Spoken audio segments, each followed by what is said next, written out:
Egunon, eta eskerrik asko Basque Open Industry bigarren egun honetan gurekin egoteagatik. Itzaldien saioari hasiera emango diogu adimen artifizialari eskainitako lehen tartearekin. We have first an interesting presentation that will help us to contextualize the opportunities of artificial intelligence in the global context at European level. We will learn from other European initiatives and think together about collaboration options between our different regions. This will be an inspirative starting point for our reflections. We have a first chat about European initiatives for new business models through artificial intelligence. We will cover the artificial intelligence pilot of the Vanguard initiative with the Baden-Württemberg region, in which the Basque region is co-leader through the Basque Artificial Intelligence Center. We welcome to the stage to Sebastian Gross-Papenthal from Steinbase Europa Centrum. He is a senior policy officer to Commissioner for Europe of the Minister of Economy Affairs in Baden-Württemberg, Germany. Sebastian is leading the work on European innovation policy at Steinbase, and his focus is on interregional cooperation and European innovation framework conditions, with particular attention to SMEs, needs and challenges. Thank you very much, Sebastian. The floor is yours.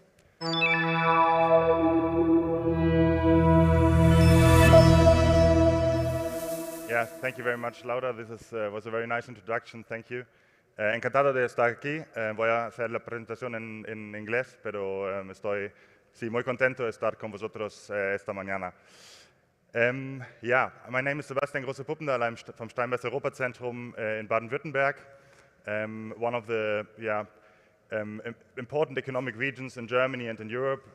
It's a pity that actually our head of Steinbase Europa Zentrum and the Commissioner for Europe of the Minister of Economic Affairs, Labor and Tourism of Baden-Württemberg wanted to be here, wanted to do this, but unfortunately she had to cancel very last minute due to medical reasons. So I'm afraid you have to put up with me. So I try my best to substitute her in the best possible way, but I'm really happy to be here. What I'm going to do is I'm trying to give a bit of a scene setting now in the morning in terms of what the European approach is and why we actually need a European approach towards AI technology. I'm giving a few examples. I'm trying to give you a bit of context in the beginning, where we are, why we actually need to do better. Then I'm giving you a few examples also from our region in terms of what we are doing, how we are trying to support business and industry to, well, first of all, apply AI technology, but also to provide in the best possible way. And I'm ending on a few numbers in terms of bilateral collaboration that is already existing. But the key aspect and my main takeaway, what I would like to give you when leading is basically that just a coordinated approach at the European level towards such a technology will actually help us in terms of global competition and in terms of how we can create actually opportunities through AI rather than considering AI a major challenge, because right now maybe the picture looks a bit more difficult. So what we are basically seeing right now is that we have regions in other parts of the world which are much stronger in terms of AI application, in terms of AI development, especially the UK, US and China are probably ahead of us in Europe, which is to a certain extent alarming, because AI technology is not just a future key technology that at some point will be important, but rather it is something that we already need in terms of keeping up with global competitors. So this is a key issue from a European perspective, and I will provide a few examples of how we can actually address that challenge, because this is really an important challenge that we are currently facing.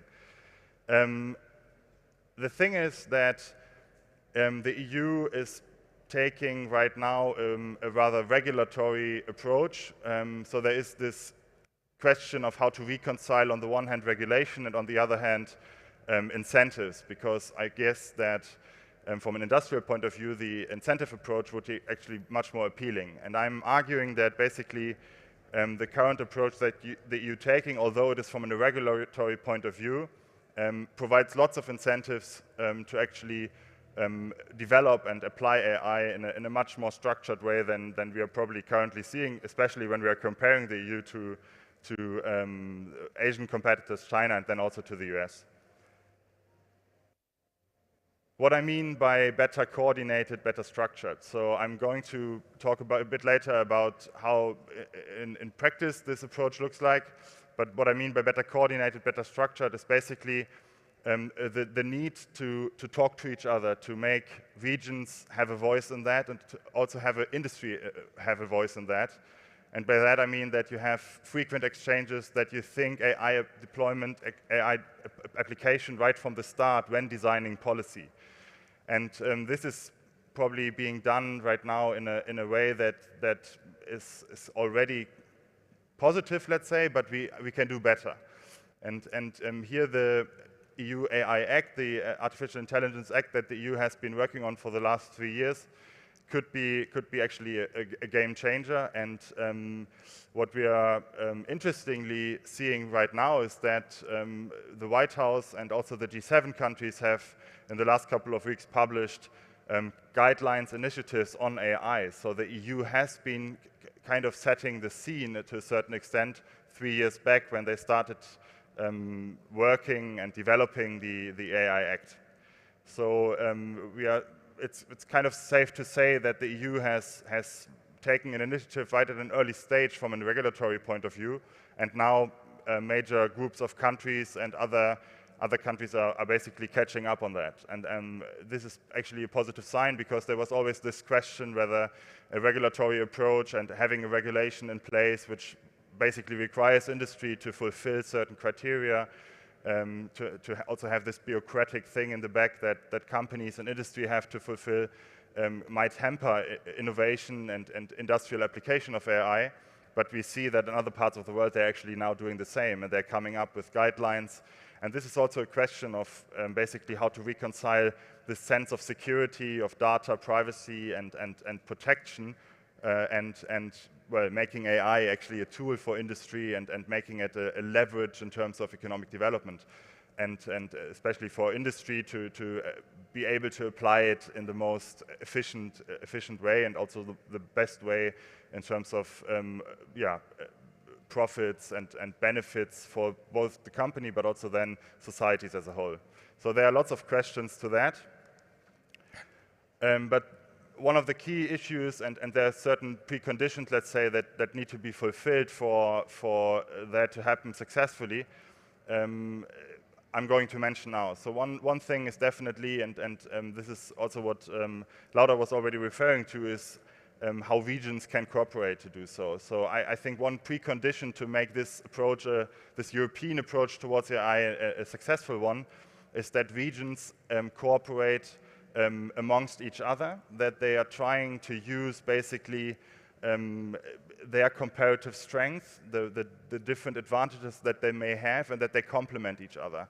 And there I'm not only talking regions on a policy or political level, but really on an industrial level, and that requires that you actually connect ecosystems, that you are trying to connect markets, that you are trying to connect innovation players, industry players, from all the different aspects of the value chain of AI technology. And this is done in the Vanguard Initiative. We have already heard about it. We are very happy that we are co-leading the AI pilot within the Vanguard Initiative together with the Basque country. My colleague Stefano is also in the audience. He's leading that from the Baden-Württemberg perspective, Laura from the Basque country perspective. And we are trying to basically connect, first of all, of course, those two regions, but it's going beyond, because interregional collaboration is really about having various different regions coming together and connecting their innovation ecosystems and their industrial players, and we are trying to do that via place-based approach, which basically means that we are trying to build on the different strengths that we have. So we have certain, let's say, AI infrastructure research infrastructure that each of us has, and companies need different parts of that. So we are trying to make infrastructures available to companies outside one region, and vice versa. We have companies from other regions that may not find their needs satisfied in their own regions, so we are trying to connect them to other regions where they might find infrastructures or any other kind of technology provision or application that they need. And this is basically the aim of the Vanguard Initiative. We are celebrating now in December basically our 10-year anniversary. It's a 38 regions network that have this goal. Beyond the AI pilot, there are different other fields, but the AI pilot, of course, for us has a high focus and a high priority.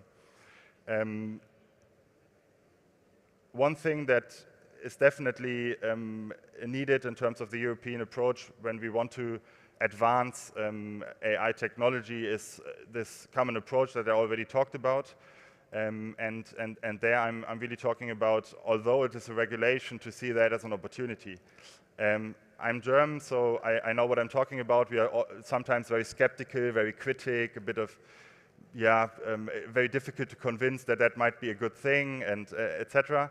And I think that's the same with the AI Act. At the beginning and right up until now, it's basically something where we are thinking, well, this might be having actually very bad implications for industry, because they need to fulfill a lot of criteria, and they need to make sure that they are complying with the regulation on the European level, and that may hamper innovation, and that may hamper the way technology is developed, and that takes us even further behind compared to the US or China. And we have had many discussions, both with the Commission but also with European members of Parliament, where we slowly but quite convincingly learned about this change of mindset that we need. So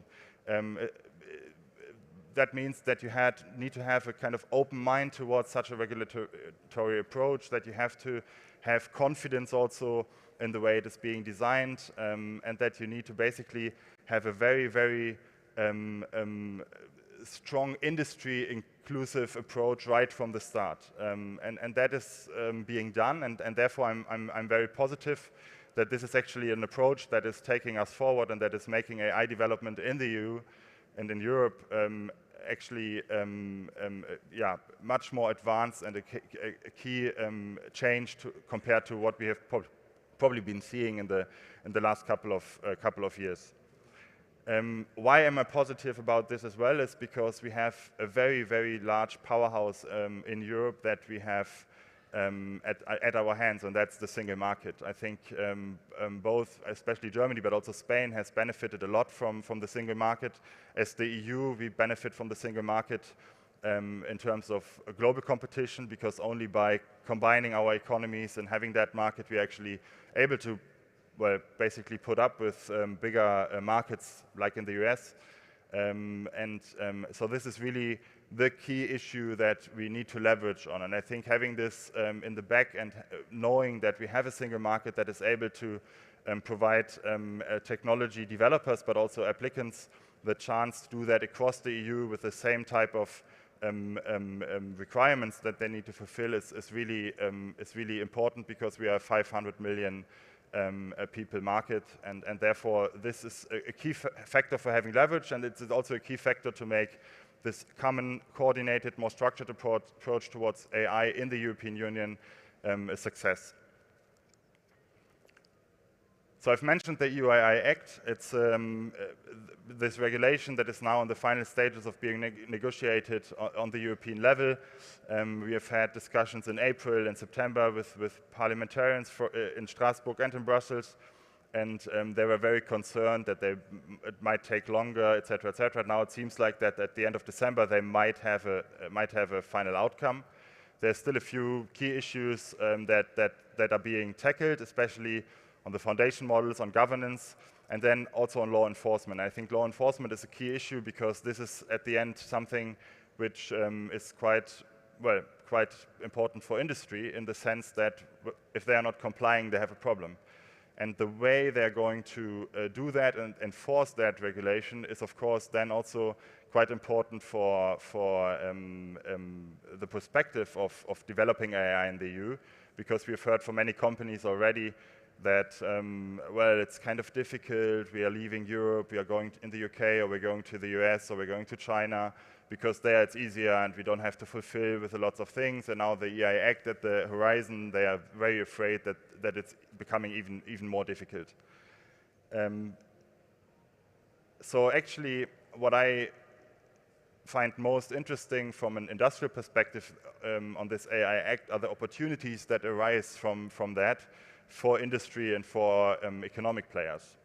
And we have been at Steinbeiß Europazentrum, where we are basically supporting the Ministry of the Economy in the region of Baden-Württemberg. We have been right from the start saying that we actually need regulatory sandboxes and a sandbox approach that is attached to the EU AI Act, because this is actually allowing companies to understand better what the AI Act means, what it means in terms of implementation, what it means in terms of requirements that they need to fulfill. And basically, these regulatory sandboxes provide three aspects that are quite positive for industry. And we have had at the Economic Summit of Baden-Württemberg with the EU 2 weeks ago in Brussels, we had Commission representatives, we had members of parliament, and they were also talking about this as one of the key aspects for industry to actually be able to use the EU AI Act in a very positive and kind of incentive type of way. So the first thing is actually data, because AI and algorithms, of course, are dependent on data and large quantities of data. And up until now in the EU, it was quite difficult to use data and to use data more than once because of regulations that are in place, data privacy, etc., etc. Now with the sandboxes, there's actually a change of mindset, because the sandboxes will allow, in a kind of safe environment, among interplay between state authorities and economic actors, to allow to use data more than once. So this is really a key change and a key approach, and is especially for industry really important. So this is the first thing. The second thing is that, of course, AI technology is a very agile, fast developing technology where we need to make sure that we can actually adapt and react to changes and to new developments in the most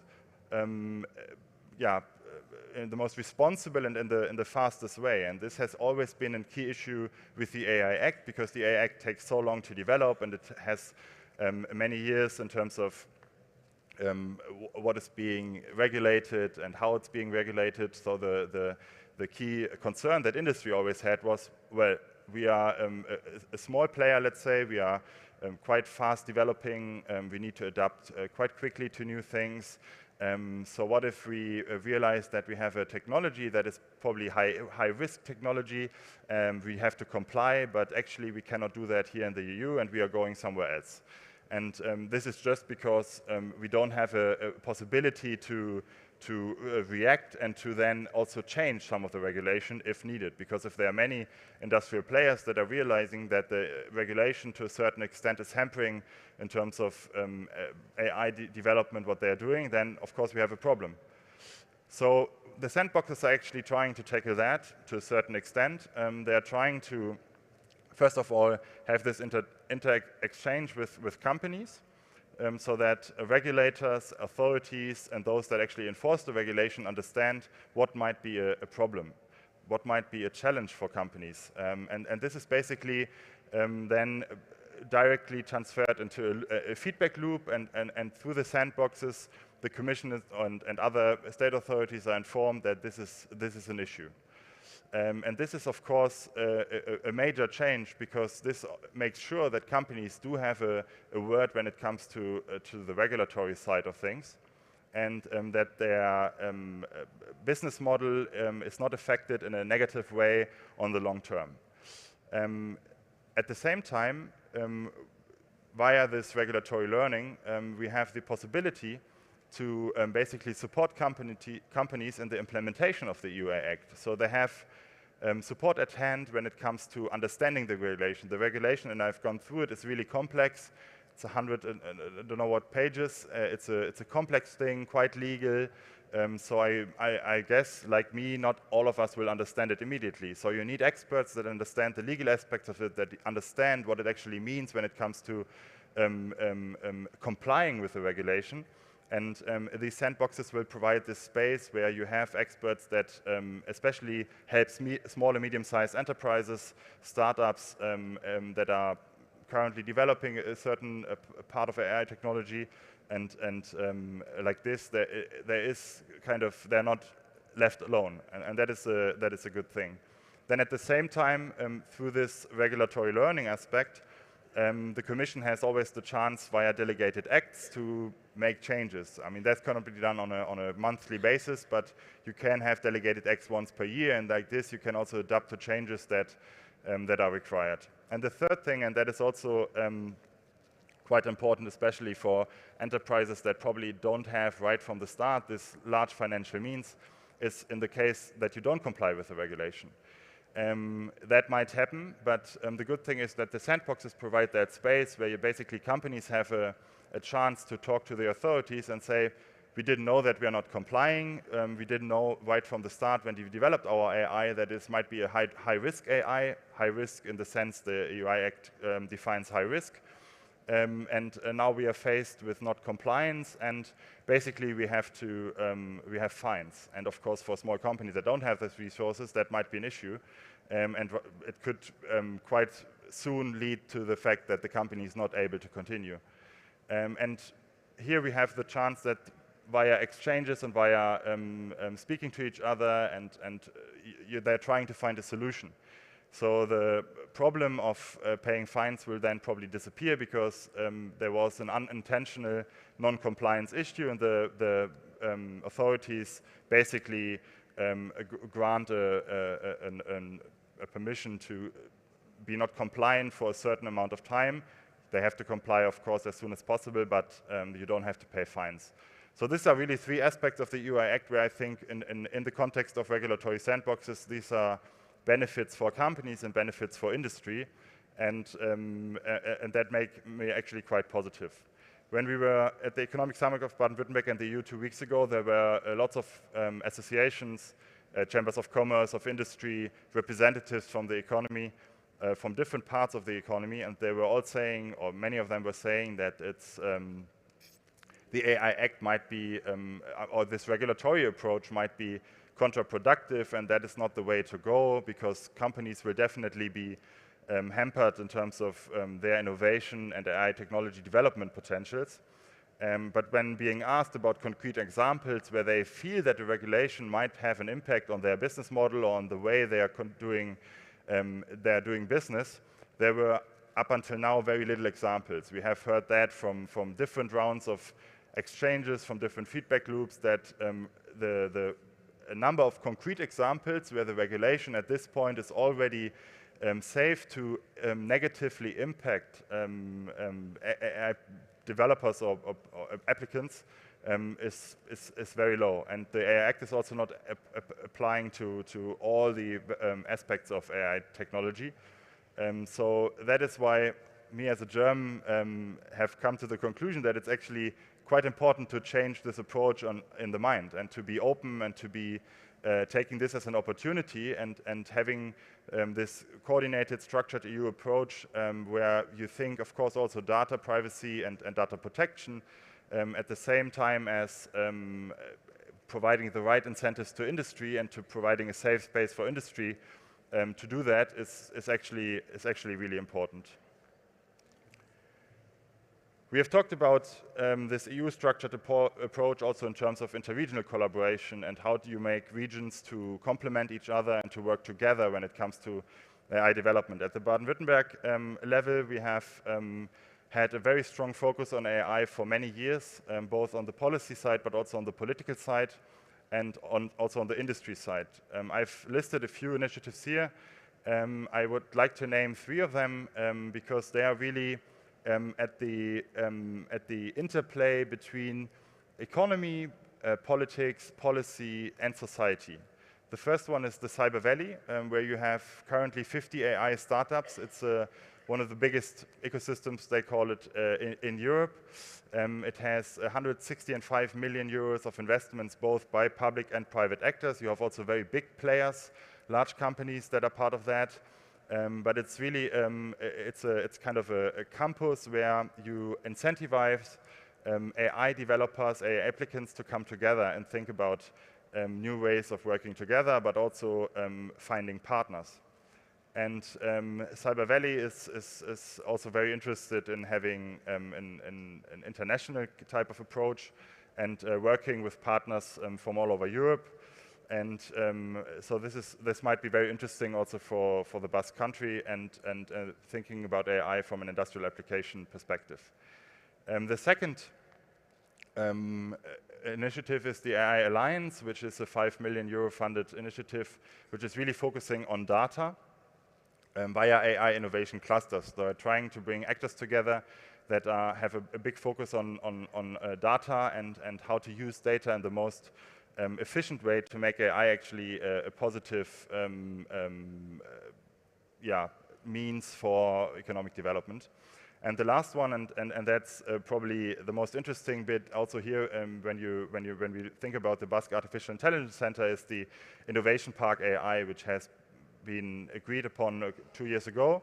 It's currently under development, but it will be a really big thing in Heilbronn, where it's being developed, and there are researchers, developers, industrial applicants, big, large industry players, but also small and medium-sized enterprises and startups will come together, and they have also committed on a European, on an international approach. So they're really also trying to look for partners from all over Europe, where they find a common or shared kind of vision how AI can be developed and how AI can actually be used in the most positive way. These are just 3 examples. We have many more. We have innovation prizes. We have artificial intelligence AI champions, they are called, that are being given a prize every year based on a selection process. But I thought these are very important to mention. And then the last 2 issues is basically bilateral cooperation that we have already talked about. Recently, Baden-Württemberg has been cooperating with both Catalonia and Ontario, Canada, on AI specifically, and via the Vanguard Initiative AI Pilot, I think we have a good chance to also do that with the Basque Country. And then my last point is really in terms of interregional cooperation, that is the only way forward on AI, I think, when we want to make that a European success story. These are just a few numbers that I thought are worth mentioning in terms of bilateral cooperation. This is, of course, on the whole of Spain level, but it's really speaking for itself. Even the imports to Baden-Württemberg are more than the exports, and we know the Basque region is a really large player in Spain, so a lot of these, especially when we talk about machinery, automotive, are due to this. These are just examples of how fruitful it already is, but how fruitful it can be if we take this European coordinated approach and an interregional cooperation type of approach. So I hope I gave you a bit of insights into the European scene and the context in which we are operating. But I'm really happy to answer any questions that you might have after this session. Or you approach us in any other way. I wish all of you a very nice morning, and thank you very much for your attention. Thank you very much. Thank you very much, Sebastian. Thank you. Thank you for your interesting insight on artificial intelligence at European level. Damos paso dentro de lo que sería esta primera parte de inteligencia artificial que estamos organizando desde el Basque Artificial Intelligence Center. Damos paso al segundo bloque, donde nos gustaría hacer este conjunto de tecnologías un poco más accesibles para todos aquellos agentes que estáis interesados en dar vuestros primeros pasos, ¿no?, en este ámbito de la inteligencia artificial. Vamos a ir viendo un poco cómo se abordan este tipo de proyectos partiendo de las necesidades de negocio. Y para ello vamos a tener la ponencia del business case al use case, donde repasaremos las claves para identificar las oportunidades de mejora o necesidades de negocio que nos van a permitir definir qué reto vamos a resolver a través de inteligencia artificial. Para ello vamos a dar paso a Iñaki Suárez, responsable de tecnología en el Basque Artificial Intelligence Center. Es ingeniero electrónico con un máster en inteligencia artificial AI4Gov. Su trayectoria ha estado centrada en promover el desarrollo y aplicación de la inteligencia artificial, articulando un ecosistema sólido que fomente la creación de nuevas empresas en el sector y en el desarrollo de talento. Además de su enfoque técnico, presta especial atención a las implicaciones éticas de los avances en inteligencia artificial. Así que eskerrik asko, Iñaki. Un segundo solo, los participantes de la mesa redonda después, por favor, mientras va a estar al final hablando Iñaki, nos vamos microfonando, ¿vale? En la zona de ahí. Así que eskerrik asko, Iñaki, aurrera. Eskerrik asko, Laura, bai. Bueno, egunon guztioi eta eskerrik asko etortzeagaitik. Me llamo Iñaki Suárez y soy el responsable de tecnología de BAIC, del Basque Artificial Intelligence Center, y para mí es todo un honor no estar hoy aquí en esta cita tan importante para la industria vasca como es el Basque Open Industry, y encima poder hacerlo para hablaros a todos vosotros y a todas vosotras de lo que nos mueve, lo que nos motiva dentro de BAIC, que es la IA aplicada. Hoy vamos a intentar ver cómo podemos pasar de una necesidad real de negocio, de un problema real, a un caso de uso de inteligencia artificial. Y para ello vamos a ver ciertas pautas, ¿no?, que nos pueden ayudar a que nuestro proyecto sea exitoso. Bueno, primero permitidme que pongamos un contexto y que definamos qué es la inteligencia artificial. Y ya que no hay una definición estandarizada todavía de lo que es, os he traído aquí esta que a mí personalmente me gusta y me motiva, ¿no? Y dice que la inteligencia artificial es la ciencia de hacer que las máquinas hagan cosas que requerirían inteligencia si las hubiera hecho un humano. ¿Vale? Esta definición la introdujo uno de los llamados padres de la inteligencia artificial, una de aquellas personas que en la conferencia de Dartmouth de 1956 acuñó por primera vez ese término, Marvin Minsky. Y me gustaría recalcar el año 1956, porque a pesar de que inteligencia artificial ha sido premiada como palabra del año por Fundeo en el año 2022, a pesar de que día sí día también escuchamos este término en los medios de comunicación, la inteligencia artificial es muchísimo más que ChatGPT. Es un conjunto de tecnologías muy maduras y con un largo recorrido a sus espaldas. Simplificándolo mucho, un sistema de inteligencia artificial está compuesto por una entrada, un modelo y una salida. La entrada son los datos con los que vamos a alimentar el sistema. Pueden ser series temporales, imágenes, audios o incluso datos del genoma humano. Decía Andrew Ng, un gran experto en Machine Learning y un gran divulgador, que un sistema de inteligencia artificial es como hacer un cohete que va a ir a la Luna. Necesitamos, por una parte, una buena cantidad de combustible, los datos, y por otra parte, un buen motor, el modelo. Si tenemos un buen motor, pero no tenemos suficiente combustible, el cohete no llegará a órbita. Por otro lado, si contamos con una buena cantidad de datos, una buena cantidad de combustible, pero el modelo es malo, el cohete ni siquiera llegará a despegar. Por lo tanto, es necesario que tengamos claro que necesitamos esas dos cosas, una buena cantidad de datos de calidad y un buen modelo. Ya hemos aterrizado un poco lo que es realmente la inteligencia artificial, ¿no? Ahora, permitidme que la acotemos un poco más y veamos qué es la inteligencia artificial aplicada. Y es que en Euskadi tenemos la suerte de tener excelentes investigadores, centros tecnológicos punteros, universidades que tienen renombre a nivel internacional. Sin embargo, quizás si preguntamos a nuestros investigadores por los detalles del proceso de fundición del acero, no tiene por qué saberlo todo, y es normal. Por otro lado, en Euskadi contamos con un tejido empresarial muy potente, donde el sector RIS3, fabricación avanzada, energía y salud, tiene un peso muy importante. Además, tal y como ha reconocido la Unión Europea, somos una región de alta innovación. Sin embargo, si le preguntamos a un ingeniero industrial especializado en procesos lo que es una red neuronal, posiblemente no tenga todos los detalles, y es normal. Y es que cuando hablamos de inteligencia artificial aplicada, hablamos de esto, de que el mundo de la investigación y la aplicación se hablen. Cuando hablamos de inteligencia artificial aplicada, hablamos de poner la tecnología al servicio de las empresas y de la sociedad para mejorar la competitividad.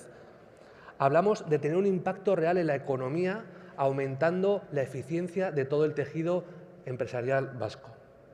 Y para que esto pase es necesario que el mundo de la investigación y de la aplicación hablen entre ellos para definir qué problemas, qué necesidades reales tenemos en el mundo. Bueno, es que la inteligencia artificial es una tecnología, un conjunto de tecnologías multisectorial. Tiene aplicaciones en multitud de áreas de negocio o de sectores. Por lo tanto, en Bike hemos hecho un ejercicio de agrupar estos beneficios que puede traer la inteligencia artificial a vuestra empresa en estas 4 verticales. Por un lado tenemos la predicción. La predicción utiliza algoritmos para analizar tendencias y correlaciones para prever acontecimientos con cierta certeza, ¿no? Al final, utilizando técnicas de inteligencia artificial, se pueden coger matices o pequeñas variaciones en las señales que no se podía hacer tan fácilmente con metodologías tradicionales.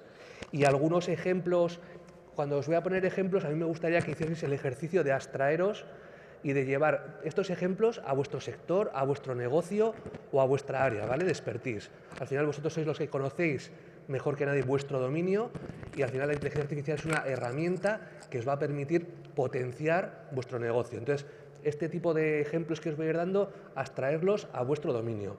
Por ejemplo, algunos de los ejemplos es el mantenimiento predictivo en varias fases de la industria, previsión de la oferta para proveernos del stock justo, ¿no?, y no pasarnos, previsión también de la demanda de consumos energéticos, etc.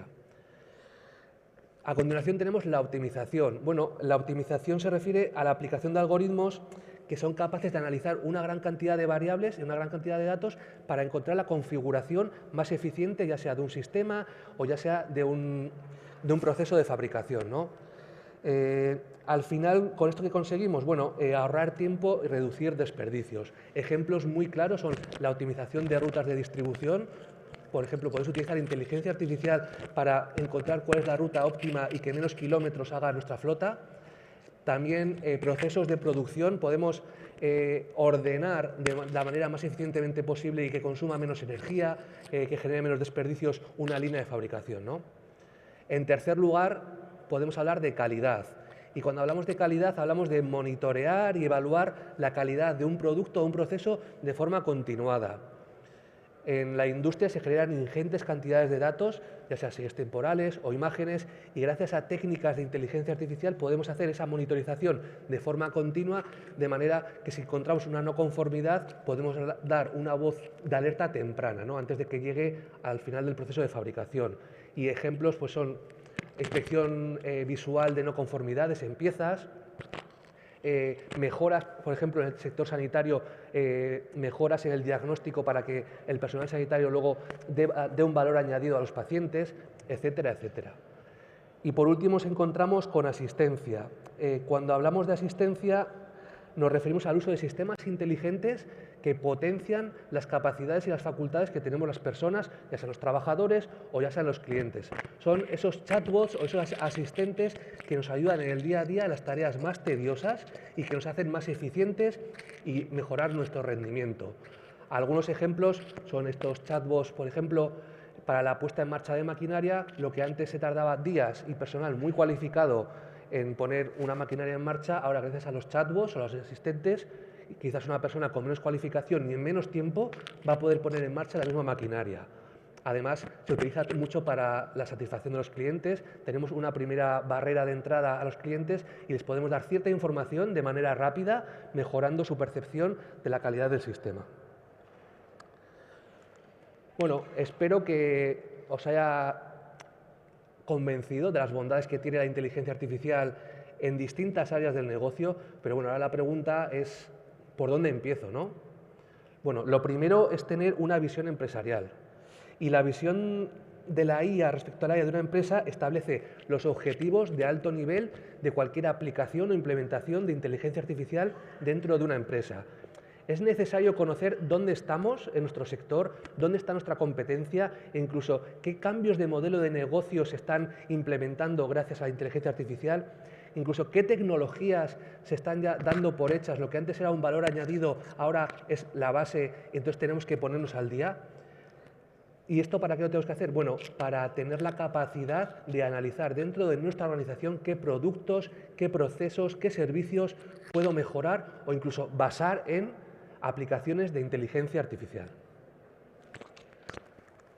Dentro de Bike hemos elaborado una guía para aplicar inteligencia artificial en la industria que da una serie de pautas, ¿no?, para tener esta visión e iniciarse en el mundo de la IA para una empresa que quizás no lo haya hecho antes. Además, también dentro del eje observatorio hemos ayudado a poner en contexto, ¿no?, el quién es quién dentro de la inteligencia artificial, mapeando ya más de 700 agentes y también haciendo un énfasis especial en la ética y la normativa. Dentro de unos años se aprobará una normativa, como he comentado, de inteligencia artificial, entonces ya nos estamos preparando para ayudar a las empresas vascas a que se preparen para esta nueva normativa. ¿Y cómo logro esta visión? Bueno, algo fundamental que desde Bike queremos transmitir siempre es la inspiración.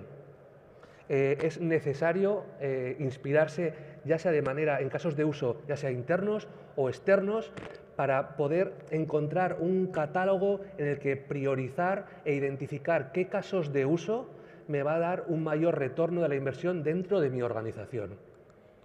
Para ello, en Bike hemos hecho un catálogo junto con nuestros socios de 59 casos de éxito con las distintas verticales que hemos visto antes para que os inspiréis y os sirva de ayuda a iniciaros en este mundo. Como he dicho antes, quizás no se aplique exactamente en vuestro sector o en vuestro negocio, pero con un poco de abstracción están lo suficientemente abstractos para que se pueda aplicar a cualquier tipo de vertical. Además, promovemos iniciativas como el Datatón, que hemos realizado una edición en la que ponemos en contacto a 5 empresas usuarias de IA con 5 proveedores de inteligencia artificial para que en 3 días desarrollen retos reales del mundo real. Y por último, dentro de nuestro eje de proyectos hemos impartido sesiones de IA aplicada a las empresas para que conozcan de primera mano los beneficios que esta tecnología tiene en su organización y también sesiones de ideación, donde el ecosistema de Bike se pone a trabajar de manera conjunta para atraer nuevos proyectos tractores que se puedan implementar en las empresas vascas. Todo esto que hemos visto no tendría sentido sin una serie de facilitadores, ¿no? Y es que tenemos que contar en nuestra empresa con una organización en la que la gobernanza de los proyectos de inteligencia artificial sea estratégica.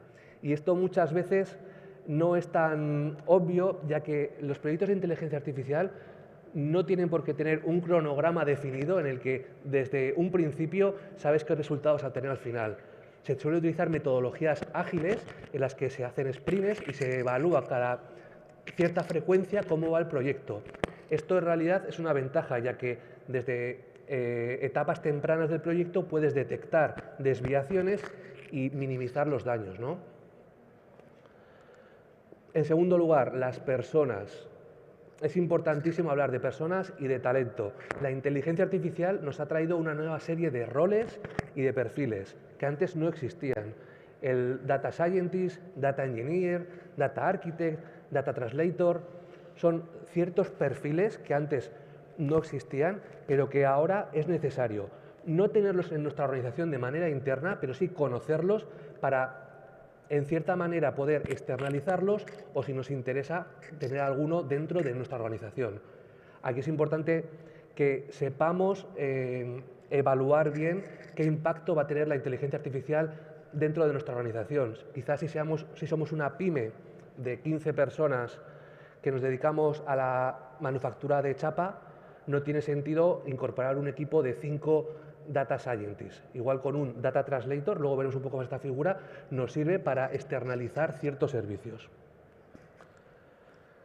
Cuando hablamos de tecnología, hablamos de 2 cosas. Lo primero, de datos, de la disponibilidad de tenerlos, de almacenarlos, de tratarlos. Y por otro lado, también hablamos de la capacidad del modelo, de entrenar el modelo de inteligencia artificial y ponerlo en operación. Esto es necesario tenerlo, pero lo podemos tener bien en casa, on-premise, lo podemos alquilar o puede ser cloud. Pero sin esto no podemos tampoco tener un proyecto de inteligencia artificial. Y por último, y para mí lo más importante, el ecosistema. Y es que es realmente complicado empezar a dar pasos en el mundo de la inteligencia artificial de manera autónoma. Incluso grandes empresas, grandes organizaciones cuyo core puede llegar a ser la inteligencia artificial, que tienen grandes equipos expertos, de una manera u otra tienen que apoyarse en el ecosistema, ya sea para encontrar partners en cuestión de formación, partners para externalizar cierto tipo de productos, pero es muy difícil comenzar este camino solo. Por lo tanto, esta es una de las cosas que más nos enorgullecen en Bike, ¿no? Que es nuestros socios. En Bike tenemos todos los agentes necesarios para desarrollar un proyecto de inteligencia artificial. Contamos con las universidades que año tras año continúan investigando nuevos modelos, nuevos algoritmos y nuevas tecnologías. Además, forman a los futuros profesionales. Contamos con los centros científico-tecnológicos que hacen la transferencia de TRLs más bajos de investigación básica, la llevan al mundo empresarial y además una fábrica de doctorandos también continua. Tenemos muy buenos proveedores de inteligencia artificial, empresas cuyo core es desarrollar proyectos de inteligencia artificial y lo hacen muy bien. Y por último tenemos empresas usuarias, que es a donde quiere llegar Bike, a que todas las empresas conozcan los beneficios de la inteligencia artificial y puedan aplicarla para mejorar su eficiencia y su competitividad. Por último, también, por supuesto, contamos con las entidades públicas que con los programas, las ayudas, la comunicación ayudan a acelerar todo este mecanismo. Vamos a empezar, si os parece, a pasar de la necesidad de negocio al caso de uso de inteligencia artificial. Y lo vamos a hacer a través de una serie de preguntas. Y la primera puede parecer una tontería, pero no lo es. Es, ¿cuál es el problema de negocio específico que queremos resolver? Muchas veces estamos cayendo en la trampa de querer aplicar inteligencia artificial por aplicarla. Tenemos que definir muy bien y acotar muy bien qué reto queremos resolver dentro de nuestra empresa y ver y evaluar si la inteligencia artificial es la solución o, por el contrario, una técnica más tradicional puede serlo, ¿no? Aquí os pongo un ejemplo que podemos seguir, para que podamos seguir. Tengo una flota de distribución, ¿cómo puedo reducir la cantidad de kilómetros que hace mi flota? Eso es un problema bien acotado de negocio y es lo que tenéis que pensar vosotros lo primero antes de empezar un proyecto de inteligencia artificial. Lo segundo, ¿cuáles son los criterios de éxito de mi solución de inteligencia artificial? ¿Cuáles son los KPIs? ¿Cómo voy a medir si mi solución es válida o si por el contrario ha fracasado? Necesitamos tener datos objetivos, indicadores con los que poder medir esa evolución. En nuestro caso podría ser la cantidad de kilómetros ahorrados o incluso podemos traducirlo a euros y decir cuánto dinero nos hemos ahorrado gracias a la inteligencia artificial. De esta manera obtenemos claramente si es un negocio rentable o no, si nuestro retorno vale la pena. En tercer lugar, ¿qué datos son necesarios para abordar este reto? Contamos con ellos, muy importante. Hemos visto, no hay inteligencia artificial sin datos. Tenemos esos datos, si no los tenemos, podemos conseguirlos. Si podemos conseguirlos, ¿de cuánto tiempo atrás? ¿Con qué calidad podemos conseguirlos? También es importante no caer en la trampa de comenzar a recoger todos los datos de una empresa. Esto no tiene sentido. Y aquí es la figura que veíamos antes del Data Translator la que nos va a ayudar. El Data Translator es una persona que tiene conocimientos tanto del negocio, del dominio del negocio y del área, como de inteligencia artificial. Quizás no es el mayor experto haciendo modelos de inteligencia artificial, pero sí que conoce las distintas tecnologías que existen. De esta manera nos va a permitir traducir las necesidades de negocio a un proyecto de IA. Y va a ser el que nos va a decir, bueno, según mi experiencia, en nuestro caso, deberíamos coger datos de por lo menos un año de las distintas rutas que se ha hecho. ¿Por qué un año? Porque joder, yo, por mi experiencia del dominio, sé que hay estacionalidades que en verano vendemos menos y que en Navidad vendemos más. Entonces, si cogemos solo de medio año, nos vamos a perder ahí algo seguro. Eso lo hace el que es experto en el dominio, el Data Translator.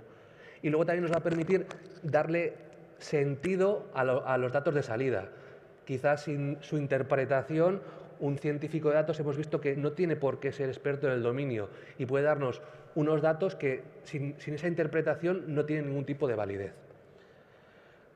A continuación, ¿qué perfiles necesito dentro de mi organización?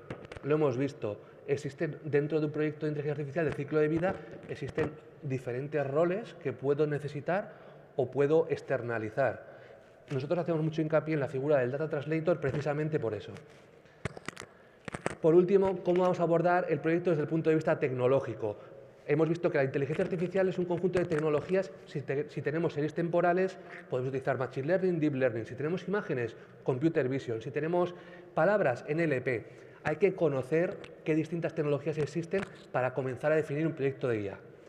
Y por último, os dejo este roadmap, que es un poquito el resumen de lo que hemos visto, ¿no? Business case, necesidad de negocio, importantísimo acotarla y que sea resoluble mediante IA. Segundo, definir los objetivos, los KPIs reales con los que vamos a medir la evolución de nuestro proyecto y si es un éxito o es un fracaso.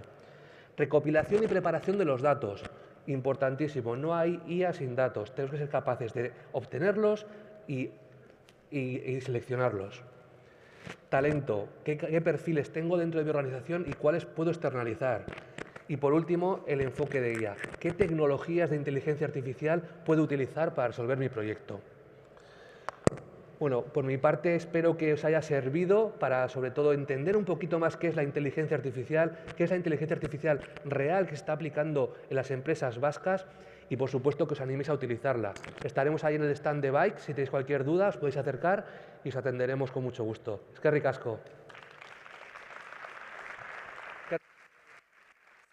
Eskerrik asko, Iñaki. Yo creo que nos llevamos unas pautas muy interesantes sobre cómo abordar este tipo de proyectos. O sea que, de verdad que muchas gracias por explicárnoslo así de claro. Para cerrar lo que es este primer bloque que hemos dedicado en la Basque Open Industry a inteligencia artificial, vamos a reflexionar juntos a través de una mesa redonda. Hemos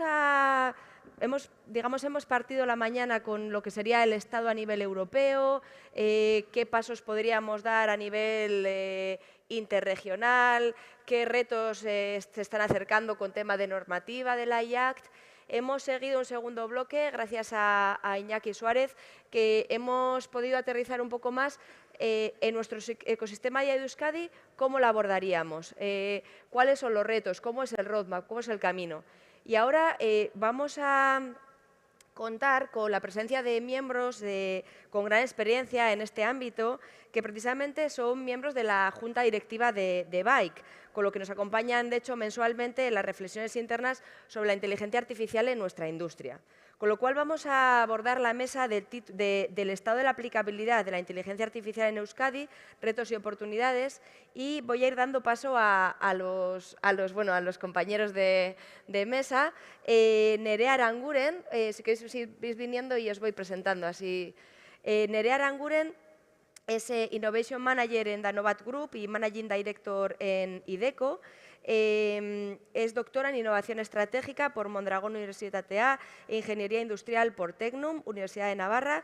Compagina la dirección de innovación de Danovat Group con la gerencia del Centro Tecnológico IDECO, al mismo tiempo que es precisamente vicepresidenta en Bike. Eskerrik asko, Nerea. Eunate Ramírez de Miguel es adjunta a presidente ejecutivo de Versia. Es responsable de funciones de estrategia de negocio y relaciones institucionales. Asimismo, forma parte de las juntas directivas. Sí, podéis sentaros, yo creo que así en orden. Forma parte de las juntas directivas del Clúster Gaia, precisamente de Bike, del Basque Artificial Intelligence Center y la asociación Baidata. Y es miembro del Consejo de Unidad Digital de Tecnalia. Ongi etorri, Eunate. Contamos también con la presencia de Pedro Estevez, que es responsable de área de gestión de proyectos de I+D en CAF, que ha desarrollado su carrera profesional en CAF, empresa de 14.000 trabajadores que desarrolla soluciones de transporte sostenible. En la actualidad es jefe del área de gestión de proyectos de I+D y lidera los equipos de modelización, inteligencia artificial, comunicaciones y digitalización y sistemas embebidos, hardware y software. Así que eskerrik asko totxagatik, Pedro. Y también nos acompaña hoy Agustín Zubillaga, que es director de Bicontec Bilbao. Agustín es doctor en Ingeniería Informática y en Telecomunicaciones, ingeniero informático y grado en Ciencias Políticas de la Administración. A partir de 2016 lideró el Laboratorio de Economía Digital en Orquestra, Instituto Vasco de Competitividad, y en 2022 se incorpora a Bicontec para dirigir la sede de Bilbao.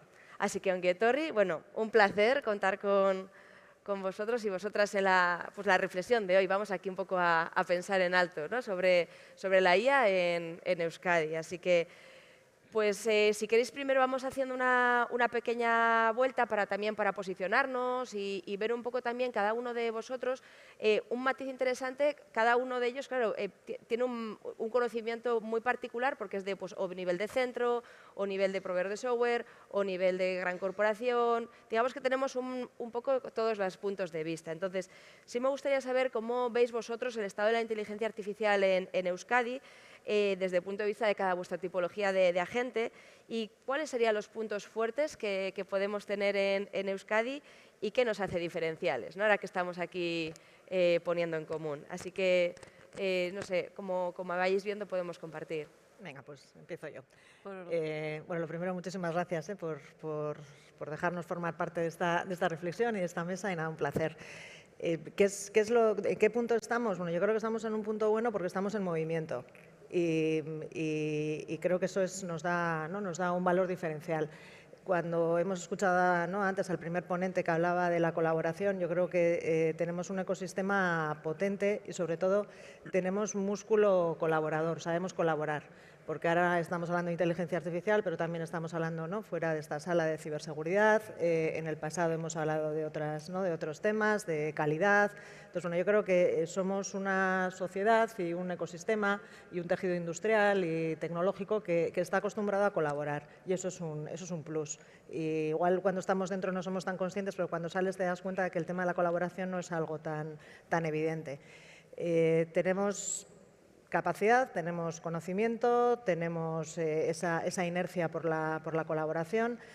Tenemos organizaciones como el BIKE, que es un ejemplo de colaboración, que hoy lo vemos como algo pues que parece que lleva poco tiempo, pero en el 2019 ya estábamos hablando del BIKE. Entonces, bueno, yo creo que estamos en movimiento. Tenemos una historia también de transformación digital muy reciente en la que también hemos estado muy implicados, y eso nos hace acercarnos al momento en el que hay que aplicar la inteligencia artificial, que no es nueva, pero que igual sí es nueva la aplicación, bueno, pues con los deberes hechos.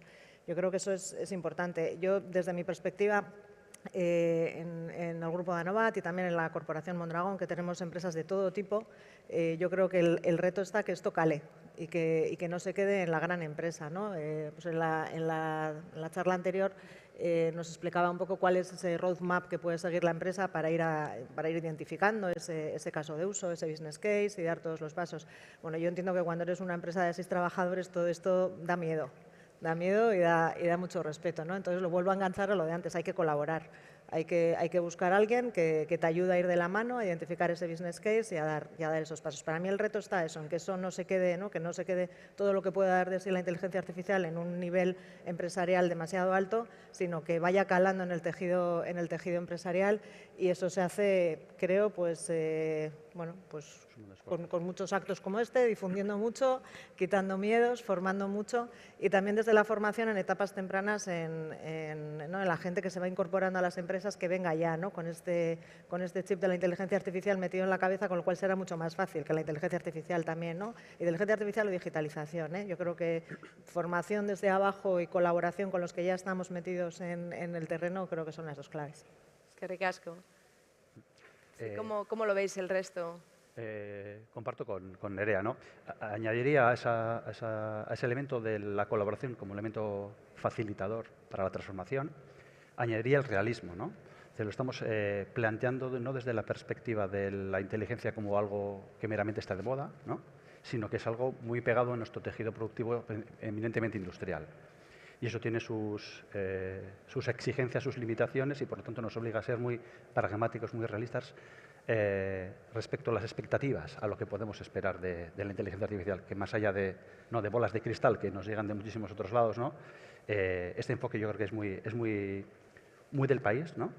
Nos hace plantear las cosas en términos de realismo, básicamente, y también yo diría que hay otros elementos que apuntaría. Es que estamos mirando la inteligencia artificial no únicamente como una cuestión tecnológica, ¿no? Sino que estamos teniendo una mirada poliédrica. Hemos empezado a andar, y creo que eso también es importante, es decir, estamos en un momentum que nos pilla la carrera. Estamos en una carrera de paso de testigos, y el testigo lo damos corriendo, no lo damos estando parados, ¿no? Y además lo estamos haciendo desde esa mirada poliédrica, y estamos identificando que hay riesgos, que tenemos dificultades, que tenemos limitaciones, que tenemos enormes oportunidades también en el camino. Y esto creo que también es algo importante. Somos conscientes de lo que estamos viviendo, de lo que estamos experimentando. Y por terminar ya, otro de los elementos que nosotros consideramos importantes es que somos muy conscientes también de nuestra demografía empresarial. Y antes apuntaba también Nerea, ¿no? Esto no es solamente cosas de grandes, sino es principalmente cosas de pequeños. 90 y muchos % de nuestro tejido empresarial es pyme. Y eso nos hace plantearlos el desarrollo tecnológico, en particular la adopción de la inteligencia artificial, no para grandes, o no solamente para grandes proyectos empresariales, sino también especialmente para proyectos donde la dificultad es muchísimo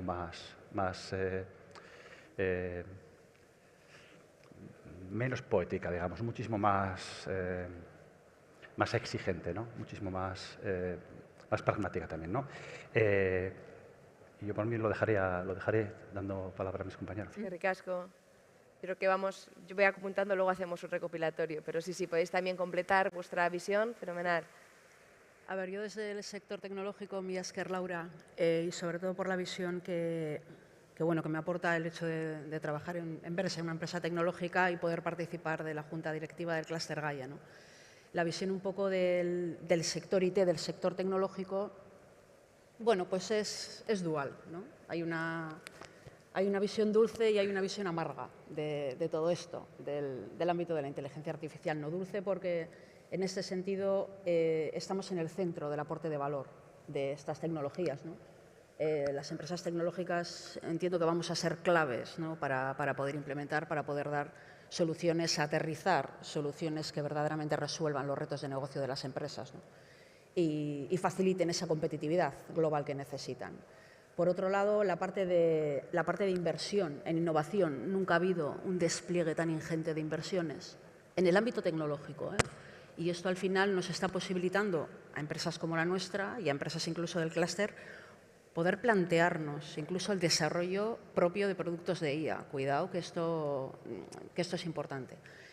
El tercer punto de nuestro momento dulce yo lo enfocaría sobre todo en que está sirviendo para posicionar verdaderamente al sector tecnológico en esa posición estratégica que tiene, en ese impacto que tiene sobre la economía de Euskadi, ¿no? Esto en un doble sentido. El sector tecnológico no solo va a posibilitar y va a garantizar y va a ayudar la competitividad de sectores terceros, ¿no? Ya sea industriales o de otro ámbito, sino también que estamos viendo cuál es el impacto en la economía de Euskadi per se, por el valor, ¿no? y por el ámbito económico que trasciende, ¿no? que tiene el propio sector per se, no como un mero habilitador, que siempre se habla, ¿no? del habilitador, no. El sector tecnológico per se va a garantizar un futuro económico de este país, ¿no? O sea, y eso se está visibilizando de una manera bastante importante. La parte amarga, pues yo creo que la vamos a compartir todos en esta mesa. Y es que en un momento de crecimiento, en un momento histórico en el que la tecnología es fundamental para todos, no podemos crecer. No hay talento, no producimos perfiles y no hay manera, ¿no? Para que os hagáis a la idea, el último análisis dentro del Clúster Gaia, estamos sacando en Euskadi la mitad de los perfiles que solo nuestro sector contrata al año, la mitad. Claro, no solo nosotros necesitamos perfiles tecnológicos, todos los sectores los van a necesitar para poder adoptar estas tecnologías, ¿no? Empezar a multiplicar, ¿no? la cantidad de tecnólogos que hacen falta para nosotros, para la red, para CAF, para Danovat, para la banca, para todos los sectores, ¿no? A esto añádele que gracias a esta globalidad que tenemos y el teletrabajo, resulta que ahora estos perfiles son contratables desde cualquier parte del mundo y por parte de cualquier player, ¿no? Multinacional, grande, grandísima, súper grandísima. Entonces tenemos un problema. Tenemos un problema porque tenemos una oportunidad de crecimiento que no la podemos llevar a efecto, ¿no? Entonces aquí tendríamos que poner el acento. En la parte de puntos fuertes, ¿no? y valores diferenciales, yo en principio, por parte del sector tecnológico, distinguiría tres. Estoy teniendo problemas un poco con este micrófono, pero no pasa nada. Vale. Está la cultura de la innovación y de la adaptabilidad, ¿no? En el sector estamos hiperacostumbrados a estar adaptándonos a cambios de tecnologías disruptivas. La IA ha habido 1000 y las que vendrán, ¿no? Entonces, en ese sentido, somos ágiles y estamos acostumbrados. Tenemos mucho foco también en la aplicación en soluciones, pues bueno, prácticas, ¿no? Sostenibles, que a las empresas verdaderamente les resuelvan los retos de negocio que tienen, ¿no? Y por otro lado, lo que apuntaba Nerea y lo que apuntaba Agustín, el ecosistema de colaboración, ¿no? Estamos organizados por cadenas de valor perfectamente identificadas, perfectamente comunicadas, y esto a nosotros nos resuelve el hecho de ir conociendo o tener la facilidad de poder aproximarnos a identificar esos retos, ¿no? Porque sin eso difícilmente podemos trabajar desde el sector. Es que ricasco, Nate. Es que sí, ya son temas, luego repasamos, pero es verdad que ya va saliendo la palabra ecosistema varias veces, el reto de talento efectivamente es algo que todos compartimos. Pedro, ¿cómo lo veis vosotros desde CAF? Bueno, yo igual voy a empezar un poco por dar el punto de vista. No se le oye, ¿no? No se oye, ¿no? Ah, un segundo. No se me cae a mí. Sí, sigue. Sí. A ver. Sí, Ahora sí. Sí. Vale. Sí. Bueno, primero igual voy a aportar un poco el punto de vista desde a nivel de empresa y a nivel de unidad de I+D empresarial.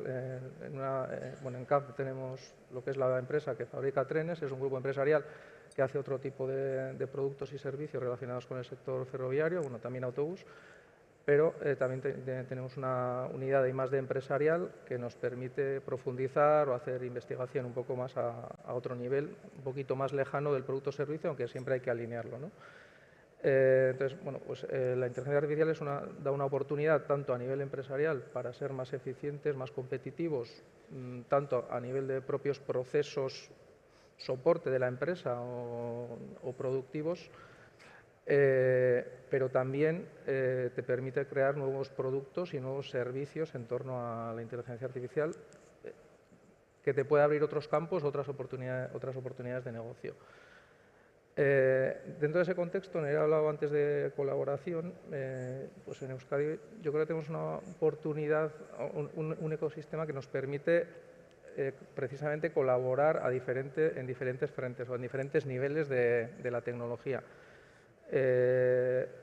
Tenemos un tejido de universidad, centros tecnológicos de todo tipo, algunos muy especializados, otros menos especializados, pero ahora mismo en todos ellos se está utilizando la inteligencia artificial, bien sea de forma específica o bien de forma transversal para aplicar sus desarrollos o para ser aplicados en sus líneas de investigación.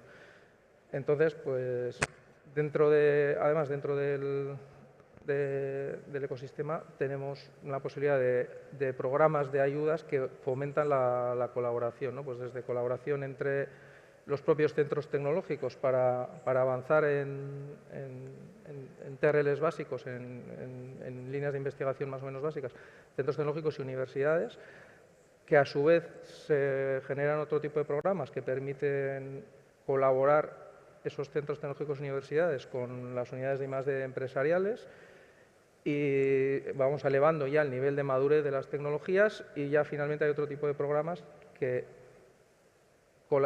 habilitan a la colaboración de grandes empresas, pequeñas empresas, startups, incluso con la participación de los centros tecnológicos, que ya consigues llevar o acercar todas esas tecnologías a producto. Entonces, dentro de ese contexto se fomenta precisamente la colaboración. Y bueno, yo añadiría... Perdón, en ese ecosistema yo creo que lo has mencionado ahora, el tema de las startups, ¿no? Que igual antes no había salido. Yo creo que tenemos aquí y también fuera de aquí, hemos visto antes, ¿no? en la presentación anterior también, pero normalmente suelen ser gente con muchísimas ganas, que es importante, con mucho talento, pero ¿no? con muchas ganas de identificar ese caso piloto, ¿no? ese business case que hablábamos, y que, bueno, pues que puede ser una palanca igual sobre todo para esa pequeña empresa, pues puede ser un aliado, ¿no? Fácil para empezar a entrar aquí, ¿no? Y bueno, aquí les tenemos. Y están muchos de ellos en el bike, y bueno, hay un montón de asociaciones. Es fácil, ¿no? Llegar ahora mismo a las startups. Yo creo que es algo también que hay que potenciar y que hay que echarles una mano. Iba a subrayar justamente eso, ¿no? Y aquí en la mesa, quienes estamos, nos falta el mundo de la startup, pero básicamente lo que pone de reflejo es que las capacidades de generación de IA, de capacidades de IA, no están únicamente en el ámbito universitario, en el ámbito científico, sino que están en las propias empresas y con especial agilidad en el mundo de las startups, ¿no? Es decir, es un ecosistema muy rico que permite ser optimistas, y yo considero que es así, respecto a lo que somos capaces de hacer, y con diferentes aproximaciones, con diferentes desde la perspectiva muy científica, evidentemente nosotros llevamos ya más de 20 años trabajando en este ámbito. Desde el ámbito profesional y empresarial creo que juega un papel muy importante para fomentar esta innovación digital en las empresas, tanto en producto como especialmente en producto, como especialmente en proceso industrial, ¿no? Y el último dato que creo que también es importante y que a veces se nos pasa por alto es que no solamente miramos en el desarrollo de la inteligencia artificial, no solamente miramos lo que hacemos aquí, sino que tenemos mirada puesta hacia el exterior. Y eso nos permite aprender, ¿no? A veces no somos conscientes de ello, pero creo que es un dato especialmente relevante en un contexto en el que la tecnología, y especialmente la inteligencia artificial, evoluciona a una velocidad enorme. El hecho de que seamos conscientes de qué está pasando en otros entornos, ¿no? Que estemos conectados no solamente dentro de nuestro ecosistema local, sino con otros ecosistemas a nivel internacional. Eso también lo quería poner de relieve. Fenomenal. Sí, pues de hecho, por enlazarlo con la parte de oportunidades que pueda tener este tipo de tecnologías a nivel empresarial, Pedro, apuntabas temas como ser más competitivos, nuevos productos, servicios, explorar incluso nuevos campos.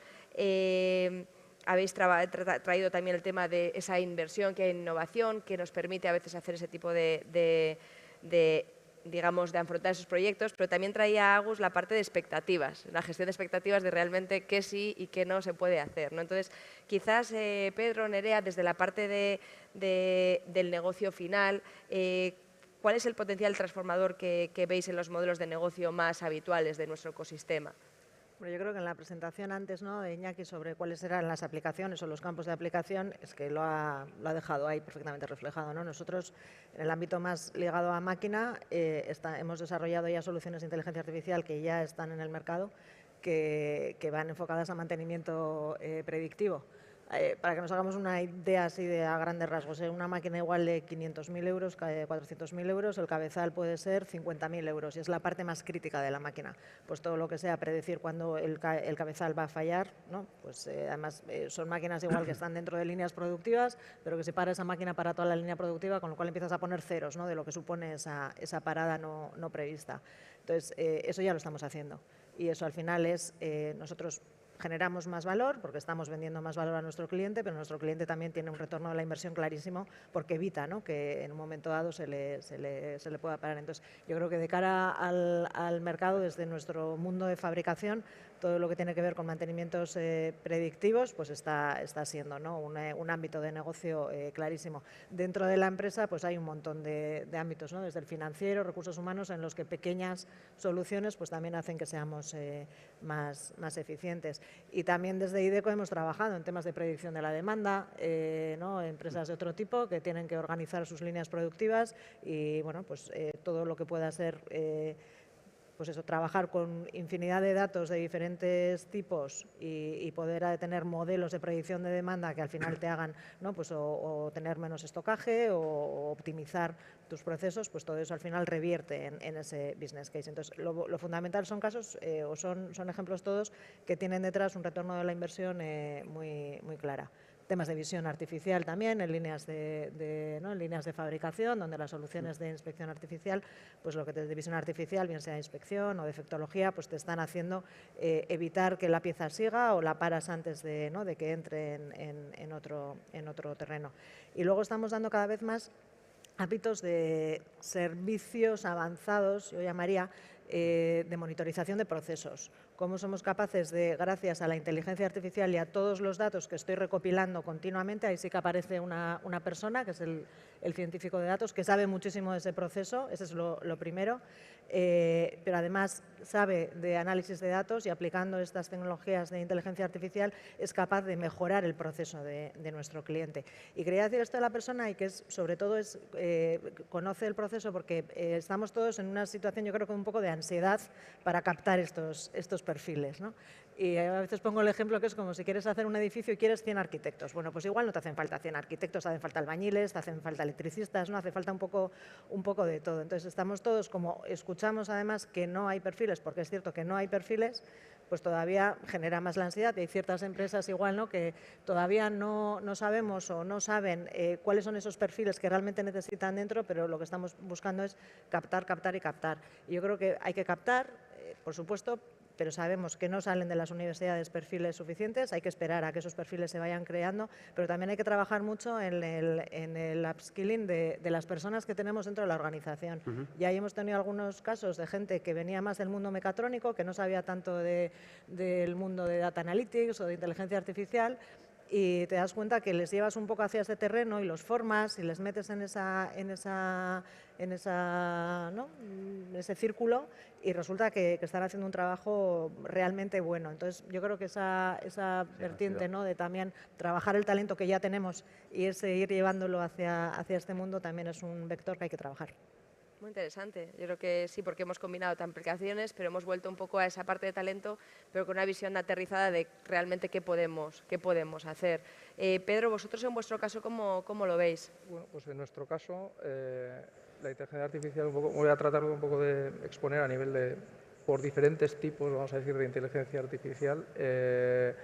Pues en la inteligencia artificial basada en el dato, pues claramente en nuestro caso, por ejemplo, pues tenemos activos que son las flotas de trenes, flotas de autobuses, incluso ya sistemas ferroviarios que implantamos que hay que prepararse para captar y almacenar todos esos datos, y a partir de ahí salen diferentes casos de uso que te permiten optimizar diseño, te permiten optimizar el mantenimiento, incluso hacer estimaciones de estado de salud o vida de los diferentes activos que te permiten un poco optimizar todos los temas de mantenimiento. Con los mismos datos también hemos trabajado en optimizar la conducción eficiente de los vehículos, cuando además mezclas la conducción eficiente con vehículos que tienen baterías, energía almacenada, donde digamos que la autonomía es un recurso más o menos acotado y limitado que hay que gestionar, pues optimizar esos sistemas pues, ya es relativamente complejo, y conseguir el máximo, la optimización máxima requiere tirar de técnicas de inteligencia artificial, porque más allá de lo que puedes hacer a nivel clásico, a nivel de conocimiento, siempre te queda ahí un 5 o un 10% que puedes optimizar que te requiere tirar de inteligencia artificial. Si nos pasamos a la visión artificial, pues tanto en temas de control de calidad como incluso también para temas de mantenimiento, estado de salud, inspecciones visuales, etcétera, se pueden automatizar bastantes cosas, incluso hacer diagnósticos bastante interesantes. Y ya de ahí también nos vamos un poco a tecnologías de vehículo autónomo. Pues en el tren, aunque pues, conocemos un poco lo que es un tren, lo que llamamos un tren automático, pues no es lo mismo un tren automático que un tren autónomo, ¿no? El tren automático pues, está totalmente comunicado en un entorno cerrado, como puede ser un metro, etcétera, y funciona con automatismos, no necesita inteligencia artificial, pero en cuanto lo sacamos a un entorno exterior, un tranvía, pues ya interactúa con el tráfico, y entonces ya un poco ese tipo de soluciones no son útiles. Entonces, bueno, pues se está trabajando también en integrar esas tecnologías, de momento para mejorar la seguridad, porque el vehículo autónomo total en la ciudad todavía le queda un trecho, pero bueno, ese tipo de funcionalidades también te permiten acercarte a que en un futuro esos vehículos también sean autónomos, tirando de esas funcionalidades donde también hay una serie de retos. Y luego ya si nos metemos en el mundo de la IA generativa, pues un poco ya puedes aplicarlo en todos los ámbitos de la empresa. Y surgen, pues eso, pues ha comentado Nerea, desde recursos humanos, tema de procesos, temas logísticos, pero incluso ahora, hilando con el primer caso que he dicho, de utilizar los datos, pues bueno, pues me va a interesar no estar programando la puesta en valor de todos los datos a los que estoy aplicando inteligencia artificial y sacar informes, etcétera, pues mediante un lenguaje natural, sin necesidad de tener tantos programadores específicamente dedicados a poner en valor esa información para los usuarios que no saben programar, ¿no? Entonces, pues un poco también puede resolver ese tipo de situaciones de limitación de talento. Y también estoy de acuerdo en el tema de, vale, falta talento, pero dentro de las empresas hay gente que se puede reorientar vía formación, vía pues entrar en este tipo de tecnologías, que también puede perfectamente adaptarse a las nuevas necesidades. Y además esta tecnología, pues en la medida que te pueda ser más eficiente, podrás dedicar a la gente a hacer tareas de mayor valor añadido, que habrá que preparar. Sí, no, fenomenal. Nos vamos acercando ya al final de hecho, del bloque de inteligencia artificial y en concreto de nuestra mesa. Sí que quizás, bueno, se ha hablado de la parte de mantenimiento predictivo, incluso de mejoras de seguridad y digamos esa parte de oportunidades, ¿no?, que nos aporta cambios de modelo de negocio. Sí que quizás unate, Agus, antes de cerrar un poco con alguna reflexión que nos deje a todos también un poco pensando, sí nos gustaría saber que, en cuanto a retos, pues qué iniciativas veis necesarias que también tomemos como ecosistema para abordar esta transición con garantías. Por empezar, redundar en el reskilling, upskilling, que es necesario para el conjunto del ecosistema, ¿no?, las estrategias de formación, especialmente a lo largo de la vida. La formación es lo que nos va a permitir no ser activos en depreciación en el mercado laboral a todos y cada uno de nosotros, y por lo tanto va a ser necesario no solamente en el ámbito de la IA, sino en términos generales. Algunos otros elementos, creo que es ante un contexto de limitación de recursos, de limitación de talento, limitación de oportunidades en algunos casos, la especialización es fundamental. Es decir, todos no podemos hacer todo porque básicamente no disponemos de todos los recursos ni de todo el tiempo. Foco, foco y foco, ¿no? Ser conscientes de quién va más rápido, y cuando hablo de rápido hablo de empresas especialmente relacionadas con su tamaño, su nivel de innovación, su nivel de apertura, de internacionalización. Estas estamos viendo que van a una velocidad y hay otras que van un poquito más rezagadas, podríamos decir. Creo que es necesario que unas aprendan de las otras y todas aprendan de las demás, ¿no? Pero que seamos inteligentes también incluso transmitiendo y compartiendo ese conocimiento, esa experiencia. Y el caso de la jornada de hoy creo que está siendo, no en el ámbito meramente tecnológico, pero que está siendo un ejercicio en ese mismo sentido.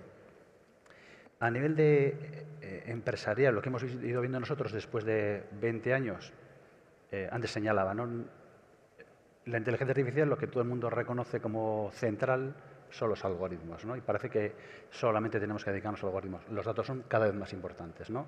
Y una frase que se utiliza mucho en otros contextos también, pero en el ámbito de la inteligencia artificial, garbage in, garbage out. Si los datos son malos, pobres, insuficientes, no recurrentes, lo que saquemos, por mucho que el modelo sea fantástico, sabemos cómo va a ser. Prestemos atención a los datos. Ese tercer elemento de esa hélice que nosotros en Bicomtech denominamos la hélice de la inteligencia artificial, algoritmos, datos, computación. Los elementos que permiten la computación y el cálculo son fundamentales. Estrategias las hay de diversos tipos, ¿no?, pero aparece cada vez con más fuerza el edge computing, ¿no?, la computación al final del dispositivo. Y luego, por otro lado, la dimensión que aparecía, también citaba antes Iñaki, ¿no?, la organizativa, ¿no?, los aspectos legales que tienen que ver con el tratamiento de esos datos, de esos modelos. La IA Act nos está empezando ya estamos en otro sándwich, no decíamos antes el del talento, ¿no? La IA Act nos va a empezar a limitar por arriba, por abajo, mejor dicho, y por arriba el desarrollo tecnológico. Entonces, vamos a tener que ir cabalgando en ese caballo nuevo, que es el de la inteligencia artificial. Otro elemento que entendemos que tenemos que fortalecer, enriquecer, en algunos casos arrancar en las propias empresas, es dónde encajamos la IA, ¿no? Esto también lo estamos viendo. ¿Desde dónde se gobierna? Desde el departamento de TI, el que tiene TI, el que no tiene TI, ¿cómo lo hace? Desde el departamento de producción, ¿cómo encajar esa relación? Incluso a veces la propia conversación, los lenguajes que se utilizan desde la empresa y desde el ámbito científico-tecnológico son muy diferentes, ¿no? Y es necesario, lo que nosotros cada vez vemos más frecuente, es la figura del business translator, ¿no? Entender dos mundos que siguen lógicas distintas. Y eso va a ser fundamental para que nos comprendamos y construyamos cosas de manera conjunta, ¿no? Sí. Y yo dejaría el paso a Unate. Sí. Sí, quizás nos queda justo 5 minutillos, entonces si quieres, Euna, te nos comentas un poco esta parte y ya cerramos. Que hay que tener en cuenta y hay que tener muy identificados cuáles son los desafíos exactamente y sobre todo priorizarlos para empezar a articular esas medidas, ¿no? Hay una parte, Agus, que apuntabas que es muy importante y tiene que ver con la integración tecnológica. Hay que tener en cuenta que todas estas soluciones de IA van a aterrizar en infraestructuras que ya existen y esto no es una cuestión menor, ¿no? Esto va a suponer retos técnicos, financieros, metodológicos, de personas, de capacidades, de competencias. Sí. O sea, la IA no la vamos a poner como un ente autónomo, pum, en mitad de la empresa y de repente se va a poner a funcionar. Esto se va a tener que entender con muchas cosas y, ojo, hay que hacer que se entienda, ¿no? De ahí que no se entienda como una cuestión menor, ¿no? Es una cuestión importante. Por supuesto, no volviendo a entrar en el tema de la formación y del talento, porque ya lo hemos dicho 20 veces, pero bueno, lo diremos 30 porque es importante y habrá que buscar soluciones aquí. Hay que tener en cuenta también los principios de privacidad y de ética, ¿no? Cuidado que aquí hay leyes que hay que cumplir escrupulosamente y muchas veces hay que encontrar ese equilibrio, ¿no? La LOPD, la GPDR, o sea, aquí hay cuestiones normativas de obligado cumplimiento y que efectivamente para abordar los proyectos hay que tenerlas en cuenta desde el principio. El desafío de la competitividad internacional para nosotros como tejido, como industria, como Euskadi, ¿no? como economía propia. Hay que tener en cuenta que hay muchas regiones que están haciendo unas inversiones bestiales en este ámbito y con esas mismas regiones vamos a tener que competir internacionalmente, ¿no? Entonces, esto no es un desafío menor tampoco. Luego está la parte regulatoria y de política pública. Está el Parlamento Europeo, si mal no recuerdo, en vías de aprobación de la Ley de Inteligencia Artificial, ¿no? Y resulta que van a tener que tener un equilibrio perfecto entre lo que es la protección de los intereses, ¿no? De los derechos de las empresas y de los ciudadanos y a la vez no estrangular la propia competitividad y la propia creación de valor a través de la inteligencia artificial, ¿no? Entonces esto va a ser un reto importante y un desafío y veremos, porque todos sabemos que hay otras regiones que no son Europas que efectivamente priorizan otro tipo de escalas y otros tipos de valores, pero ese es el mercado en el que nos movemos, ¿no? Y al final tenemos que ver si nos vamos a conformar con integrar la tecnología que genera otro o nos vamos a poner en una posición de querer crear tecnología nosotros, ¿no? Que yo entiendo que al final, en parte, también intentaremos llegar a esa conclusión. Y por otro lado, la famosa inclusión digital. Los que tienen muchas espaldas financieras y muchas capacidades para invertir en esto, bien. Y luego tenemos las pymes, que no es una cuestión menor en nuestro país, ¿no? Esas pymes en estas cosas suelen quedar allí después de todo, ¿no? Sí. Entonces esto hay que vigilarlo de cerca, ¿no? Yo entiendo que esos desafíos hay que contemplarlos de manera global, coordinada y atacarlos uno a uno para no atragantarse, pero no perder de vista a ninguno. Es que ricasco por los retos, por la reflexión. Efectivamente, viene época en la que vamos a tener que entendernos entre distintos idiomas, entre distintas necesidades, ética desde el diseño, normativa, innovación. Vamos, si os parece, a cerrar ya una frase cortita cada uno, si os parece, en la que podamos de alguna forma pues, dar alguna reflexión, alguna recomendación a modo de titular a la gente que nos está también escuchando. Bueno, yo reflexión y recomendación no me atrevo, pero pues que esto ha venido para quedarse, de eso estoy segura, y que cuanto antes se le quite el miedo y se empiece a incluir la inteligencia artificial dentro de nuestros modelos de negocio, dentro de nuestras organizaciones, más competitivos seremos, porque otros lo van a hacer. Entonces, sobre todo pues a las pymes, que no se le tenga miedo y que hay formas de hacerlo y para ello está el ecosistema y las posibilidades de colaboración. Y un mensajito para el ámbito más educativo, que no sé si estarán aquí, pero yo lo lanzo, que nos hace falta, o sea, si no hay tantas vocaciones STEAM, igual es porque desde los colegios no se provoca tanto esas vocaciones. No damos por hecho que los niños salen del colegio hablando inglés. Y no saben del lenguaje computacional. Entonces, eso tiene que cambiar y cuanto más cambie aguas abajo, más fácil, ¿no? Lo iremos notando luego en todas las formaciones superiores, desde FPs también, y todo eso llegará al ámbito empresarial. Entonces, bueno, pues trabajar ahí abajo también un poco esta parte. Es que ricasco. A ver, yo creo que estamos ante un cambio de era. Yo creo que la IA, más allá de visibilizar la importancia de la tecnología y el impacto en los sectores, yo creo que verdaderamente los va a transformar, que ya no se va a vender lo mismo probablemente, ¿no? El que hace tornillos, no sé yo si va a seguir vendiendo tornillos o va a vender otra cosa, ¿no? Alrededor del tornillo.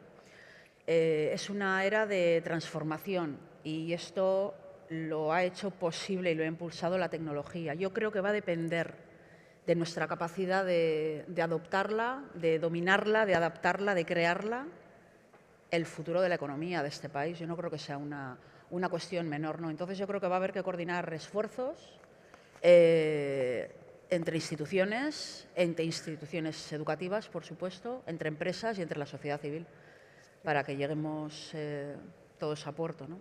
Muy bien. Eskerrik asko.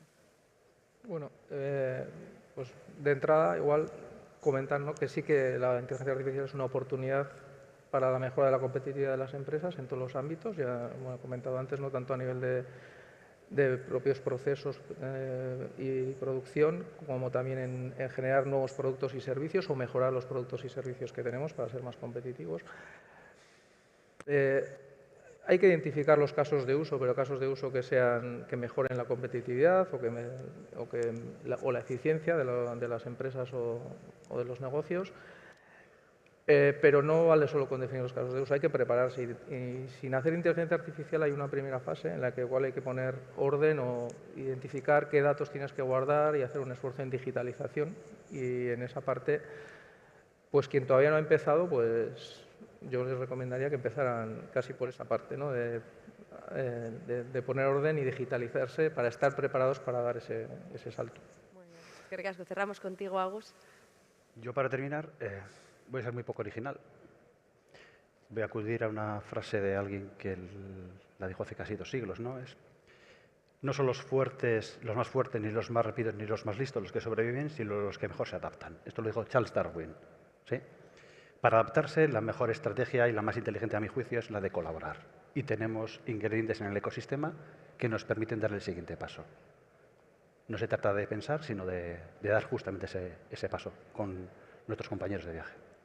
Eskerrik asko, honekin amaitutzat ematen dugu adimen artifizialari buruzko lehen hitzaldi bloke hau. Si tenéis cualquier duda o inquietud sobre el estado de la aplicación de la inteligencia artificial en Euskadi, retos, oportunidades, os esperamos en el stand de Basque Artificial Intelligence Center, donde os intentaremos acompañar en vuestro camino hacia la IA. Gracias, Nerea, Unate, Pedro, Agus, por acompañarnos en esta reflexión. Eta zuei guztioi, eskerrik asko zuen denboragatik eta laster arte.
Cuando nos digan, empezamos.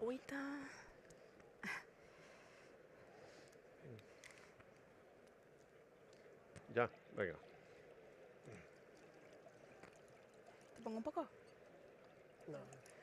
No. Un gustillo ahí. Buenos días a todos y a todas. Está claro que la IA tiene pues, un peso específico importante en este país. Lo que no saben los de la IA es que sin ciberseguridad no va a funcionar. Así que yo creo que es importante que los que estéis aquí entendáis muy bien pues, un conjunto de proyectos que me parecen absolutamente excelentes. Son proyectos punteros en donde estoy seguro que la IA tiene pues, una participación clara a la hora de mejorar directamente nuestros procesos. Bueno, yo voy a hacer pues, una breve introducción. Sabéis que Saibasque es un clúster de empresas vascas de ciberseguridad cuyo objetivo fundamental es aportar valor a los ejes industriales críticos que tenemos en Euskadi. Nuestro objetivo fundamental es establecer un modelo colaborativo que nos permita generar un entorno de confianza de productos y servicios seguros, más que de productos y servicios de seguridad en el entorno del trabajo y que genere competitividad en el ámbito de las empresas. Cuando salen las cifras de mercado y nos dicen que faltan 3,5 millones de expertas en ciberseguridad, cuando nos dicen que el coste de la ciberinseguridad en el año 22 fue de 8 trillones de dólares, 6 veces lo que es el PIB de España, cuando sabemos que el incremento de incidentes tiene un porcentaje de 2 cifras año tras año, lo que tenemos que entender claramente es que estamos entrando pues, en un modelo de transformación donde nos hemos olvidado de lo más importante que es la resiliencia y la confianza. Y sobre todo las pymes. El 60% de las pymes que sufren un incidente grave cierran antes de 6 meses, ¿no? Y eso, aunque no es público, lo que es público es lo más notorio. En los últimos tiempos hemos escuchado los ataques pues a empresas cercanas, Euskaltel, Real Sociedad, Air Europa, Alsepe, es decir, este tipo de incidentes que está directamente en nuestro día a día realmente nos está cambiando la mentalidad y afortunadamente yo creo que nos está haciendo ver que la seguridad no es una opción, sino que es una oportunidad. Los sectores más afectados, según el World Economic Forum, en el año 22, aquellos que pensamos que no son los nuestros, fueron las empresas tecnológicas, las empresas de telecomunicaciones, las empresas de fabricación, educación y sanidad. Con lo cual, lo que entiendo es que tenemos que tener claro que este es un elemento que realmente nos va a afectar a todos. Y vais a ver, en 3 proyectos que son diferenciales, como las normativas europeas que realmente pues, hoy nos afectan y nos van a seguir pues, afectando, nos van a indicar que el mejor camino que tenemos de cara a ser competitivos es hacer de la ciberseguridad un elemento de competitividad en nuestras empresas. No voy a hablar de más cifras, es decir, este año ha habido un gran incidente en el que han salido o se han extraído más de 70 millones de datos de usuarios.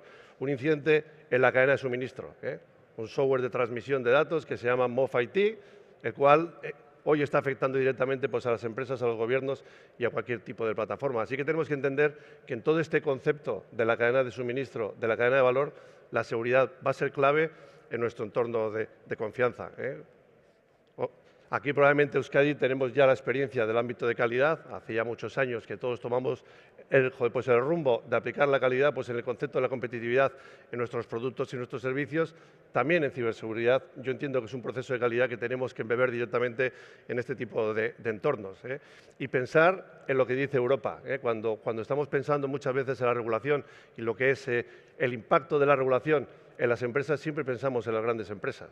Cuando surge NIS, desde el punto de vista europeo, pues el IBEX 35 y otras 100 empresas probablemente empezaron a entender que la ciberseguridad era una obligación que tenían que tener dentro de sus servicios, dentro de sus sistemas.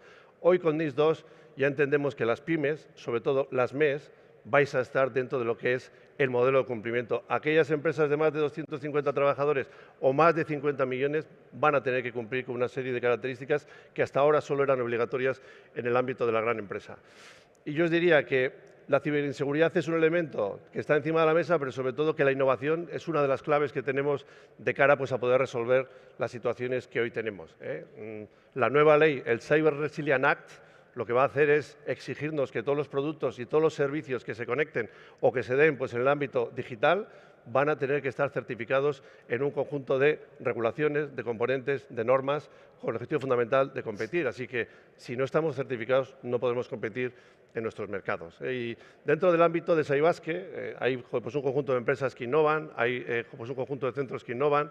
Hoy tenemos 3 proyectos punteros, yo diría que hay muchos más, pero creo que estos 3 marcan un poco lo que es alinear la estrategia que tenemos desde el punto de vista de nuestra economía con lo que tiene que ser la estrategia de Saibasque y esas empresas que tienen claro que tienen que construir los modelos de futuro. Y aquí tenemos a 3 personas, a 3 expertos, expertas, que nos van a indicar cada uno de ellos en qué proyecto están trabajando, cuáles son las características del mismo, cuál es el modelo colaborativo y qué resultados realmente esperamos de cara al futuro.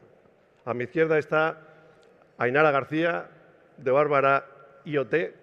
Ainara es ingeniera, es una experta en energía, manufactura. En los últimos años trabaja pues, en el ámbito de la innovación.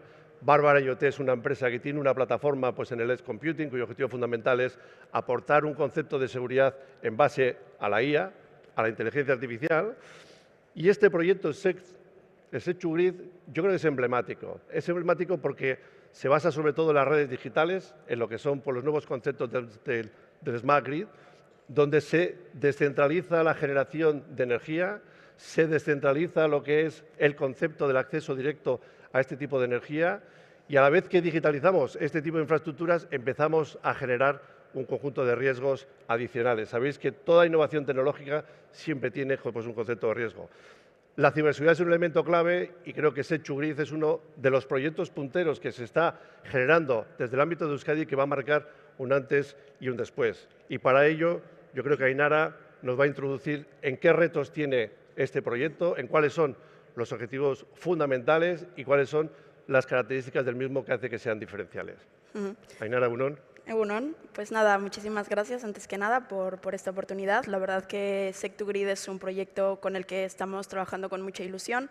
Es un proyecto que creemos que es muy potente. Tenemos un consorcio con players muy importantes dentro de lo que es el mundo de la Smart Grid.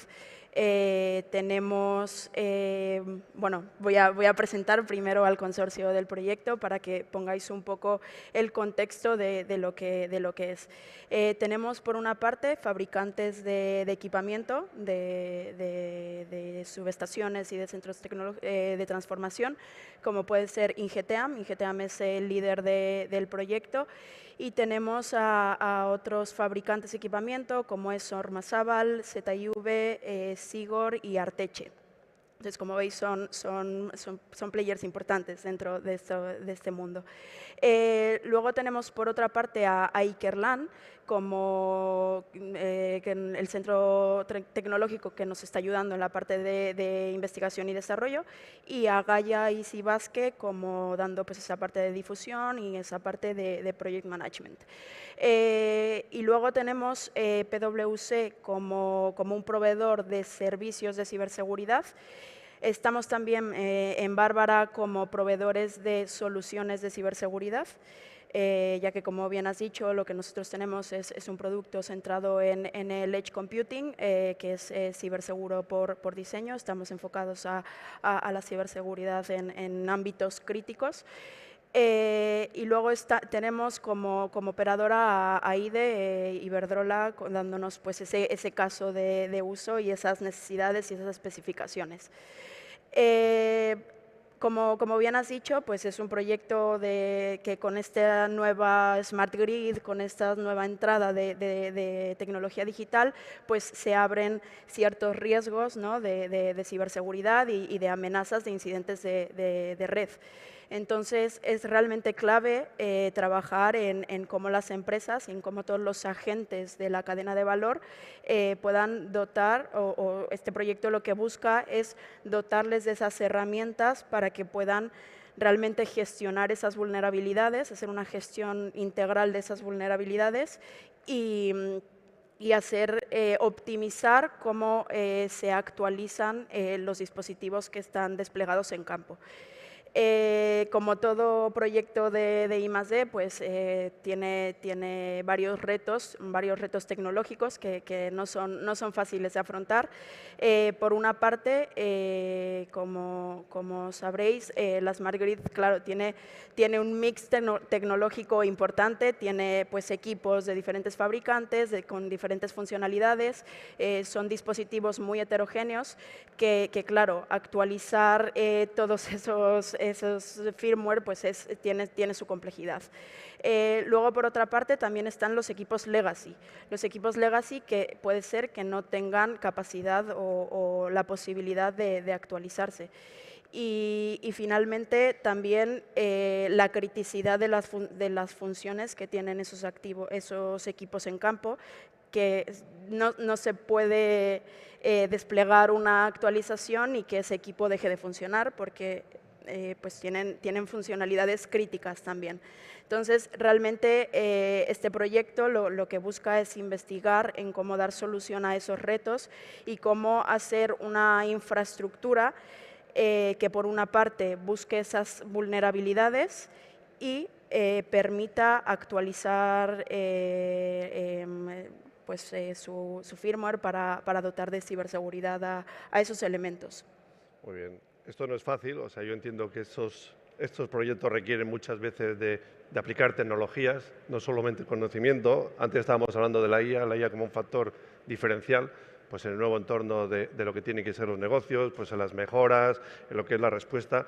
¿Hasta qué punto la IA es un elemento clave en todos los resultados que esperáis dentro del proyecto? ¿Cómo estáis, pues hoy en día, en el concepto de la IA cognitiva, cómo estáis aplicando pues, de una forma cross con todos los actores que tenéis pues, en este proyecto, un elemento que marque la diferencia?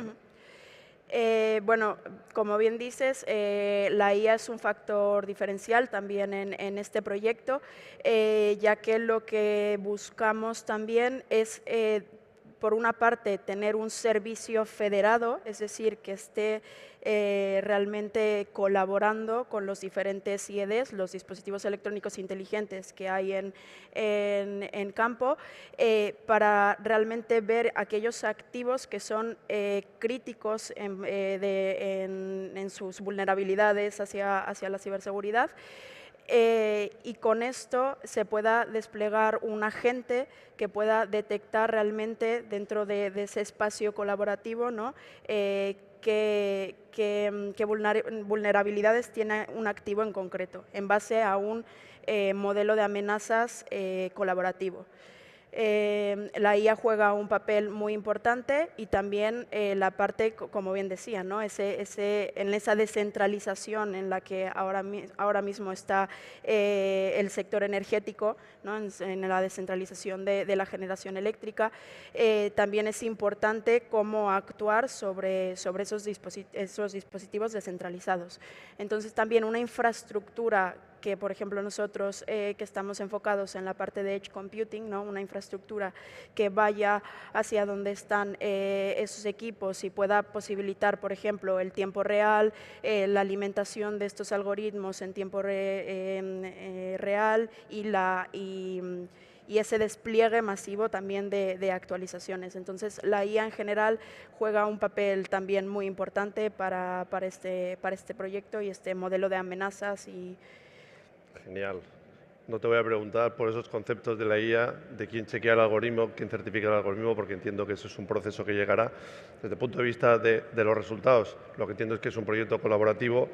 ¿Hasta dónde este entorno Saibasque, este entorno de colaboración, realmente nos va a ayudar a llegar a lo que es este mercado final, ¿no? Es decir, ¿cuáles son los retos colaborativos que existen, cuáles son las ventajas competitivas en el conjunto de empresas que están participando en el proyecto y quién se va a beneficiar mañana de este tipo de resultados, ¿no? Bueno, yo creo que un poco como se ha venido hablando en las charlas anteriores, este proyecto yo creo que es un ejemplo de esa colaboración, ¿no?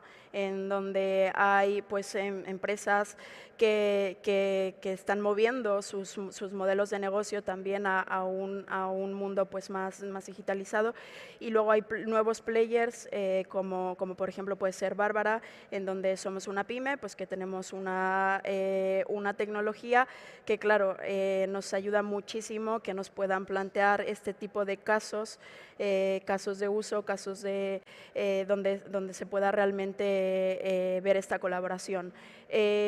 También este proyecto a mí me parece súper interesante en el sentido de que todos los fabricantes de equipamiento realmente son competencia también. Entonces, es una forma en la que yo creo muy bonita de realmente un reto que nos afecta a todos como ciudadanos, ¿no? Realmente las empresas estén colaborando entre ellas para bien incluir a nuevos players del mercado, como también hacer una colaboración entre competencia para dar una solución a una problemática y a un reto de futuro que lo tenemos a la vuelta de la esquina, como quien dice. Entonces, bueno, es un proyecto que a mi parecer es bueno, perfecto en ese sentido. Última pregunta que me gusta hacer, ¿cómo está el talento? Es decir, pues en un proyecto con este tipo de características en el que estáis combinando talento, ¿realmente se comparte? Es decir, o sea, llegamos de verdad a poner encima de la mesa todo ese conocimiento que tenemos de forma individual con el objetivo fundamental de sacar un buen producto final, o siempre nos escondemos alguna cosita de estas que tenemos en casa. Bueno, yo supongo que cada uno también guardará un poco, ¿no? su know-how. Eso es. Pero en cierta forma sí que, bueno, o sea, finalmente es un resultado el que se ha planteado en este proyecto final colaborativo, entonces todos realmente se está colaborando en ese resultado final, ¿no? Que en ese sentido es pues aportar nuevo conocimiento y seguro que lo ves. Eskerrik asko. Idun, otro proyecto importante, Cristóbal Arellano, investigador, doctor en el ámbito de Ikerlan, experto en plataformas digitales que se aplican a la industria, hombre inquieto, yo le conozco de diferentes proyectos, de diferentes entornos, y además líder pues, de un proyecto que me parece que es absolutamente complementario.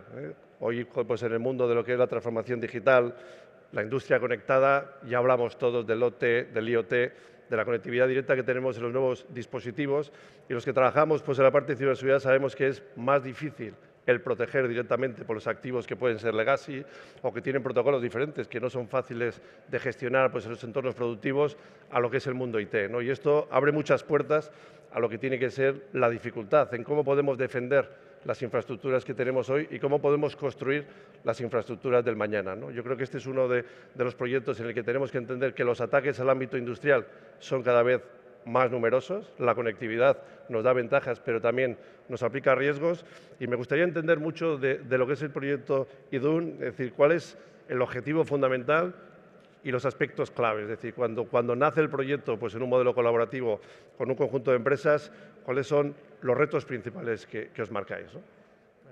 Muchas gracias, Xavi, por la invitación de Cibasc para poder aportar en este foro, ¿no?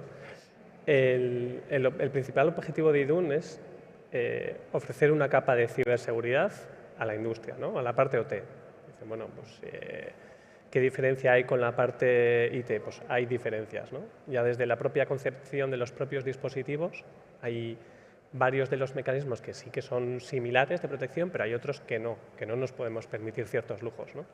De hecho, siempre se suele hablar de la parte IT y la parte OT, donde en la parte IT se intenta primar lo que es la confidencialidad, ¿no? Y en la parte OT se centra más en esa parte de disponibilidad, ¿no? Que no pare en mi producción, ¿no? Casi me importa más me importa menos que me roben los datos a que paren mi producción. Teniendo, digamos, esas ideas claras, lo que hemos intentado es, y estamos trabajando en ello, en esa parte de ofrecer ese escudo de ciberseguridad para la parte industrial. Centrándonos en tres pilares, ¿vale? Por una parte, la parte de la metodología, el cómo hacer, ¿no? El cómo abordamos diferentes sistemas industriales, sabiendo que cada uno de ellos es heterogéneo. La segunda pata, que tiene que ver con herramientas. Estamos desarrollando e integrando un conjunto de herramientas que cubre, de alguna manera, intentan simular el razonamiento humano a la hora de proteger los sistemas. Sabemos que es muy difícil hacer una protección, hacer una protección y mantenerla a lo largo del tiempo, ¿no? Necesitamos de herramientas para automatizar todas esas fases, desde la propia identificación de la amenaza hasta la propia mitigación de ella, ¿no? Y luego la tercera, que tiene que ver con esa parte de estandarización, ¿no? Hoy en día yo creo que nadie pone en tela de duda, ¿no?, que es necesario la seguridad física de los elementos, ¿no?, el safety. En cambio, de la parte de la ciberseguridad digital, ¿no?, de cybersecurity, pues todavía no ha calado tanto, ¿no? No lo hemos hecho tan nuestro, ¿no? Con lo cual, esa parte de ese marco regulatorio también es importante. En este caso, este proyecto europeo está compuesto por una serie de actores relevantes, desde centros de conocimiento, como puede ser en este caso Office en Alemania, Oulu en Finlandia, ¿no?, y Kerlan, como bien hemos comentado, hasta otros actores relevantes, como puede ser desde el ámbito de la ciberseguridad empresarial, que tiene que ver S21sec y Vitium, ¿vale?, desde Finlandia, a Gaia en la parte de diseminación, o además de eso, también está en este caso DIN, ¿vale?, el agente de estandarización alemán para toda esta parte de estandarización que hemos comentado previamente. Y luego tenemos 3 casos de uso relevantes, ¿vale?, que sería, por una parte, Fagor Arrasate, que se dedica a hacer líneas de producción, líneas de producción y de estampación, digamos, producción de gran tamaño, como le llamo yo, de gran tonelaje. Mondragon Assembly, que se dedica más a la parte de integrar, ¿vale?, de fabricación a más pequeña escala, por decirlo de alguna manera. Y por otra parte está Cosins, ¿vale?, que es una empresa alemana que se dedica a temas de señalización para, en este caso, aerogeneradores, ¿vale?, señalización aérea. Digamos que esos 3 casos de uso nos van a servir de alguna manera para probar todo lo que estamos desarrollando los actores que he mencionado previamente. Espero no haberme olvidado ninguno de ellos. Esperemos que no, y si no, les pedimos perdón. Antes hemos hablado del Cyber Resilience Act, ¿no? Es decir, es esa nueva regulación europea que va a exigir un conjunto de certificaciones de todos los productos y todos los servicios que vayamos sacando directamente al mercado, si queremos estar en él. Es decir, en esto ya no es una opción, sino que va a ser casi pues, una obligación, igual que el marcado CE en cierto tipo de tecnología ya lo tenemos asumido.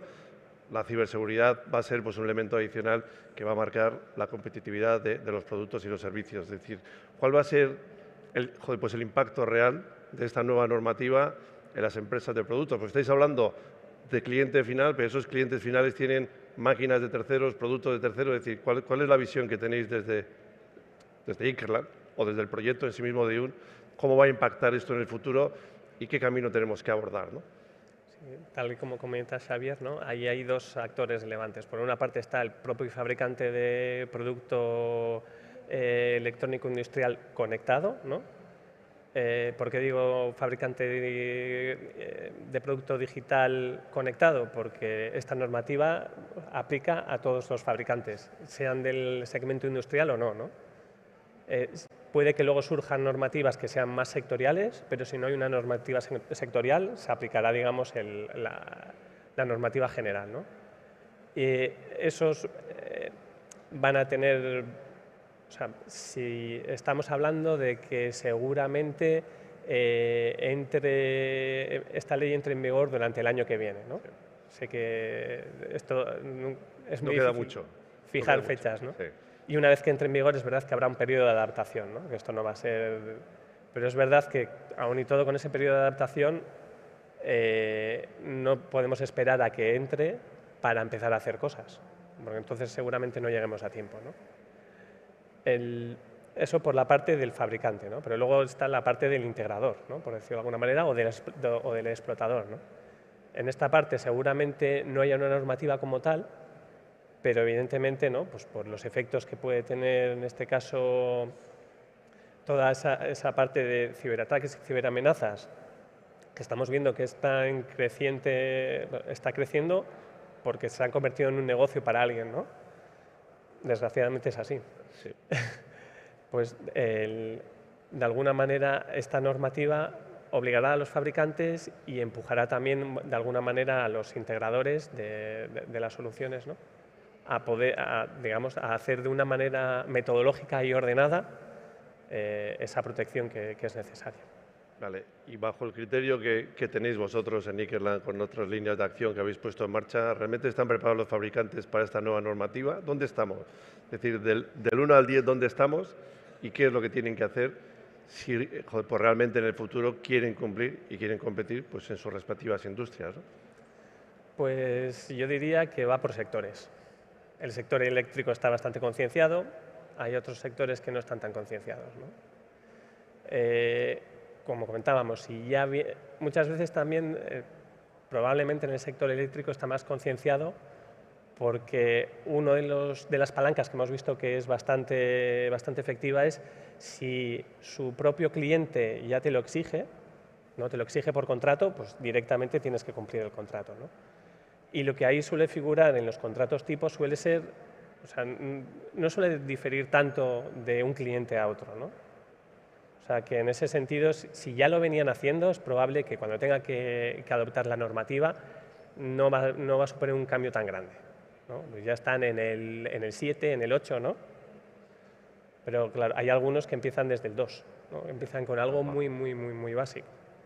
A eso les va a costar bastante más. Ya, y cuando en esa labor que hacéis desde el ámbito de Ikerland y la empresa nueva que habéis creado en ese momento, Orbic, os enfrentáis de verdad pues, a lo que son estos fabricantes, ¿no? que están preocupados directamente por ese nivel de cumplimiento de ciberseguridad, ¿cuál es el grado de acogida que está teniendo, ¿no? O sea, es una iniciativa que parece clave, pero muchas veces la falta de concienciación hace que no se interprete, ¿no? Entonces, ¿cuál es la visión que tenéis desde el punto de vista de la oferta en este caso, de acogida por parte de lo que son los fabricantes en este tema de certificar sus productos en el ámbito de Cyber Resilience Act?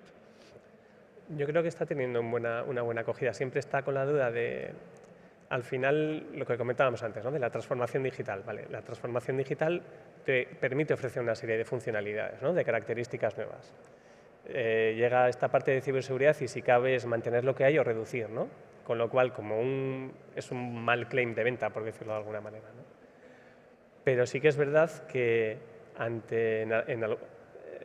últimamente se está viendo más como un factor diferenciador, ¿no? Es decir, la competencia, o sea, puedo empezar a luchar o mantener la lucha en base a precios, ¿no?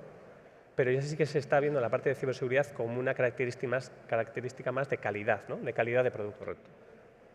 Y en ese sentido yo creo que últimamente sí que estamos viendo que está habiendo una evolución, ¿no? Que ya no se está viendo como un gasto, se está viendo como una inversión un poco peculiar, pero como una inversión. Pero es una oportunidad, ¿no? O sea, entiendo que es una oportunidad sobre todo pues, de cara a competir en los entornos futuros, ¿no? Así que, bueno, Mila esker, eskerrik asko Cristóbal, luego si hay pues, un par de minutos os haré pues, una pregunta trampa a los tres, pero vamos con Echaun Sánchez, que es responsable de innovación en Perseus Ciberseguridad, una compañía que se dedica pues, al Pure Security, que tiene también pues, la innovación uno de sus retos fundamentales. Echaun es un ingeniero de telecomunicaciones, pero también es ingeniero técnico pues, en el ámbito electrónico. Le encanta la innovación, yo creo que tiene siempre pues, el perfil de construir futuro. Y el proyecto que ellos han presentado y que están trabajando, pues me parece que es uno de los efectos milagros, ¿no? Cuando yo empezaba en ciberseguridad hace ya muchos años, y sobre todo trabajamos en el sector financiero, nadie quería compartir la información, nadie quería compartir los datos. Es decir, cuando alguien tenía un incidente, lo escondía debajo del asiento y no contaba nada, ¿no? Bueno, pues hoy en día nadie tiene ninguna duda de que todas las grandes empresas están compartiendo datos, están compartiendo información, saben que les van a atacar, no saben cuándo, entonces el compartir la información te da siempre una ventaja competitiva pues, a la hora de anticiparte, ¿no? Esto que en el mundo IT es común, o sea, probablemente pues, en el mundo OT, IoT, pues en el mundo industrial es nuevo, ¿no? O sea, yo creo que estamos en un mundo nuevo, en donde estamos descubriendo que nos atacan, donde estamos descubriendo que nos impacta y donde tenemos que ser capaces de entender muy bien cuál es el grado de vulnerabilidad que tenemos, cuál es la información que podemos compartir y cómo la podemos compartir, ¿no? Y el BAS Cybersecurity Shared Data, yo creo que es pues un ejemplo claro de cómo intentar llegar de verdad pues, a tener pues, un modelo de comportamiento en donde la colaboración es la que nos va a permitir realmente que nuestras empresas funcionen y que sean resilientes. Echaun, esto es un escenario complejo, ¿eh? Yo sé que estamos hablando de un mundo bastante nuevo, en el cual no hay mucho expertise, no hay muchos expertos, en el que compartir la información muchas veces cuesta y entender el lenguaje entre los ingenieros de un perfil y los ingenieros de otro es complejo, ¿no? Es decir, ¿cuál es el objetivo fundamental del proyecto? ¿Cuáles son los retos? ¿Dónde estáis en este momento? Lo primero de todo es que ricasco, Xavier, por tener la oportunidad de hablar de este proyecto. Quizás de los 3 proyectos es el que, digamos, menos avanzado en el tiempo está, pero el proyecto, como tú introducías, es un proyecto que quiere investigar y trabajar en desarrollar esos espacios colaborativos de datos de ciberseguridad industrial. ¿Para qué? Para que de una manera confiable y segura empresas finales, organismos, puedan acceder a información que actualmente pues, se encuentra difícilmente accesible o dispersa. Claro, esto nos puede sonar como una utopía, pero si lo contextualizamos, por ejemplo, a Euskadi, que es un referente tecnológico, industrial, ya no solamente a nivel nacional, sino también a nivel europeo, hay datos que así lo avalan. Lo que vemos es que bueno, las empresas de nuestro ámbito están haciendo una apuesta fuerte por invertir en tecnología, en comunicaciones, y esto está muy bien, pero tiene una parte que también viene consigo, que es la aparición de amenazas, exposición a ciberataques, y las empresas pues tienen que empezar a trabajar esa parte de cómo ya no defenderse, sino de una manera proactiva tratar de trabajar en prevenir esos ataques o, como tú decías, sabiendo que el ataque se va a dar, pongamos todas las medidas oportunas para que el daño sea el menor y el tiempo de recuperación sea lo más rápido posible.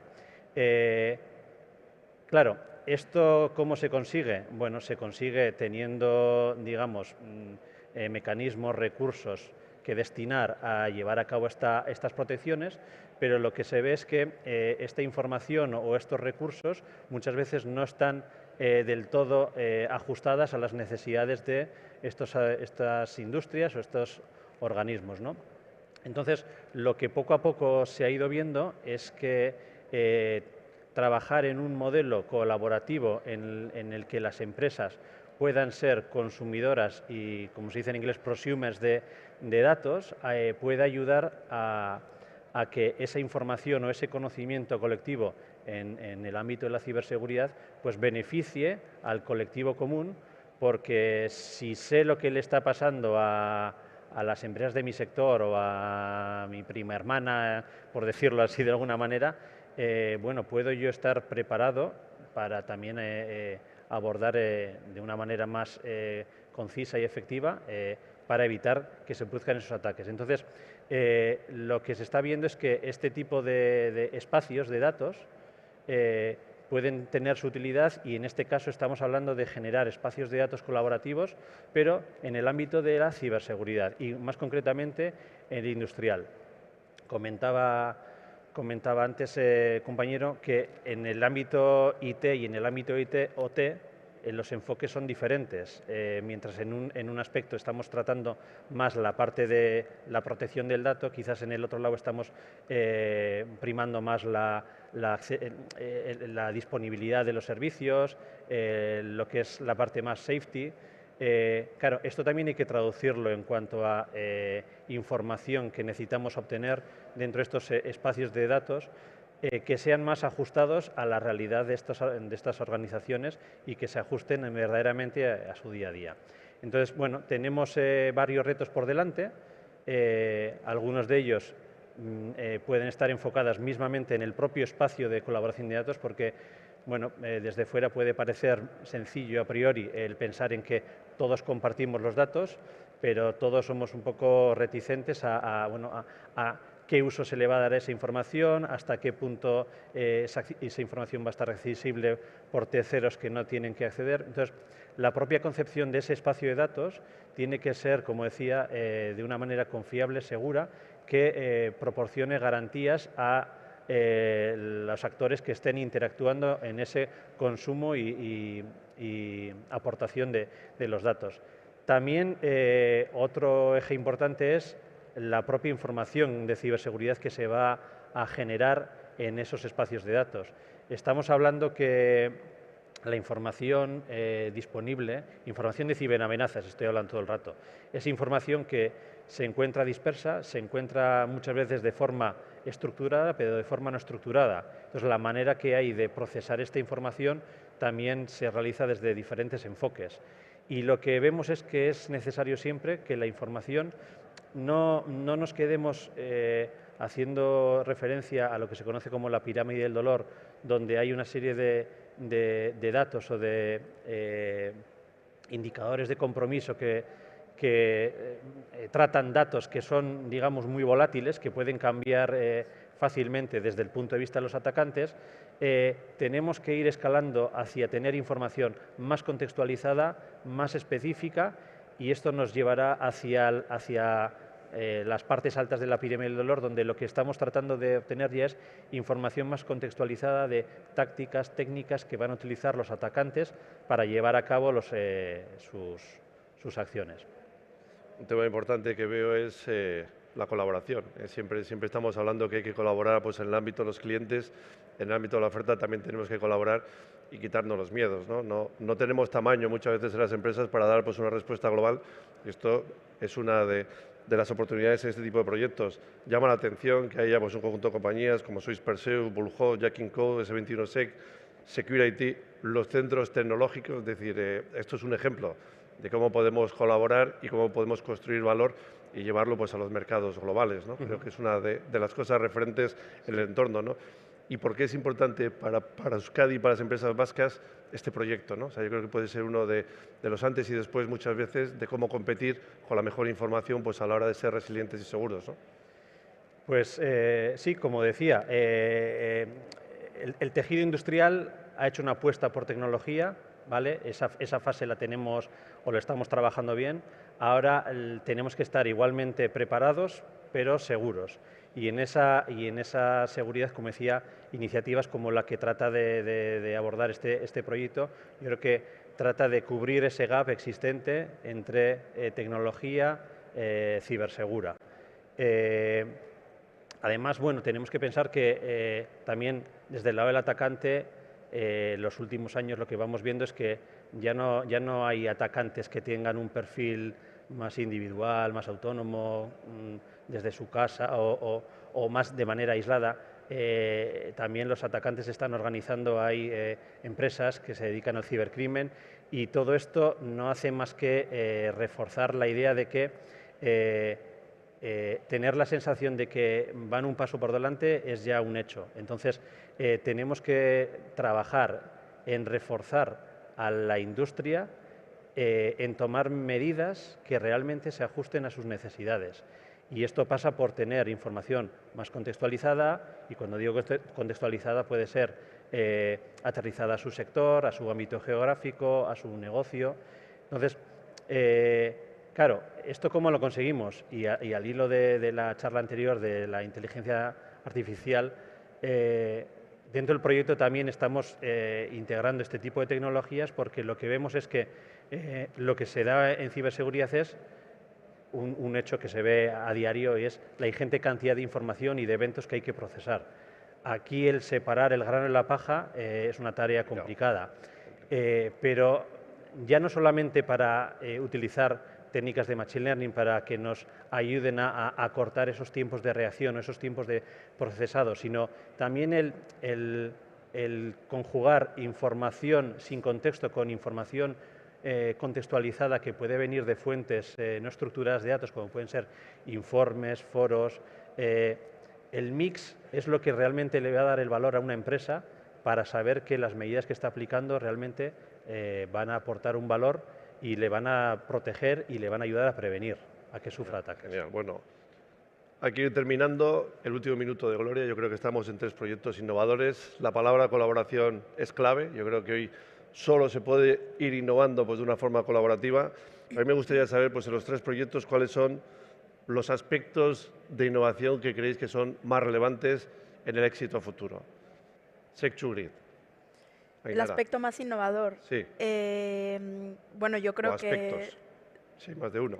Sí, bueno, también el espacio colaborativo de buscar esas vulnerabilidades, la aplicación de la inteligencia artificial para este modelo de amenazas y reaccionar y corregir lo que pueda haber de manera pues previa a que pueda ocurrir.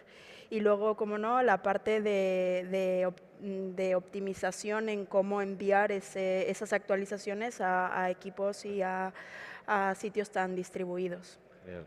Cristóbal, Idun.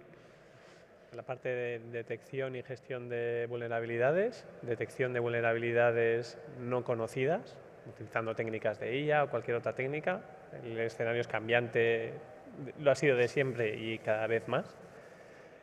La parte de poder tomar acciones de mitigación de manera automática o semiautomática, guiada, de alguna manera, si detectamos el problema, tenemos que conseguir hacer algo de la manera más asistida posible. Totalmente automático será complicado, o podremos hacer una labor de contención limitada, pero yo creo que ahí tenemos también bastante por hacer. Y luego en la parte de ofrecer toda esa información a alguien que tiene un conocimiento técnico pues, que no es un especialista en ciberseguridad. Correcto, eskerrik asko. Etxaun, BCSSD. No es el Basque Cyber Security Center, pero casi. Ya, ha estado cerca. sí, solemos tener esa... aparte del propio hecho de establecer este espacio de datos con el reto que supone el establecer a nivel de una arquitectura que garantice la generación y consumo de datos, el ver cómo alimentar ese espacio de datos a través de la implementación de tecnologías de inteligencia artificial con mecanismos de procesado de lenguaje natural, es lo que creemos que es innovador porque tenemos que tratar de procesar y extraer datos contextualizados de todo tipo de fuentes y de todo tipo de redes, no solamente redes, la red superficial, sino dark web, deep web, y creemos que realmente de esos trabajos es de donde vamos a poder sacar información realmente útil para luego poder compartirla a través de servicios y herramientas que puedan consumir las empresas industriales finales. Eskerrik asko, Iruey. Yo creo que es tiempo de acabar. 3 proyectos, tres entornos claves en lo que tiene que ser el futuro de nuestras empresas, de nuestra industria. La colaboración como elemento fundamental. No hay IA sin ciberseguridad ni ciberseguridad sin IA, es decir, esta secuencia que hemos tenido de hablar de la IA, de las oportunidades, hay que aplicar la ciberseguridad directamente pues, en la propia IA y en cómo se puede ofrecer pues, en los servicios y los productos que estamos generando. Y espero y deseo que todas las empresas que estáis aquí veáis que la ciberseguridad es una oportunidad y no es un problema. Nada más, mila esker, eta hurren arte. Eskerrik asko.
Yeah.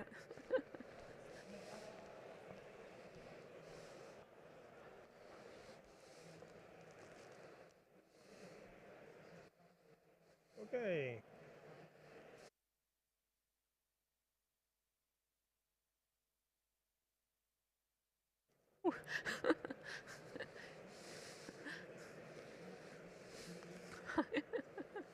It's like Come on. looks so distant, no? Yeah. I need to see the screen. Well, Oh, you have a screen there, eh? Yeah, good morning. but he's covering it. I understand you're hearing me. Good morning. Thank you for coming here to this roundtable. This roundtable is about perhaps for many of you a quite new topic. It's about quantum computing. It's about quantum security. It's about many new paradigms that are appearing. The name of the roundtable is Post-Quantum and Cybersecurity, and cybersecurity is a topic that is being influenced by quantum computing and by quantum capacities in several aspects. It generates new threats, but it also gives new tools. So it's a dual-use technique. We have today with us two experts in the topic. We have Boyka Radescu from IBM.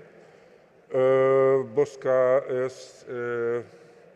is the IBM Quantum Innovation Center lead in EMEA, and she's responsible for driving the European quantum partners on their journey to using successfully quantum technologies.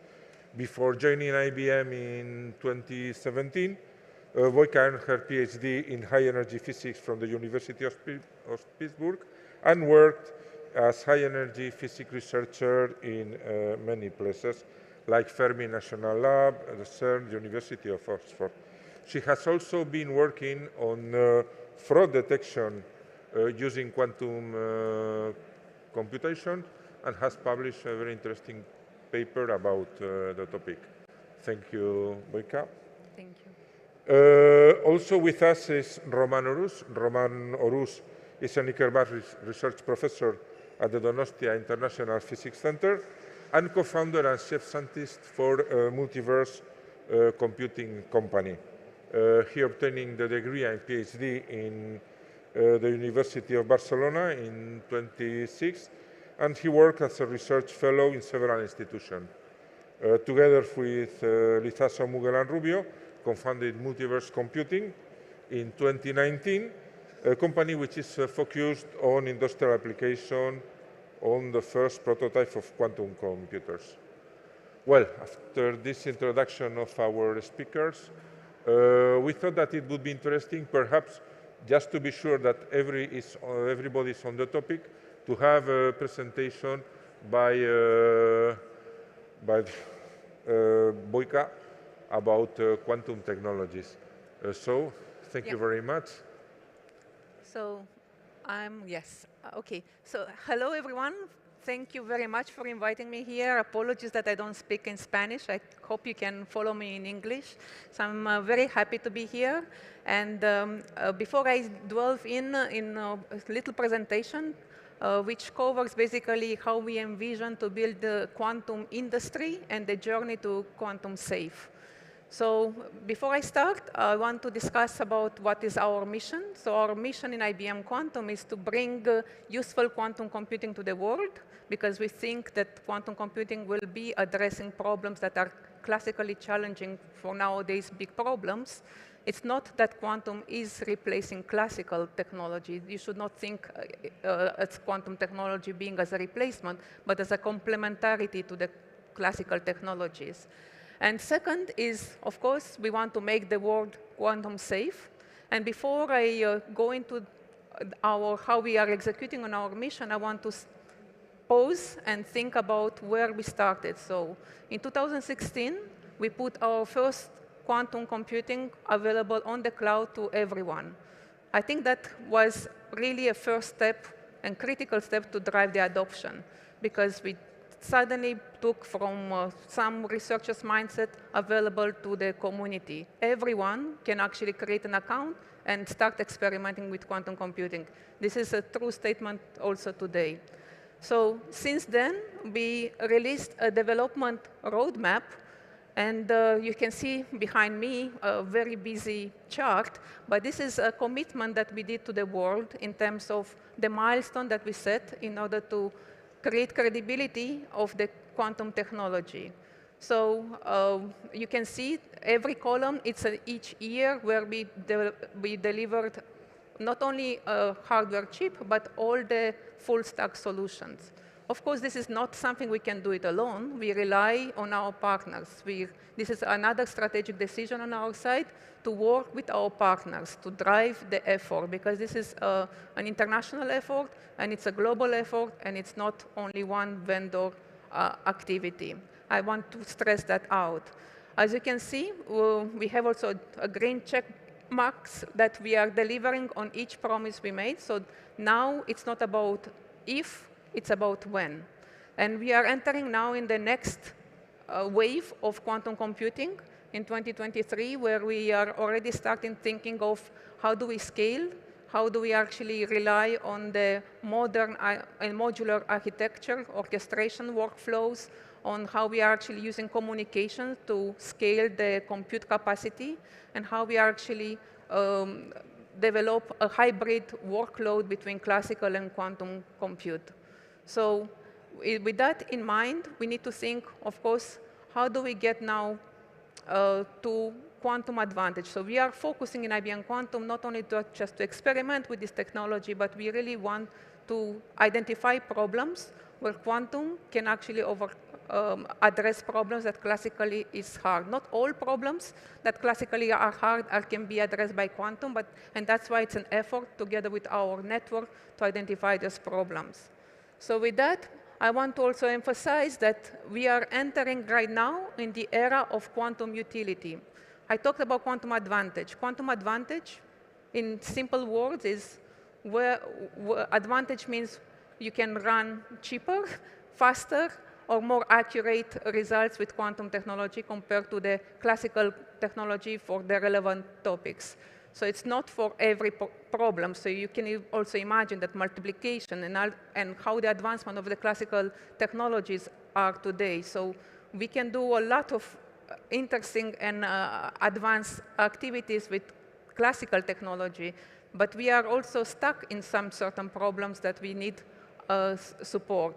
So what I say here is the era of quantum utility starts now, because with the noisy systems, we saw in the previous slide there were different hardware, but we are still in the noisy regime. We are not in the fault-tolerant quantum computer. We also need to understand the reality of the progress and how that is developing. So and actually, nowadays, with 100-qubit systems, we already see the evidence that with the noisy quantum computers, we are able to produce accurate results in regimes where leading classical compute start to struggle. So this is very interesting time. And we have a Nature paper, and that's what you see a screenshot there. But what you see also there, the battle to get to the better compute, it's basically a battle of exponential. The classical problems increase in complexity exponentially. With quantum compute, with using error mitigation techniques, we can see that the exponentials are a bit shallower. But of course, to get to the fault tolerance, this is our ultimate goal. Now that we are entering this quantum utility era, that means that it's posing an interesting challenge for business, an opportunity. Because in business, then you can be a first mover and create value. You can build a workforce, because it takes time to transition from the way how you think of a problem into quantum approach. It's completely different approach of handling the problem. So you need to also change your mindset, how you are addressing it. And of course, it's an opportunity to create and lock the IP, and as well reserve compute resources. Because as soon as we get in the quantum advantage era, the quantum computing resources are sparse, and then, of course, it's going to be much more expensive. So How do we actually want to build a quantum computing industry? Because we know that if we don't grow industry, then this technology will not succeed. So we need to create an industry out of it. In IBM, we took approach by identifying 5 areas that we want to focus on. Central to it, it's advancing computing, and that's what you see in it. And we are doing that, as I mentioned again, with our partners to identify useful problems. And we are working together with them by creating these technical working groups with research programs, with open source capabilities. Second of it, it's quantum innovation centers. Actually, I'm leading the quantum innovation centers in EMEA. And those are the centers where they are creating next generations of quantum experts. They are pushing on 4 pillars: providing access for quantum computers. They are doing research and workforce development by using the quantum as a tool. And they are also imposing the economic development. Actually, here in Biscaya, we do have already a quantum innovation center, Slantic, and Basque Strategy has a lot of investment in installing a quantum computing system in San Sebastian. So it's very vivid, lively ecosystem in here. So I'm very happy to be here, and I'm happy to have Cristina, who is leading the activities in Basque countries. Third, we have also industry adoptions. These are the clients with whom we work directly in order to create the foundation layer for specific use cases. And it's very important criteria in order to scale from there. And fourth, it's application services. So right now, we are accessing quantum systems through basically Python language to actually interact with it. But the idea is to integrate with other software layers in order to make an easier barrier to enter into quantum, to interact with the quantum systems. And the topic of today is quantum safe, and that's where we are working with also our clients to actually on the journey to get the transformation to the quantum safe regime. So why I'm mentioning quantum safe? So you can see there's a lot of development on the quantum computing aspects, but there is actually, despite this awareness, but there is actually quite a challenge to understand the current cryptography. So awareness of that it's low, and familiarity with it, it's low. And because familiarity with the cryptography, it's low, then the action to act on it is also low. So this is where we are here today to actually discuss why we need to act now. So obviously, our modern digital world depends on cryptography. We take for granted that we can actually communicate, we can do bank transfers, we can do payments, and we rely on trust. That trust relies on cryptography.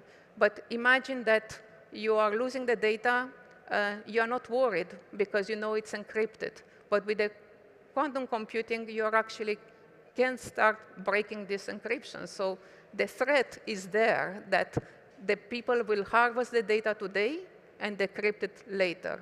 So when I talk about cryptography, we know that there are two algorithms behind it. One on the symmetric cryptography, the other one is asymmetric. Asymmetric cryptography relies on public key and private key. Public key to encrypt it, private key to decrypt it.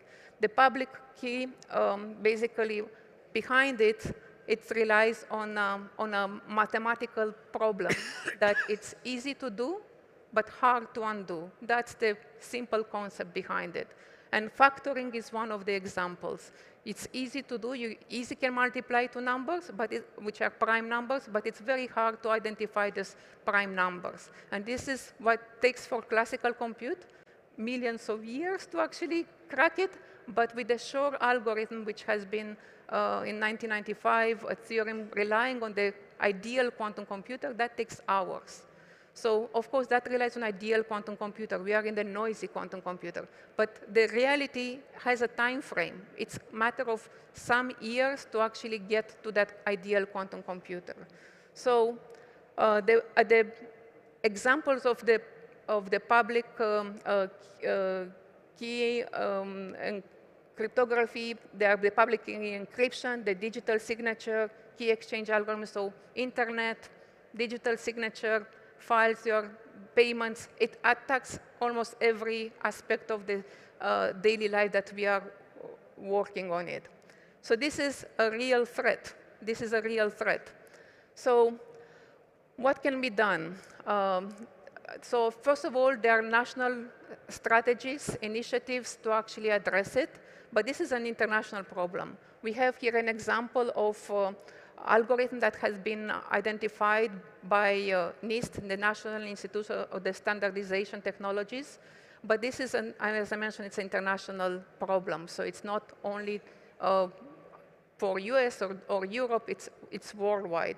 And I take pride that IBM has been IBM Research Organization has been identified as 3 out of 4 algorithms that are going to be recommended next year, part of the first round of selection.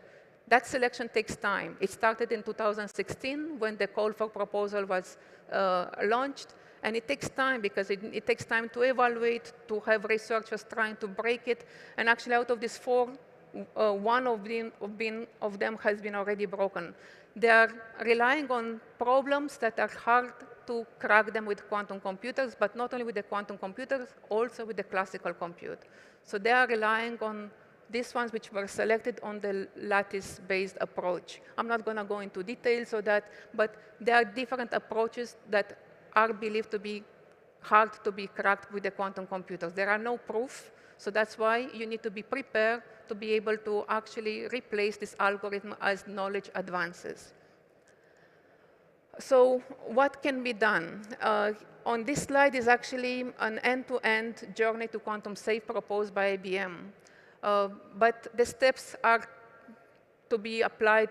I think it's a common sense because you can read it from bottom to top. So first of all, you need to identify the threat.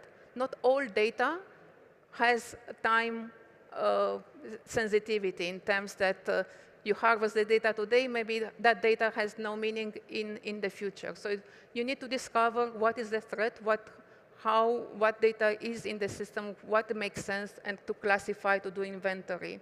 Second, you need to observe where the data actually is. You need to run analysis, risk analysis, factors, what it implies. And then you need to transform. So when you transform, you also need to think about redesigning a bit of infrastructure to automate, to be agile, to change on the fly if needed. So these are the main steps that need to be taken. In IBM, we provide methods in terms of strategy, but also technology, products in order to address this stuff. And I think I'm conveying the message that we need to do it today, but I also want to emphasize, because I'm from IBM, that I take pride that IBM is not only inventing this algorithm, but it's also adopting it, applying it, experimenting it, and delivering. We have actually the first IBM Quantum Safe platform, IBM Z16, that is actually including 2 of these algorithms that have been identified by NIST. And I think this is very good proof that we are not only inventing, but we are also transforming our own organization to set an example.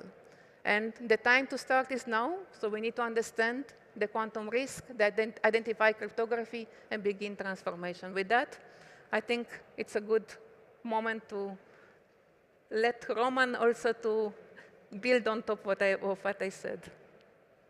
Yes, please, Roman. Thank you very much, Boyka.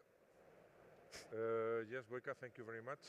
It's now the turn to Roman to present her contribution to this quantum safe world and to the application of quantum technology. Thanks a lot. So thanks, Eduardo, and thanks a lot, Boyka. I think you actually did a very good introduction.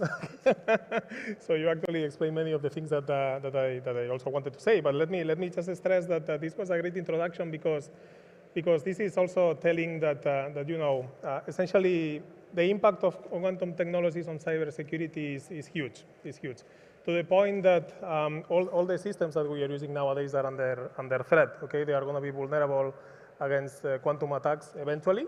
It's not a matter, as you were saying very well, it's not a matter of whether somebody is going to hack these systems. It's a matter of, it's going to happen, okay? So it's a matter of when is it going to happen. Yeah. It is going to happen, okay? So for instance, with public key cryptography, we know it's since 1992 that we have these algorithms for factoring and for elliptic curves and so on. And at the beginning, the people thought, well, maybe we need a very powerful quantum computer, and the first nation that gets it is going to be able to hack all these RSA systems and so on. But we still have symmetric key algorithms and the advanced encryption standards and so on. But still, that's not the end of the story, because nowadays people are also thinking about other types of cyber attacks, okay, with quantum computers. Especially nowadays, you know, we have these quantum processors that are small and noisy. It's the era of quantum utility, as you were saying. We don't have 1 million qubits and we cannot do anything.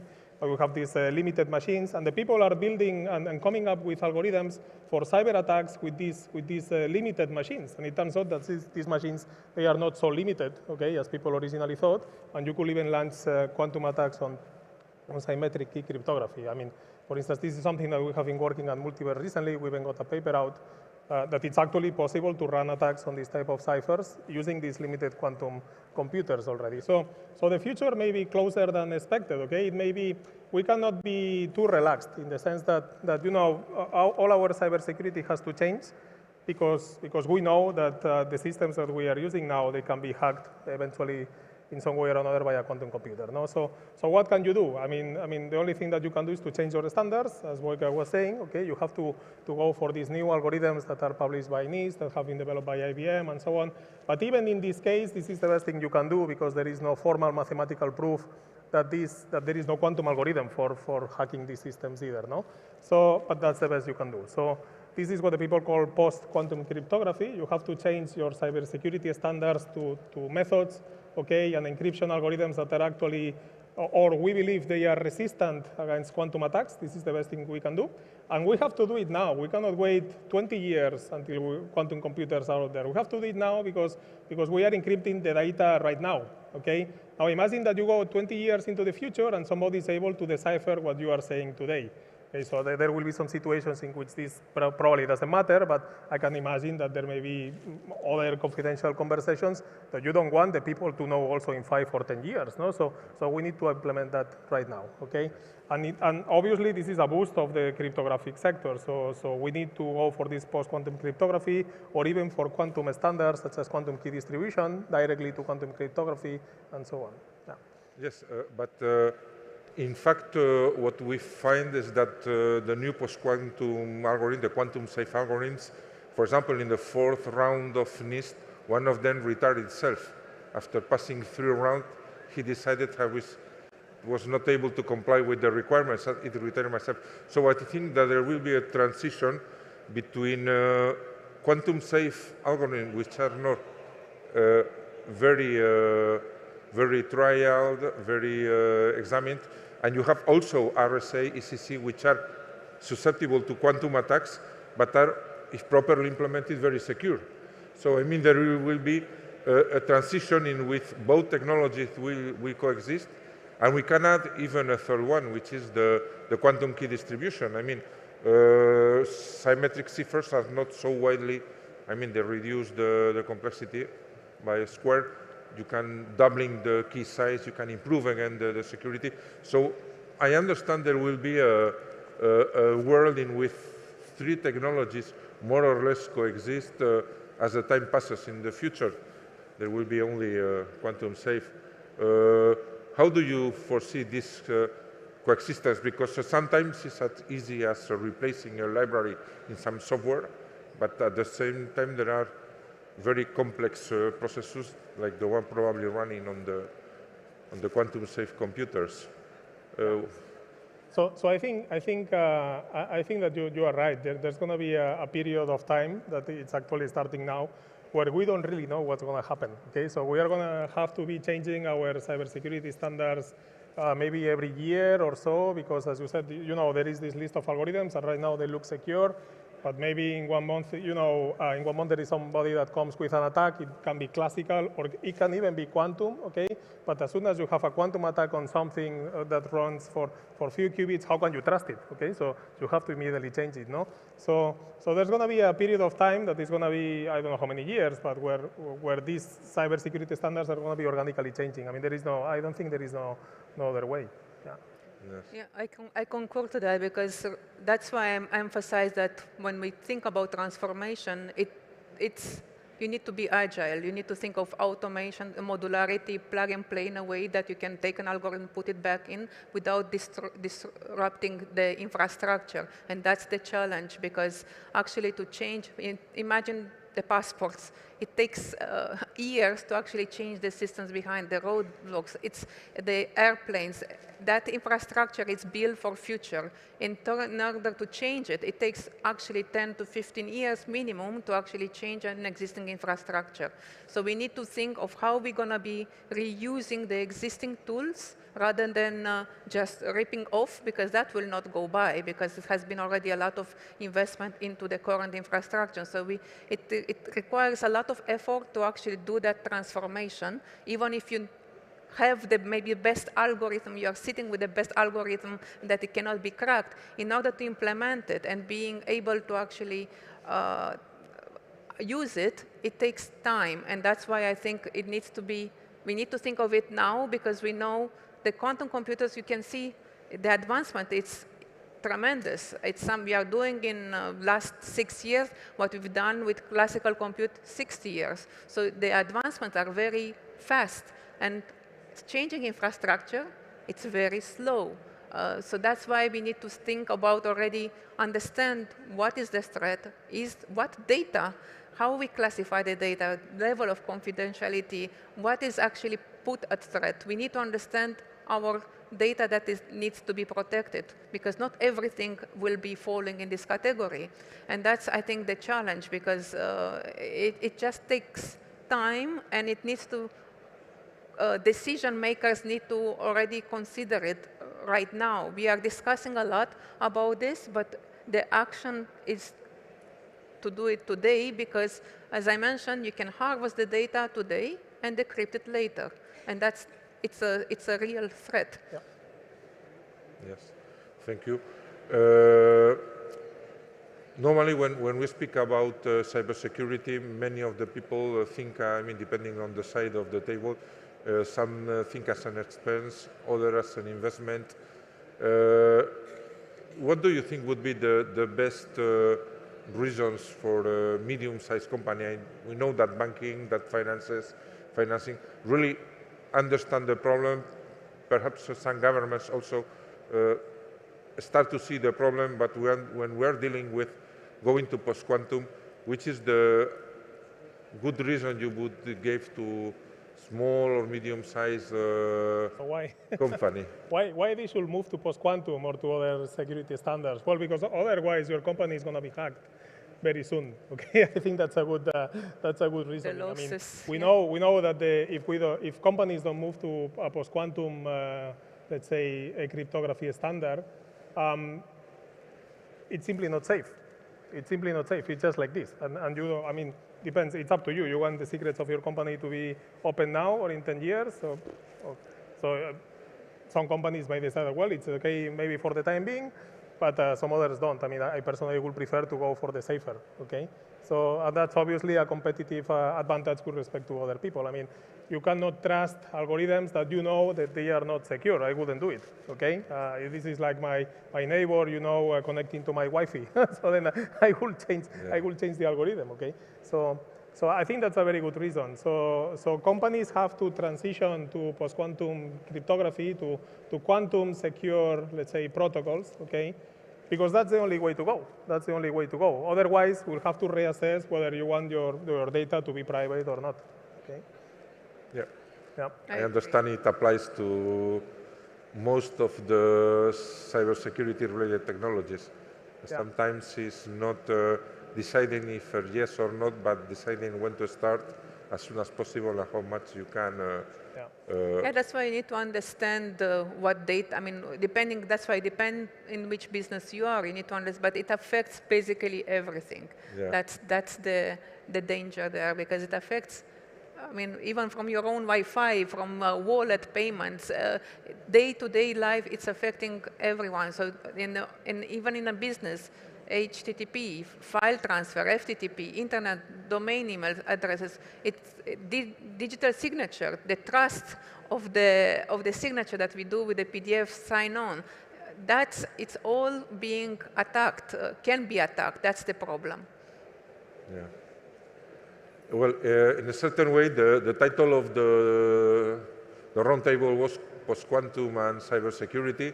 When we speak about post-quantum, we can also start to think about which kind of tools we will have once quantum is available for good. I mean, perhaps there are new mechanisms for running IA services.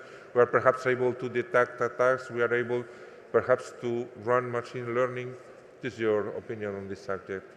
Yeah, that's a good question, and I'm happy you asked it, because otherwise it looks like we're only talking about destroying the world here and about the bad news, no?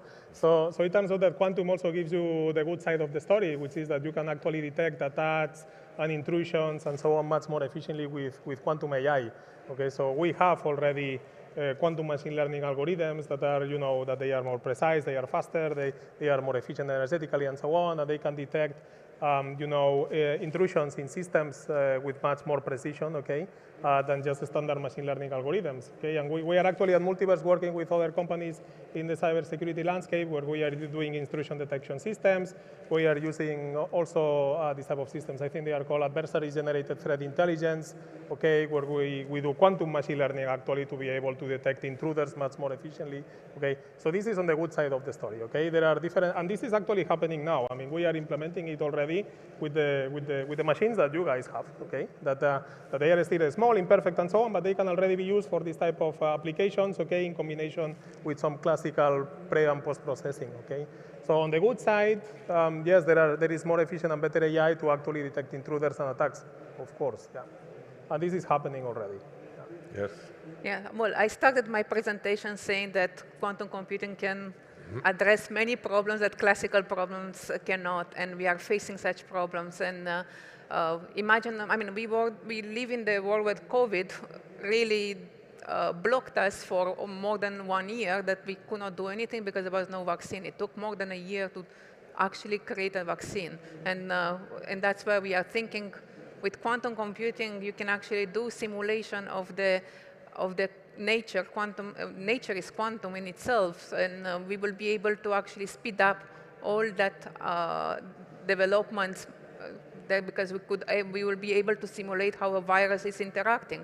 And right now, this is not really possible, but that's what we are expecting from the quantum computer to revolutionize in that aspect. We identified basically 3 methodologies. One is the quantum simulation, the machine learning, another one, which is Roman already covered on that, and the other one would be the optimization problems, combinatorial problems, which when you add additional constraint, it creates much more complexity in resolving that capacity. So those 3 methods can be applied to a lot of use cases. And that's what we are working together with our partners, because we are experts in technologies. We are not experts in identifying these problems. So we rely on our partners to actually identify the use cases where there are bottlenecks from the classical compute, understand what is the bottleneck, what is the reason of it, what is the complexity, because quantum computer will maybe be able to address it. It depends on and quantum computing is relying on approach of the quantum physics, and that's why it's a completely different way of looking at a problem. There are properties that a classical compute doesn't have, so that's why it's very challenging and exciting. I would say it's very exciting and privileged position to actually looking at these problems with a different eye. And really, the next generation, we need to train it. And that's why it takes time. We need to make sure that when we look at the problem, we don't apply the same mindset. We need to really open up the way how we are looking, how we map that problem into a quantum circuit.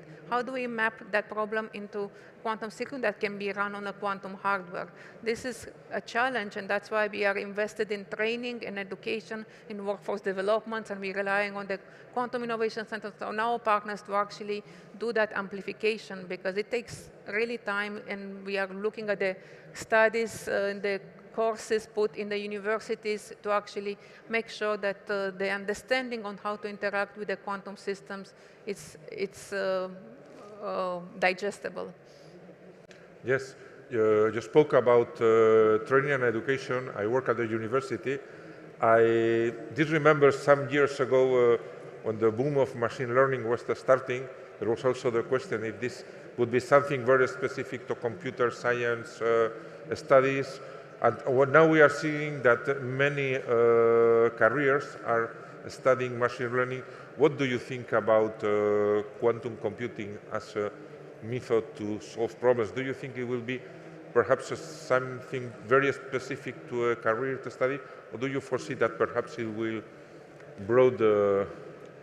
Well, the goal is to broaden, right? The goal, because machine learning, it's definitely an example where classical computer and quantum work hand in hand, because you need to do data processing. You need to actually bring the data to a stage that can be digested by quantum computer. And there is a lot of steps in order to do that processing with AI capabilities. So that's an example. But definitely in terms of how we are envisioning is that it's going to be like a subject, normal subject to include, like we are considering classical compute, a quantum as an alternative in understanding where that need is, because really quantum is not there to replace that capability.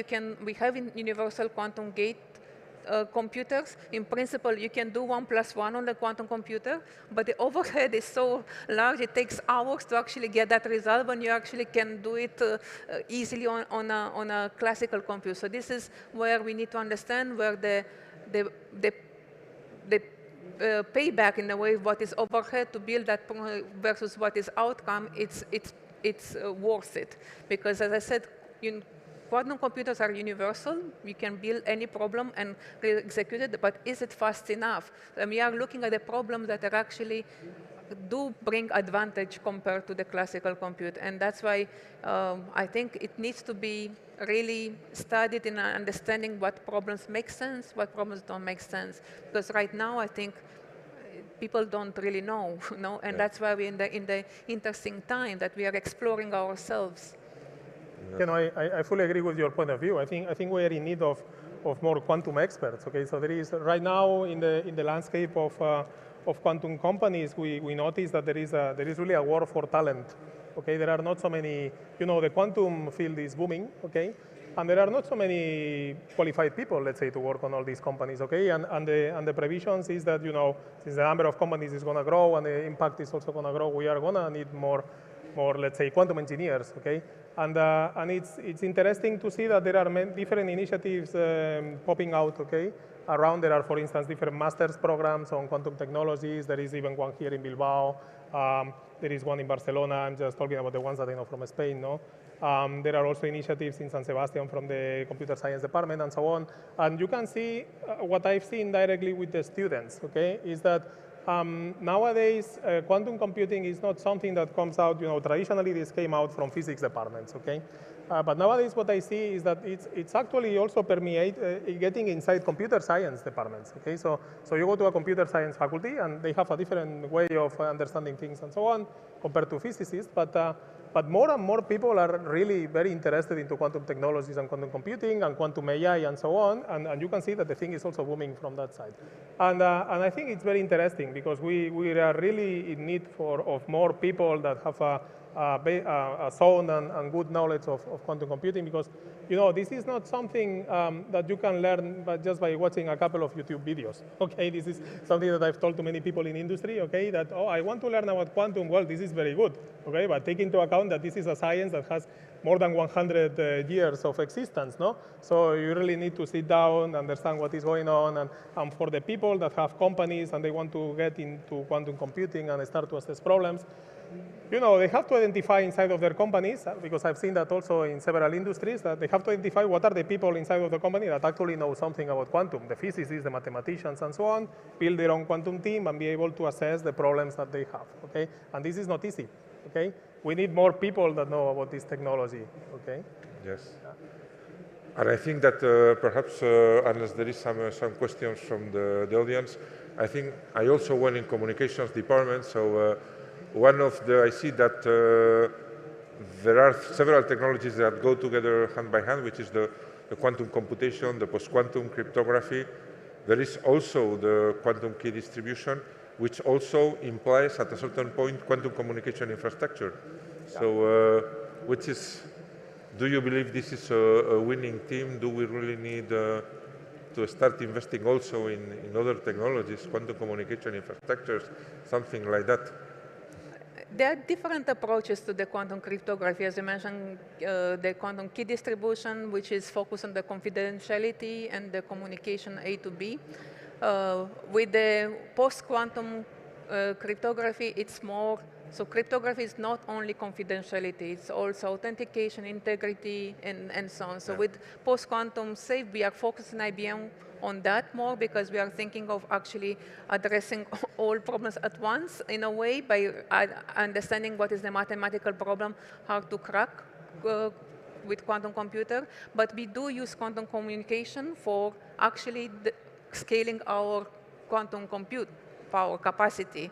If you were careful to my development roadmap, which was very busy, actually this year we will be announcing the chip-to-chip connection with the Heron system. So we are looking to see how we actually can scale quantum computers based on the communication. So first we start with the classical communication between the chips, then we're going to go to the quantum communication between the chips. And that's, once we prove that technology, then we know that we can scale to a capacity to go to the million qubit system, and then the Shor algorithm will be very reality at that time. So that's why we do see the quantum communication in terms of how we're going to actually scale. But we know that there are people or institutions that are looking at the really quantum key distribution in terms of site-to-site security, and we are partnering with them. For example, in my mind comes Poznan, the supercomputing networking center, that they're actually having lots of example with longest range, I think 400 kilometers, that they're actually showing that the key distribution, quantum key distribution is working. Yes. Yeah, no. So I agree. I fully agree with Boyka. I mean, quantum communication is not an alternative. It's something that is going to come. It's the future. Okay, and it's actually it was commercialized before quantum computing. Okay, so there are already companies that are establishing quantum channels for cryptography, okay? But this is quantum cryptography, which is another type of cryptography that is promised to be unconditionally secure and so on. So this for sure is going to happen, okay? And we at Multiverse, we are working with different partners here, for instance, with Hispasat, with different satellite companies, because this can be done via satellite and so on, with several Spanish ministries also here. And this is definitely something that is very important in parallel to actually post-quantum, okay? But apart from that, quantum communication is important exactly because of what you were saying. Again, this is the way of connecting two small quantum computers to make a very big one, yes. Okay? This is the best way we know to scale up the technology, okay? Yeah. So obviously, quantum communication is something that we are going to, I mean, we will not notice, but we are going to have it on our everyday life. Yeah. Yes, in fact, if you take a look at the quantum internet proposal by the IATF, really you see that on the lowest stage is about QKD distribution, the last state about quantum communication for parallel quantum computing. So well, thank you very much, Boyka. Thank you very much, Roman. Thank you also to the audience. And I think we can conclude that there are many things to do and many tools to use. Thank you very much. Thank you very much. I hope we convinced that it's a very exciting time now. Thanks.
Eso, ya está, ¿no? Bueno, aquí. Egunon, aitzen diazu ez, eskerrik asko. BRTak antolatuta oraintxe sesio edo ekitaldi bat hasiko dugu, ordu terdiko programatxo bat sortu dugu, eta 3 erronka konkreturi buruz hitz egingo dugu orain. Hasi autonomia teknologikotik, ondoren digitalizazioaz jardungo dugu, eta bukatzeko 3. islaria izango da ingurumenaren esparruko joerak azalduko dizkiguna. Bukatzeko eta errematatzeko mahai inguru bat izango dugu, eta oraintxe hasiko gea. Como os decía, BRTA hemos organizado esta sesión que durará 1 hora y media, en el que intentaremos dar las tendencias y oportunidades que nos acarrean 3 de los retos importantes. Por una parte está la necesidad de autonomía tecnológica, por otra parte el campo de la digitalización y todo esto, cómo impacta en el día a día de las empresas y qué podemos hacer desde los centros que componen BRTA. Y por último, el campo del medio ambiente y sus repercusiones. Para finalizar, vamos a hacer una pequeña mesa redonda intentando entrelazar estos 3 retos. Pero vamos a empezar con el primero de todos y para ello quisiera presentaros a Eva Rilucia Solachi, que nos hablará de la autonomía estratégica en la industria. Eva es doctora en Economía por la UPV y experta en Dirección de Negocios y Tecnología por la Universidad de Deusto. Cuenta con más de 20 años de experiencia en Europa, en América Latina y Oriente Medio y en el asesoramiento de administraciones públicas para el desarrollo y la implantación de políticas de innovación y políticas tecnológicas. Actualmente es responsable del grupo de estrategia Think and Do en la Dirección General de Tecnalia, Research and Innovation. Eva, te doy la palabra y gracias por aceptar este reto.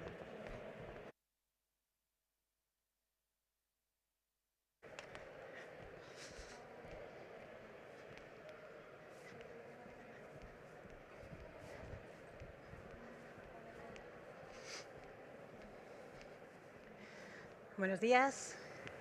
Muchas gracias a todos por venir. Muchísimas gracias a BRTA por su invitación y también a Grupo Esprit.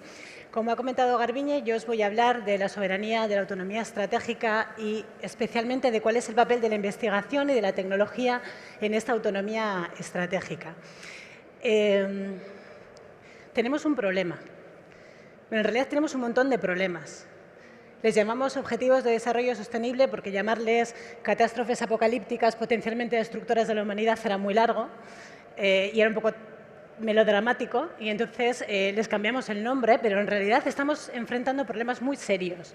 Estamos enfrentando problemas como el hambre, como el hacinamiento, como la pobreza, como la falta de energía para diferentes regiones del mundo, catástrofes naturales. Son problemas muy importantes a los que tenemos que hacer frente y para ello tenemos que colaborar. Pero por otro lado, tenemos un entorno muy inestable. Tenemos un entorno que no es predecible. En los últimos años nos han pasado un montón de cosas que no sabíamos que iban a venir. Nos ha pasado el COVID, tenemos una guerra en Europa, tenemos un problema de suministro energético, tenemos el Brexit, tenemos un montón de problemas, tenemos problemas de suministro de materias primas, tenemos problemas tecnológicos, sociales, de todo tipo. Y si algo caracteriza estos problemas es que no sabíamos que estos problemas iban a llegar. Es lo que denominamos cisnes negros. Lo que nos pasa es que en los últimos años tenemos un montón de cisnes negros y esto está erosionando nuestra civilización, la cultura de la globalización. Está disminuyendo nuestro PIB, están disminuyendo las tasas de productividad de nuestros territorios, está disminuyendo el empleo. Nos encontramos con que las regiones cada vez se cierran más en sí mismas, surgen los populismos, los extremismos, empezamos a desconfiar de todo lo que viene de fuera, incluso empezamos a desconfiar de valores que forman parte de nuestra civilización, como la democracia. Llamamos la era de la responsabilidad al periodo que empezó después de la Segunda Guerra Mundial, en el que decidimos dejar de lado los extremismos y los conflictos y crear una civilización que esté basada en la ciencia, en la tecnología y en la industria. Lo que nos está pasando ahora es que la era de la responsabilidad está en peligro y podemos perderla. Entonces, esta es la situación de la que os vengo a hablar. Por un lado, tenemos un montón de problemas globales que tenemos que resolver en colaboración y, por otro lado, tenemos una situación mundial que nos está obligando a protegernos y a ponernos en valor frente a terceros para no ser irrelevantes en el escenario mundial. Y ahí es donde la soberanía estratégica es fundamental. Pensad que la soberanía estratégica es el conjunto de capacidades que necesitamos para resolver esos problemas que tenéis en la esquina superior. Y pensad también que definimos el bienestar como la suma de soluciones que un país es capaz de generar para poder dar respuesta a estos problemas. Por lo tanto, cuantos más capacidades seamos capaces de generar, más soluciones podremos crear y mayor nivel de bienestar vamos a tener en nuestro territorio. Hay una relación clara entre soberanía estratégica y bienestar en el territorio. ¿Qué necesitamos para que la soberanía estratégica sea una realidad? Repito esto en prácticamente todas las conferencias que doy, así que seguramente ya me habéis escuchado decir esto, pero no hay soberanía estratégica. No hay soberanía tecnológica, no hay absolutamente nada si no tenemos una industria potente en el país. Tener una industria potente es fundamental. Estamos hablando de industria en un momento en el que parece que la industria está en entredicho. Estáis viendo detrás de mí un artículo de Economist de julio de este verano que nos dice que se está perdiendo peso de la industria en casi todas las economías desarrolladas del mundo, que se pierden empleos, que bajan los salarios. Y por primera vez en la historia, la tasa de industrialización de un país de la OCDE ya no va unida a su tasa de crecimiento económico. ¿Qué es lo que está pasando? Pues para dar una respuesta a esta pregunta os he traído 3 fotografías. Lo que veis ahí detrás es la fábrica de Ford en Colonia, en Alemania. Lo abrieron en 1930 para empezar a fabricar coches Ford en Europa. La primera foto que tenéis arriba es de 1950, la segunda es de 1979, ya veis que empieza a ver un poco más de tecnología, y la tercera es de este verano.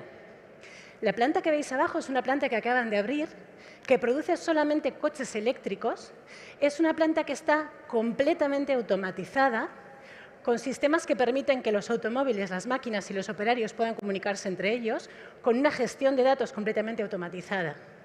Y además es una planta cero emisiones. Es decir, tenemos una planta completamente automatizada, muy sostenible y además flexible. Es capaz de adaptar la producción a la demanda de mercado, que son las 3 características de la industria de futuro. Tenemos algunas iniciativas muy cercanas que nos están empujando a esta sostenibilidad de la industria. El Pacto Verde Europeo nos da algunas recomendaciones y dentro del País Vasco, que ya la conocéis porque la presentaron aquí la semana pasada, tenemos la iniciativa Net Zero Basque Industrial Supercluster, que lo que está buscando es precisamente eso, descarbonizar nuestra industria para darle ese empujón a esta industria de futuro que queremos tener. Es especialmente importante tener esta industria porque este tipo de industria tecnificada y sostenible nos permite acceder a ecosistemas antifrágiles. ¿Qué significa antifrágil?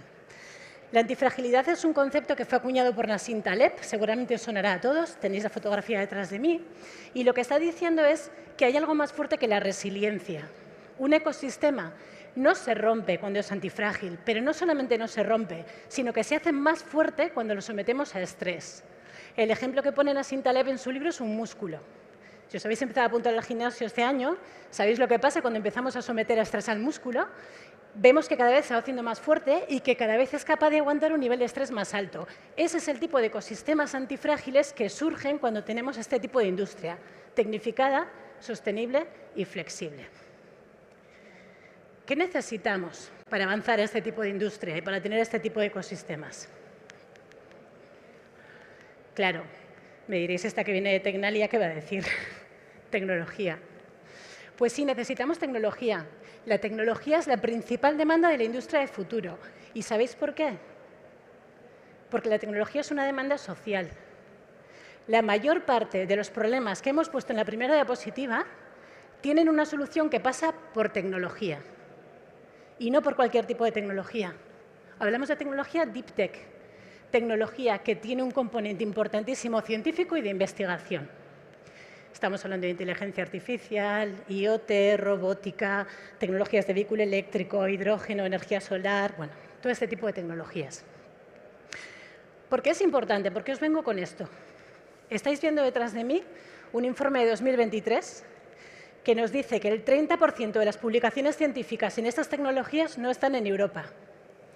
Y el 70% de las patentes, no están en Europa.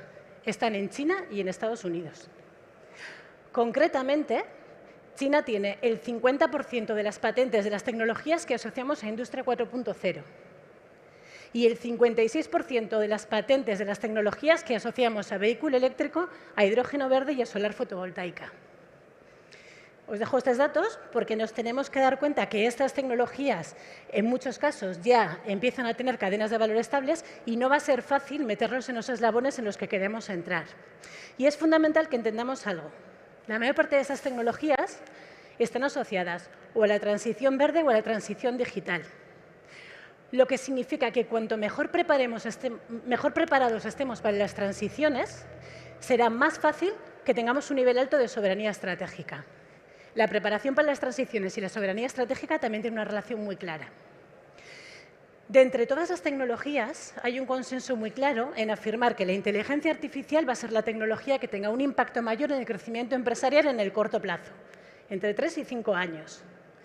De hecho, lo que podéis ver detrás de mí son dos noticias que nos están diciendo que tanto Europa como Estados Unidos empiezan a preocuparse de una manera seria de cuáles pueden ser las consecuencias de la inteligencia artificial y las aplicaciones que se desarrollen y empiezan a regular.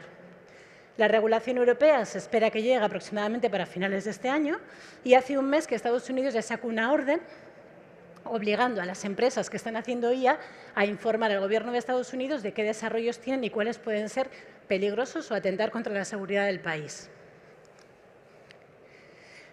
Otro punto fundamental para conseguir soberanía estratégica son las alianzas. Soberanía estratégica no es autarquía, no es cerrarse y no es proteccionismo. Necesitamos alianzas para llegar de donde queremos estar a donde realmente podemos estar. Como os he comentado antes, va a haber eslabones de la cadena de valor en donde no vamos a poder estar. Hablamos de semiconductores, pero hay otras tecnologías en las que ya llegamos tarde y ahí necesitamos aliarnos. Y necesitamos aliarnos en alianzas que sean estables, equilibradas y simétricas. Es decir, necesitamos saber qué podemos aportar nosotros a esas terceras partes que sea suficientemente atractivo como para saber que podremos confiar en ellos cuando necesitemos acudir a sus eslabones de la cadena de valor que nosotros no tenemos. Perdón. Os he puesto algunos ejemplos de alianzas. Estamos haciendo muchas alianzas en Europa y también con países que están fuera de Europa, con Japón, con Corea del Sur, con Australia, etc. Y me gusta especialmente la estrategia que mencionó Biden hace un mes en su ponencia de las Naciones Unidas y que ya llevamos trabajando desde mayo. Respecto a China, él habla de de-risking, not decoupling, que viene a ser evitemos el riesgo de depender de ellos, pero no les quitemos el ojo de encima porque lo que están haciendo nos interesa, que es la versión diplomática del mantén cerca a tus amigos y a tus enemigos un poquito más cerca. Esto es un lugar común, el talento. En todas las presentaciones que veáis, seguro que hay alguien que os dice que el talento es fundamental para la autonomía estratégica. Pero hay algo que es muy importante. Europa es un continente que está envejecido. Cada vez hay menos personas jóvenes. Y no solamente eso, en los documentos que tenéis detrás de mí se analiza el éxodo de personas que han estudiado, que tienen un posgrado y que se van a Estados Unidos, a Canadá y a Australia. Tenemos poca gente joven y la que tenemos está yendo. Y los motivos no os van a sorprender a ninguno. Mejores salarios, mejores condiciones, más transparencia en la contratación y carreras investigadoras. Y en concreto hay un warning en ese punto para los países de Europa del Sur. Que tengamos cuidado con la carrera investigadora porque no es lo bastante atractiva para que nuestros jóvenes se quieran quedar. por muchas estrategias que hagamos, por muchas ponencias que demos y por muchos documentos que hagamos, si no tenemos el talento en el territorio, no vamos a conseguir nunca un nivel de soberanía estratégica alto. Esto que parece un lugar común probablemente sea la clave más importante para la soberanía estratégica. Y el último punto son las políticas públicas. Necesitamos un marco estable para que podamos desarrollar, para que las empresas puedan desarrollarse y para que podamos crecer. Lo que tenéis detrás de mí es una evolución histórica de las políticas de innovación y la parte de abajo es lo que ha pasado en el País Vasco. Veis que es completamente simétrico. Primero, se generan políticas de oferta, se crea conocimiento y luego necesitamos generar políticas de demanda, porque el conocimiento en el aire no fluye y se convierte en productos y en empresas. Necesitamos un ecosistema donde todo eso que estamos generando pueda florecer. Después vamos a una política de impacto, oferta y demanda, vamos a ver qué creamos, y ahora estamos en una política de emisiones, que significa que tenemos que solucionar los problemas de la primera diapositiva con todo lo que tenemos, con las políticas de oferta, las políticas de demanda y las políticas de resultados. Las políticas orientadas a emisiones son especialmente buenas para resolver estos problemas de desarrollo sostenible porque tienen muchísima direccionalidad y porque utilizan la tecnología como una parte fundamental de la solución. Y algo importantísimo, la gobernanza en estas políticas es una gobernanza líquida. ¿Qué quiero decir con eso? Lo que quiero decir es que no hay política de educación, política fiscal, política de industria. Para solucionar estos problemas hace falta una política compartida, que tiene medidas de política industrial, política de educación, política fiscal, etc. Eso es una gobernanza líquida y es una de las principales demandas de las políticas orientadas a emisiones. Si no lo habéis leído, os recomiendo el artículo que está detrás de mí. Es del premio Nobel Michael Spence y él se centra sobre todo en comparar cómo se están ejecutando los fondos en Estados Unidos y cómo se están ejecutando los fondos en Europa. Y aunque las cantidades son más o menos comparables, la forma de ejecutar los fondos es completamente diferente. Es mucho más eficiente en Estados Unidos que aquí, porque allí no tienen competencia interna como tenemos aquí, porque allí es un país y aquí somos un montón de países. Entonces, él lo que habla es de armonización fiscal, de armonización en las políticas de subsidios a las empresas y de una regulación que sea razonable, es decir, que nos permita cubrir los riesgos asociados a la tecnología, como hablábamos de IA, pero que no nos dé un tiro en el pie y no nos deje avanzar creando empresas, creando productos y creando riqueza y prosperidad. Para terminar, he empezado hablando de la era de la responsabilidad, de crear una civilización y crear una sociedad que esté fundada sobre el conocimiento, sobre la industria y sobre la ciencia, al más puro estilo de la ilustración. Decía un ilustrado famoso, Voltaire, que tenemos que cuidar nuestro jardín. Nosotros en Euskadi tenemos un jardín que es un jardín maduro, que tiene buena tierra, con buenas raíces, con políticas desde hace muchos años, con una industria muy potente. Lo que nos queda ahora es florecer, hacer que sea más antifrágil y seguir creciendo. Muchísimas gracias por la atención.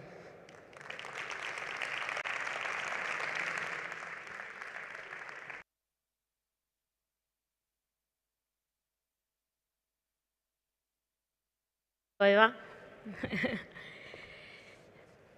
Eskerrik asko, gai konplexu bat tean argibidea jartzeagatikan izan ere, eta hemen daukat apuntatuta, Ebak definitzen du autonomia estrategikoa hirugarrenekin lankidetzan aritzeko premiari erantzutea dela.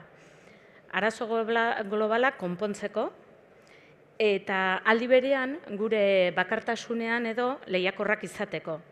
Eta nun eta gertagoki global batean.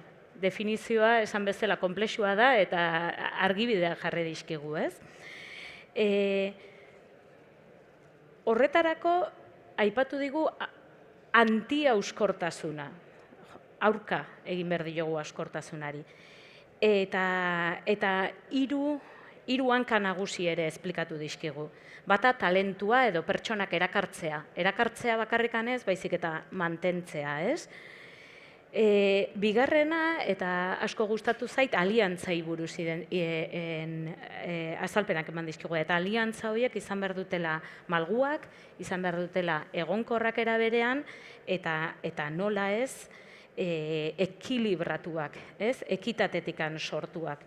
Eta bukaerako esparru politikora eraman du bere hitzak edo esparru politikora eraman ditu, eta nola sortu behar dugun enpresak hazi ahal izateko leku egonkor eta fidagarri bat, ez? Baita ere, azpimarratu hemen BRT-atik esango genukena, eta horretan zentro teknologikoek zertan lagundu diezagukete.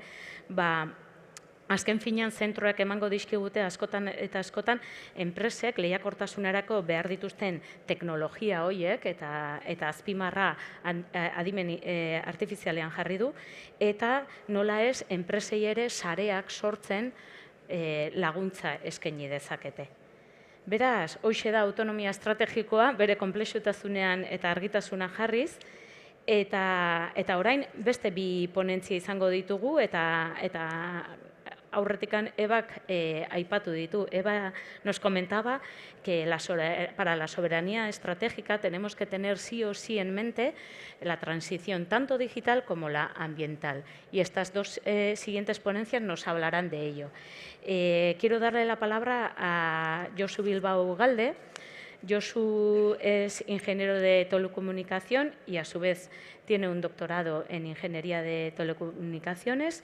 Actualmente es el director de la Unidad de Electrónica, Información y Comunicación del Centro Tecnológico Ikerlan, que también es parte de la Alianza BRTA, y nos va a hablar de tecnologías digitales. Y creo que nos quieres responder a una pregunta en concreto. Josu, zurea da hitza.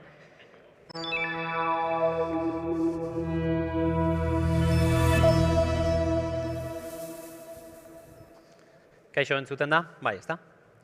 Bueno, lehenik eta behin eskerrik asko hitzaldi hau entzutera etorri zaretenoi, eta baita ere hitzaldia ematea gonbidatu nautenei. Como os decía, muchas gracias lo primero de todo a la organización por habernos invitado a dar esta charla, y también gracias a vosotros por dedicar el tiempo a escucharla, ¿vale? Prometo ser breve, ¿vale? Lo que sí voy a hacer también es algo que me suele gustar siempre cuando voy a dar una charla, decir cómo la he enfocado yo, ¿vale? Para también pues, contextualizar la propia exposición, ¿no? Como control de expectativas también de alguna forma, ¿no? No se trata de una masterclass, primero porque en 15 minutos no va a dar tiempo de profundizar mucho en tecnología, y porque además los paraqués, los protagonistas sois vosotros, ¿no? Las empresas. Nosotros estamos tratando de apoyar en la tecnología, pero los que mejor conocen las necesidades de vuestros negocios sois vosotros mismos, ¿no? Y por tanto nosotros, ¿cuál es nuestra función? Pues esa visión de Technology Push, ¿vale? Compartiremos algunos vectores que desde Ikerlan entendemos que son los que mayor impacto están teniendo y los que mayor impacto van a tener, y algunas cosas relevantes en ese ámbito, ¿no? Lo primero que hice fue pues, lo que hacemos ahora todos en las charlas, ¿no? Bueno, a jugar un poco con la IA, tratando de reflexionar las distintas revoluciones industriales que hemos hecho, ¿no? Y sobre todo para destilar un poco cuáles son los ingredientes que toda revolución ha tenido, ¿no? Por un lado está la innovación tecnológica. Sin duda, el salto en esa cresta tecnológica es fundamental para catalogar una revolución, ¿no? Hay una parte también que es el impacto en la economía, porque de alguna forma una revolución la consideramos cuando tiene un impacto relevante en nuestra economía, ¿no? Cambia muchas de las cosas de la misma, ¿no? Hay un punto que es muy importante, ¿no? Los cambios sociales, ¿no? Venimos hablando, de hecho, últimamente, ¿no? Alrededor de la inteligencia artificial, los cambios sociales que puede traer, los miedos que genera, pues sin duda es un punto también a tener muy en cuenta, ¿no? Y luego el impacto ambiental. El impacto ambiental en cada revolución ha sido un punto determinante, ¿no? Porque no ha habido revolución sin un impacto ambiental, y es algo también que debemos gestionar, ¿no? Y ahora, ¿no? El disclaimer es que de alguna forma esto es mi opinión, ¿vale? Puede ser compartida por vosotros o no, y seguro que algunos también lo ven así, pero si hacemos la pregunta de cuándo vamos a tener la siguiente revolución industrial, yo siempre suelo utilizar la frase de que estamos ante la antesala de mayor revolución de nuestra era, ¿no? Y explicaremos un poquito los porqués, ¿no? Pero también quería meter un toque un poco emocional a la presentación, y veréis el número 50, que va a ser importante en la misma para nosotros, ¿no? Si miramos hacia atrás, ¿no? Hemos vivido primero en los años 50, ¿no? Una revolución de la microelectrónica, ¿no? El cómo empezaba a integrarse transistores y componentes electrónicos en un mismo chip de silicio. Y otras evoluciones como para los que somos telecos, por ejemplo, ¿no? La teoría de la información de Claude Shannon, que es verdad que empezaba a finales de los 40, pero bueno, en los 50, digamos, tomó una nueva dimensión, ¿no? Y paradójicamente, en la misma década, algo importante hubo, ¿no? En esos años para que también surgieran los principios de la inteligencia artificial, ¿no? Y había un aspecto que también me gustaría compartir con vosotros, ¿no? Ahora parece que tenemos, ¿no? Se inician reflexiones filosóficas sobre los miedos que nos genera, y ya veis que las principales corrientes filosóficas que había en esa época también eran el miedo a lo que se llamaba en ese momento la cibernética, ¿no? Era ¿qué va a venir? ¿Qué va a pasar? ¿Nos quedaremos sin trabajo? ¿Cómo va a impactar en nuestra sociedad?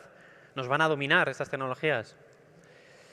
¿Y por qué lo 1 al 50? Porque nada, en mes y medio nosotros vamos a celebrar en Ikerlan el 50 aniversario que nos ha permitido ser testigos y parte activa, al menos de una humilde parte de esa evolución, ¿no? Y lo traía por lo siguiente. A partir de ahora, algunas imágenes que vais a ver son las únicas que no van a ser generadas por IA, que son las históricas, ¿no? Ya en el 74, cuando se crea Ikerlan, empezamos a trabajar en la parte de microprocesadores, ¿no? En aquel momento, con el Intel 8080, con una integración de 4.500 transistores, ¿no? Hace un par de semanas Apple presentó Apple Silicon, el M3, con 92.000 millones de transistores, ¿no? Algo ha evolucionado, ¿no? Pero ya empezábamos a ser early adopters de esa microelectrónica y generando productos que ayudaban a las empresas del entorno a tener un hueco en el mundo, ¿no? Y en esa década, ya en los años finales de los 70, principios de los 80, creamos el primer departamento de inteligencia artificial que tuvimos en Ikerlan, ¿no? De hecho, ahí he rescatado una imagen de archivo, ¿no? De los años 80, ¿no? Ikerlan, cerebros para la industria. Ya veis ahí que la inteligencia artificial ya era un hot topic en otras décadas, ¿no?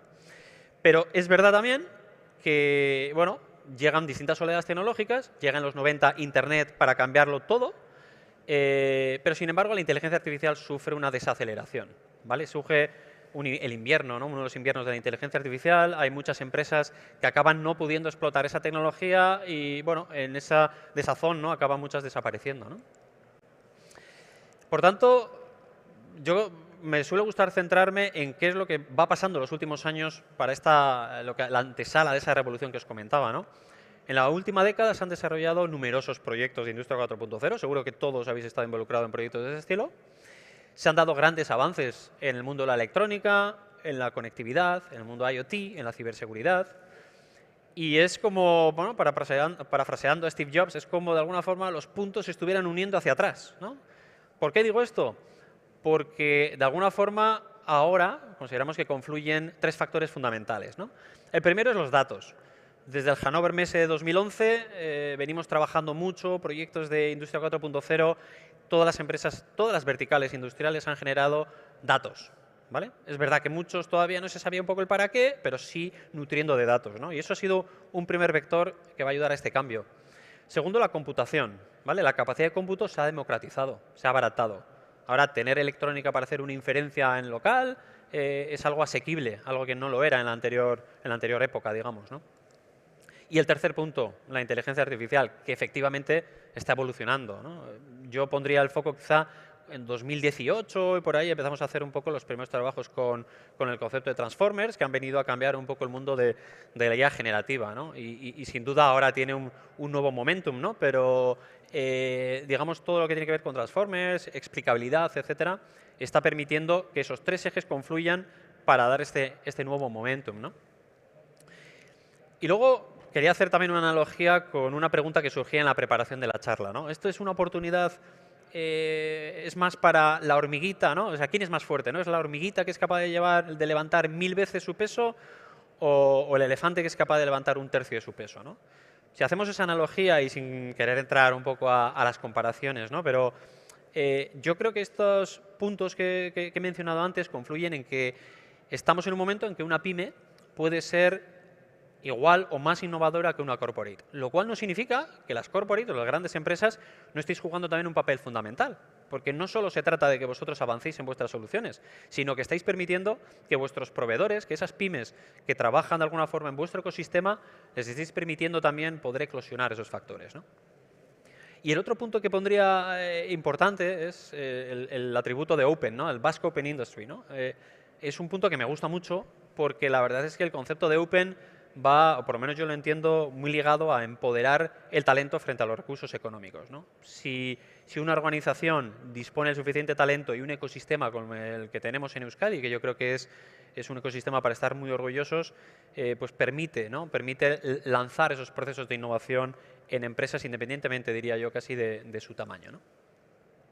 Por tanto, ¿cuáles son, muy brevemente, los principales retos que tenemos en este escenario, ¿no? Pues tenemos la parte de la competitividad, la colaboración, la sostenibilidad, la economía del dato, la automatización y también los criterios de carbon neutrality, ¿no? Que anticipaba antes la otra compañera, ¿verdad? Es un aspecto que yo creo que tenemos que ser más conscientes que las anteriores revoluciones industriales que vivimos, porque quizá no se fue lo suficientemente responsables, quizá no fuimos lo suficientemente responsables, y ahora con toda la era que venimos de la inteligencia artificial veréis que el impacto ambiental pues es importante considerarlo, ¿no?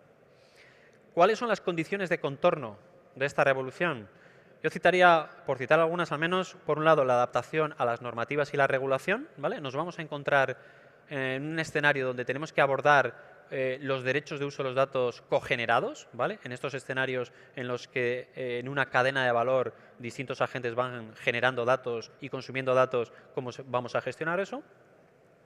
Y por tanto la propiedad del dato toma una nueva dimensión que hasta ahora no contemplábamos, ¿no? Y luego hay un aspecto del consumo energético y el concepto de carbon neutral que es también muy importante, ¿no? Es un escenario, como os decía, nuevo, de alguna forma, en el que la huella ambiental de las TIC, ahí tenéis algunos datos, ¿no? El 9% del consumo total de la electricidad en el mundo se asocia a las TIC y más del 3% de las emisiones.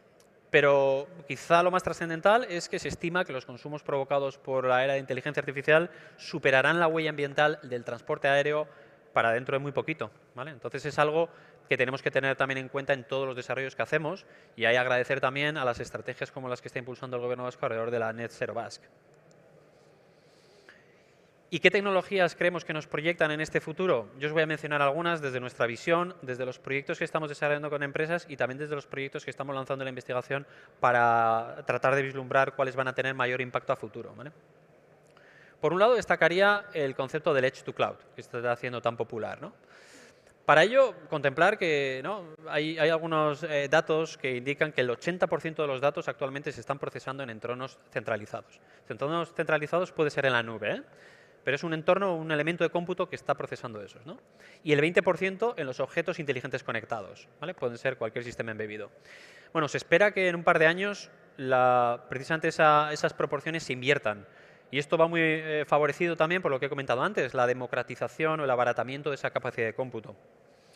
¿Qué tecnología es clave? La conectividad, sin duda, para mover esos datos de una forma, se llama en inglés seamless, ¿no? O sin costuras, de una forma con cero latencia, porque ya no debe importar dónde tenemos los datos, dónde se están entrenando los modelos, dónde se van a inferir, tiene que ser un continuo en esas tecnologías.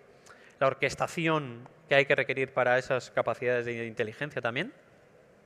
Y la IA distribuida, ¿vale? La IA distribuida para responder a esas latencias, ¿no? El poder decidir aspectos sin tener que subir a la nube a tomar la decisión, tomarlas en local, ¿no?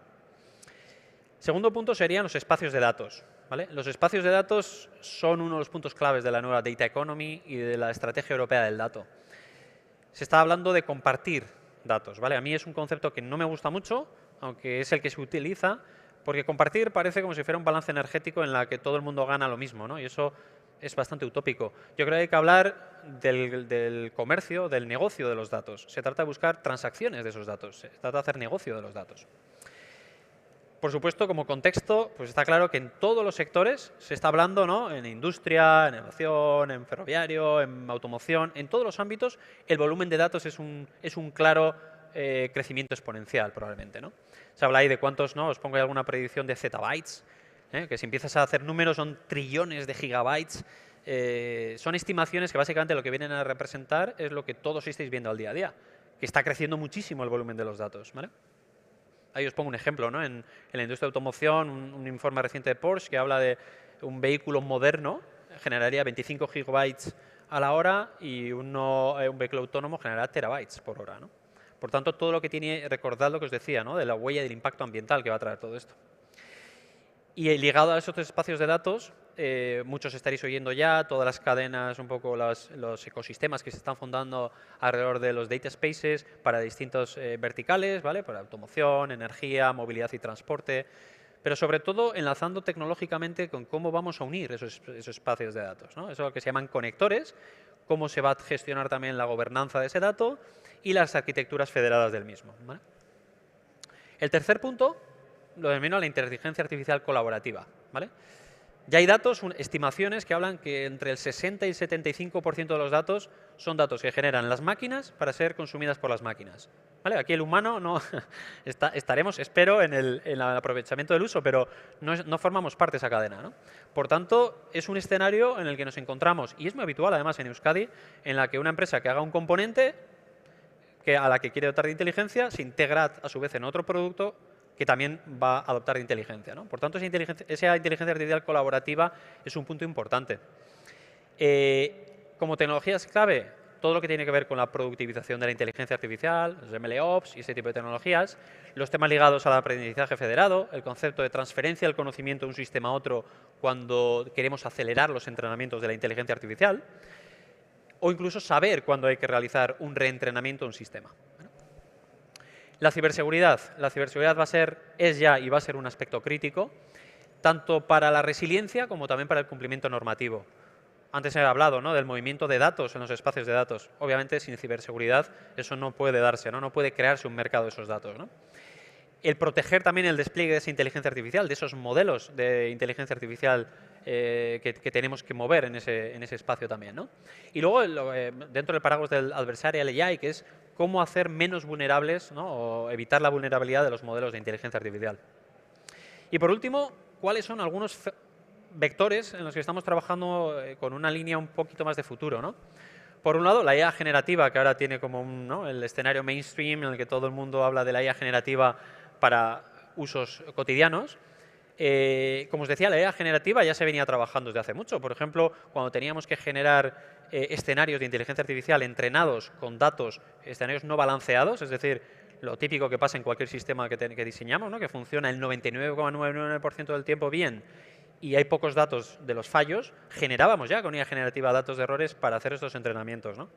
Bueno, la realidad es que en algunos informes recientes se habla ya de un 16%, etcétera, que ya en las industrias las empresas declaran que están utilizándolo en sus propios productos y procesos, ¿no? La IA confiable, todo lo que tiene que ver con la explicabilidad, con cómo vamos a acompañar en esa evolución de una inteligencia artificial ética, es algo también muy importante. El impacto ambiental, que creo que ya me habéis oído mencionarlo varias veces, pero que es muy importante, y arquitecturas también de hardware que nos van a ayudar a explotar toda esta potencia de inteligencia artificial, cambiando el paradigma, como diría aquel, desde los foundations, ¿no?, desde el concepto mismamente, ¿no?, haciendo electrónica que pueda computar ya pensando en cómo funciona de alguna forma o inspirado en nuestro cerebro, ¿vale? Por tanto, el futuro pasa por la combinación multitecnológica, que va a ser la clave, y la IA prevemos que va a pasar de recomendar, que es lo que hacemos ahora, a tomar acciones, ¿vale? Pero esta línea es la que más intensamente estamos trabajando para conseguir que realmente un proceso pueda ser lo suficientemente confiable para hacer un producto safety en el que la IA tome parte, ¿vale? Y como conclusiones diría que algo que no es nuevo, ¿no?, Europa y Euskadi, ¿no?, pues tenemos una base industrial fuerte en la que los datos y todas las tecnologías que he venido un poco mencionando creemos que tendrán un papel muy importante, ¿no? El acceso democratizado a los principales vectores tecnológicos que os mencionaba antes, pues bueno, consideramos que lo van a cambiar todo y en organizaciones de diferentes tamaños. Es decir, ya no es algo que únicamente se puedan permitir unas grandes corporaciones, ¿no? Por tanto, los tres vectores que pueden acompañar en ese impacto serían la colaboración público-privada, porque la ayuda de las administraciones sigue siendo un elemento muy importante para la competitividad de nuestro país. El disponer de un ecosistema preparado, que yo creo que en Euskadi tenemos un ecosistema excelente en ese sentido, muy bien enfocado. Seguro que nos gustaría ir a más, pero tiene unas bases muy sólidas con universidades, centros tecnológicos y empresas. Y luego el empujar de iniciativas innovadoras, ¿no? Simplemente por terminar, hay un eslogan que me gusta mucho, que lo utilizamos en la Corporación Mondragón, ¿no?, que es, en inglés sería "We are ordinary people making extraordinary achievements", ¿no? Es un poco ese ejemplo, ¿no?, como gracias a estas tecnologías equipos de nuestras empresas van a poder conseguir retos y alcanzar retos mucho más ambiciosos. Eskerrik asko.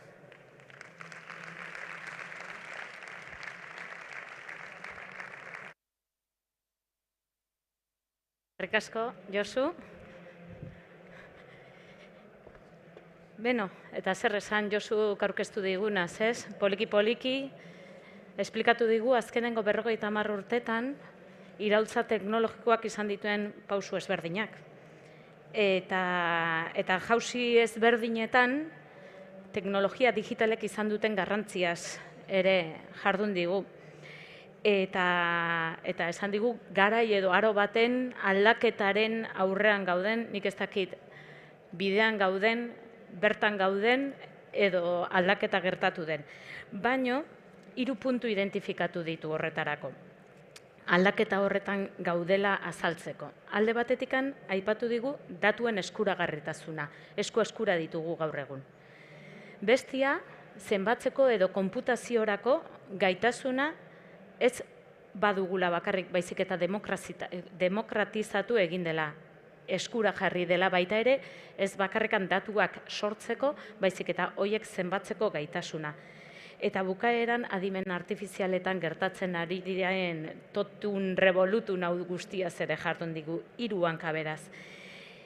Eta puntu garrantzitsu batean ere azpimarra jarri du eta izan da enpresa txiki eta ertainek duten berritzeko potentzialean. Konparaketa egin digu, ete batean edo korporazio handietan dagoen potentzialtasunaz. Eta nola, enpresa txiki eta ertainek gaur egun potentzial hori garatzeko garaia dutela eta aukera dutela. Horretarako,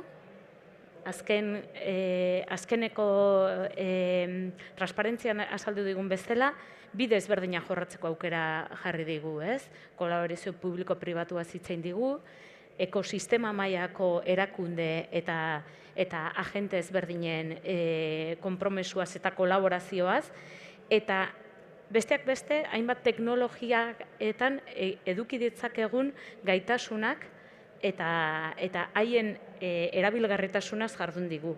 Hasi edge to the cloudetik, adimen artifiziala, fidagarria denetan, eta baita sortzailea, zibersegurtasunaz, hainbat eta hainbat. Eta bukatzeko nire laburpen txiki hau, aipatu ingurumenarekiko sentsibilitatea eta ingurumenak kasu guzti hauetan egingo duen eta edukiko duen garrantzia azpimarratu duela Josuk. Eta honek hurrengo ponentziara eramango nau. En la siguiente ponencia, Rafael Miguel Fernández, del Centro Tecnológico Geiker, nos hablará de cuestiones medioambientales, cuestiones o ámbitos que ya los han tratado los 2 ponentes anteriores. Rafael es licenciado en Ciencias Químicas y es experto en materiales plásticos y composites. Lleva más de 30 años ejecutando proyectos I+D y sobre todo transfiriendo ese conocimiento a las empresas. Actualmente es uno de los responsables de mercado de Geiker, concretamente en el ámbito de la economía circular y el reciclaje. Y eso nos va a hablar de esas oportunidades que nos vienen de esta transición medioambiental que estamos viviendo en la actualidad. Rafael.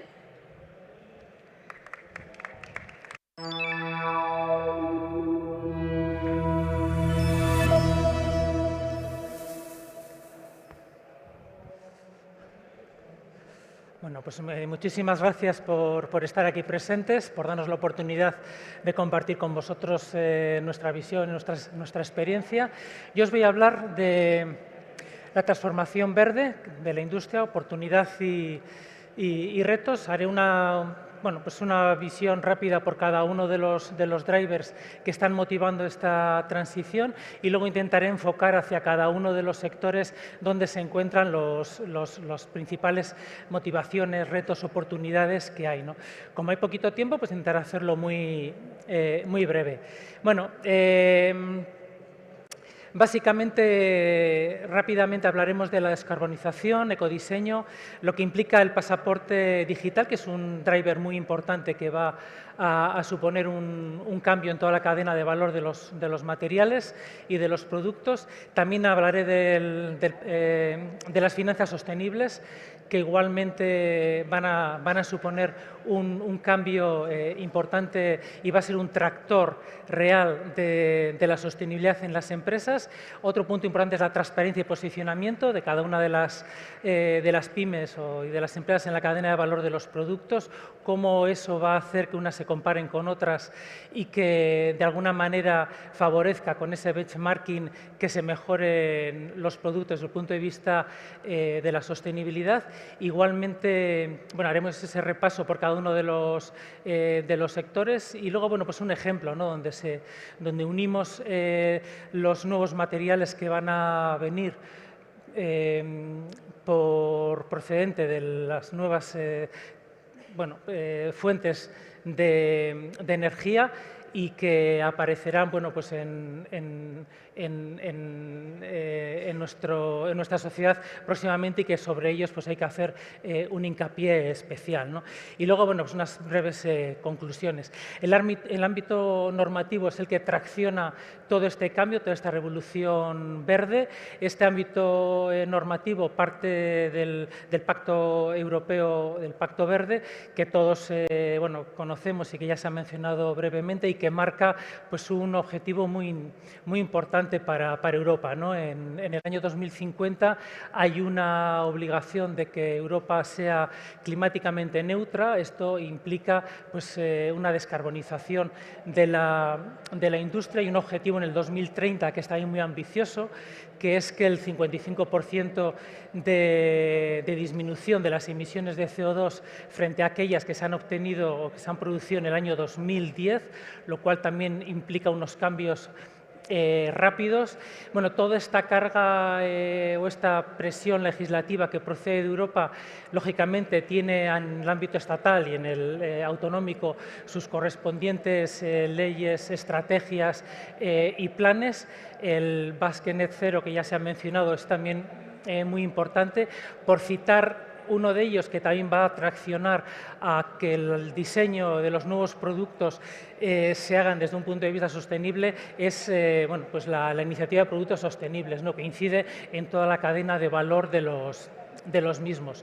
Igualmente, hay un nuevo plan de acción respecto a la economía circular, que también marca su estrategia, sus pautas, sus objetivos y que tiene una influencia muy importante. Bueno, el Pacto Verde Europeo básicamente implica esa neutralidad climática en el año 2050, implica en todas las cadenas de valor de los productos pues que consigamos una contaminación cero, sin sustancias nocivas, sin que haya uso de energía que no sea limpia, que no sea eficiente y que no sea asequible.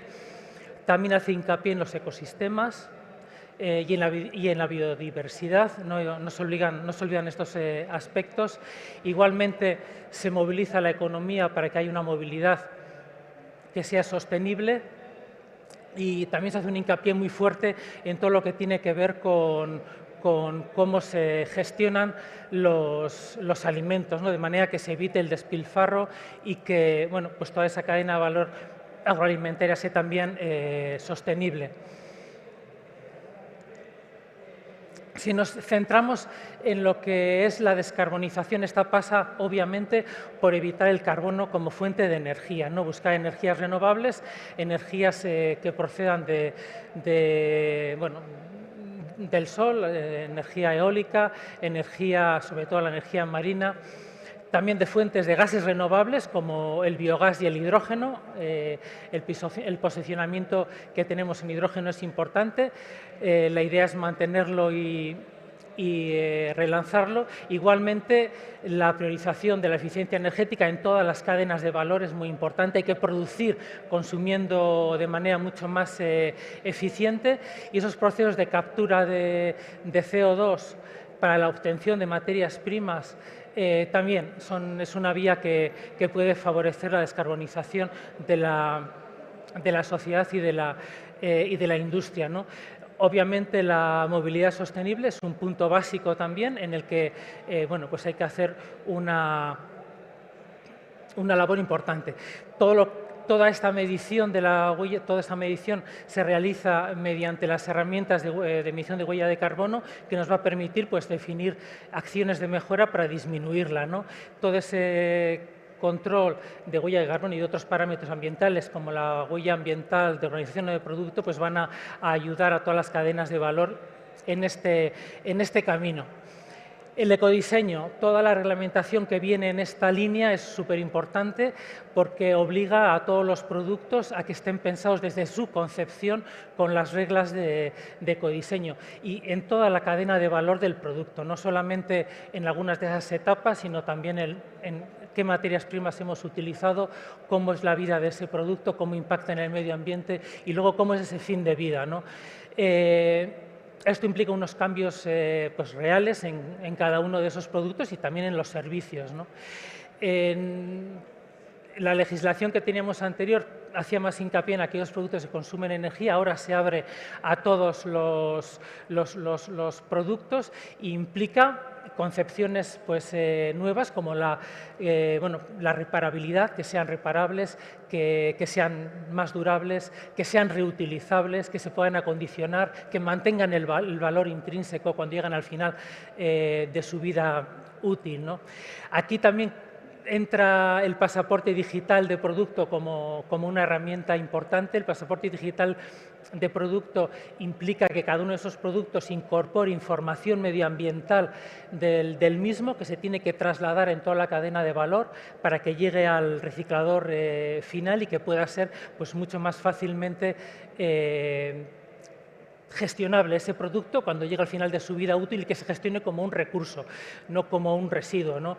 Bueno, en ese esquemita se ve cómo la información medioambiental de los productos se pierde a toda la cadena a lo largo de la cadena de valor por temas de confidencialidad, sobre todo si ponemos como el ejemplo de la cadena de valor de automoción, desde el Tier 2 al Tier 1, también por temas de confidencialidad se va perdiendo la información, al productor llega bastante, pero luego en toda la cadena de distribución prácticamente al usuario no llega esa información y se pierde al reciclador, que lo tiene mucho más difícil ahora luego de recuperar valor, ¿no?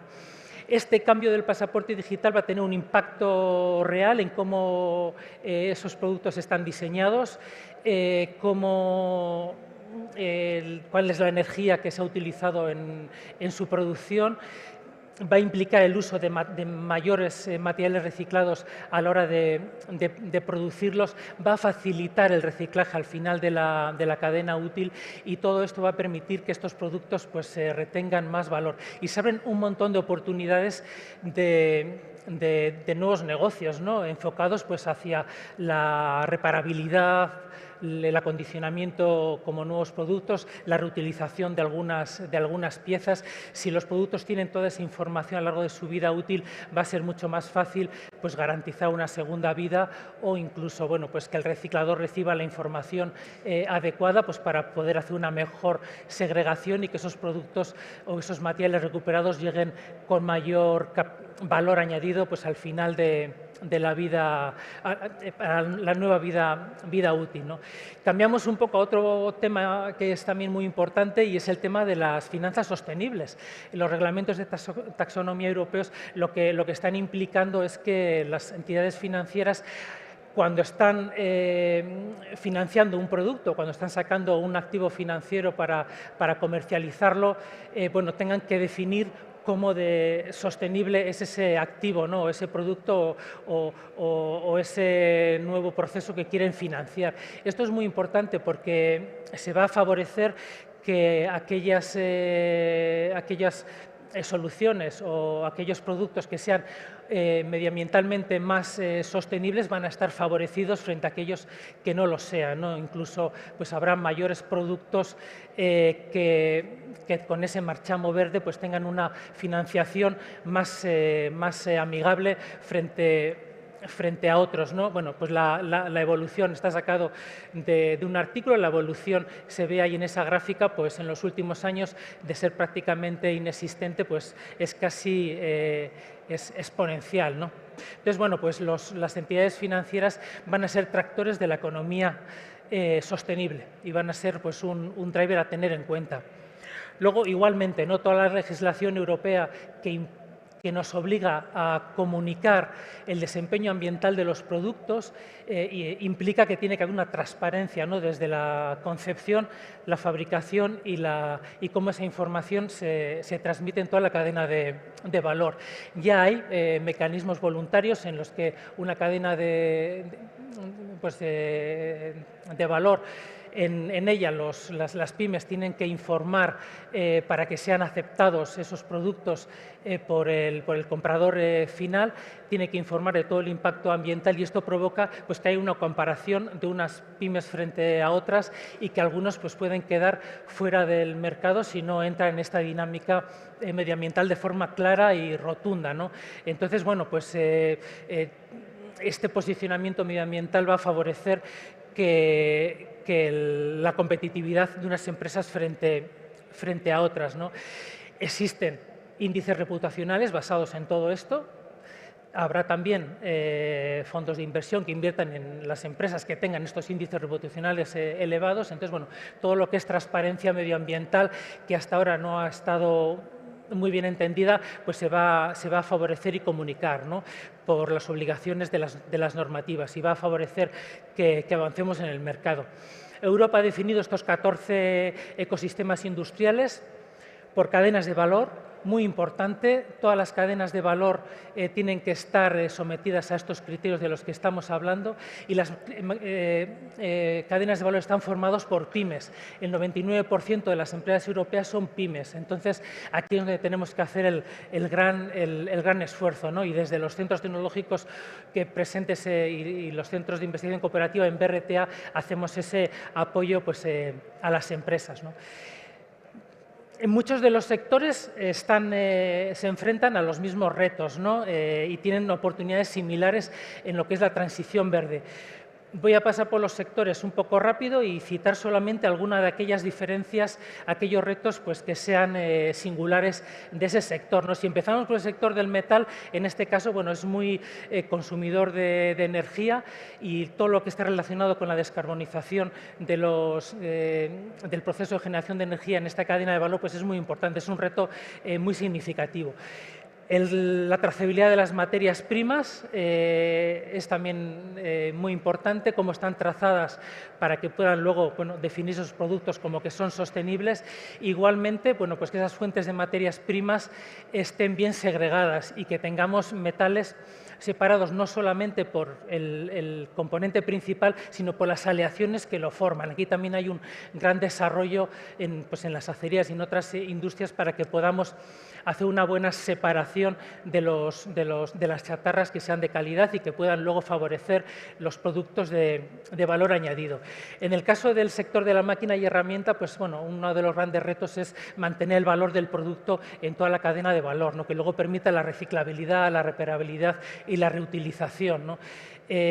Y que luego también bueno, pues se pueda favorecer los mantenimientos correctivos, ¿no?, que ya se citaba anteriormente. Aquí también nos unimos muchísimo pues, con todo lo que son las tecnologías de inteligencia artificial, etcétera, ¿no?, que hemos hablado pues, anteriormente y de automatización, ¿no? Entonces, en este sector, todo lo que es también ecodiseño, pues también tiene que tener un valor importante, ¿no?, y todo lo que es también la transparencia medioambiental en la cadena de valor. En el sector de la alimentación y de los envases, por citar varios puntos importantes, se traslada la responsabilidad del productor también a todos los envases, no solamente los consumos, sino también los comerciales y los industriales. Eso también implica un cambio en el sector. El hecho de la obligación de utilizar material reciclado en los nuevos envases en contacto con el alimento también implica que los recicladores tengan que tener procesos homologados para este uso y no es un tema sencillo.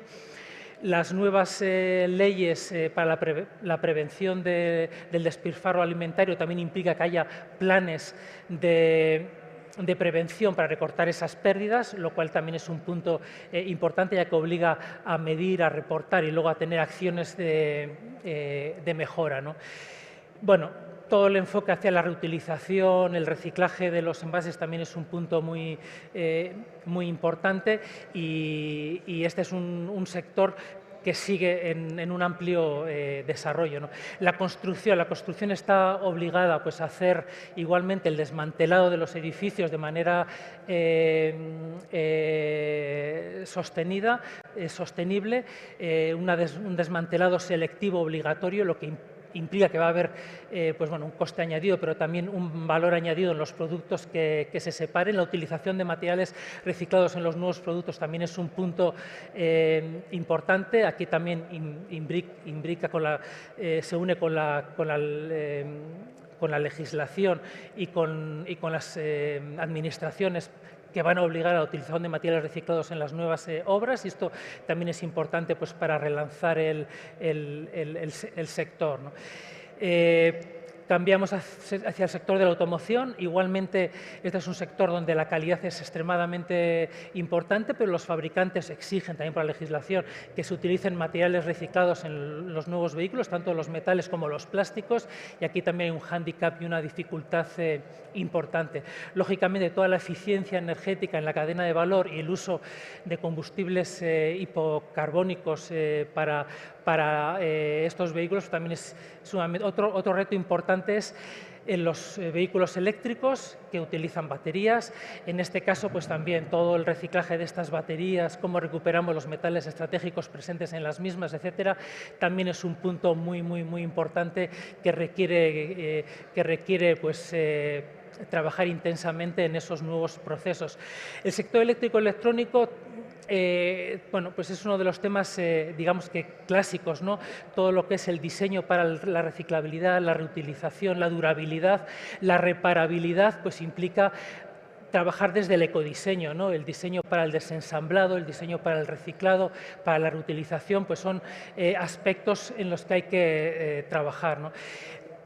Muchos de estos equipos tienen sustancias críticas que no están en nuestro, no tenemos minas aquí, sino que están en otros lugares, también que sociopolíticamente complicados, y aquí, bueno, pues el hecho de poder sustituir esos materiales estratégicos por otros también es un punto interesante, ¿no? Y luego, bueno, el poder utilizar estos productos a fin de su vida útil como recursos para nuevos productos, ¿no?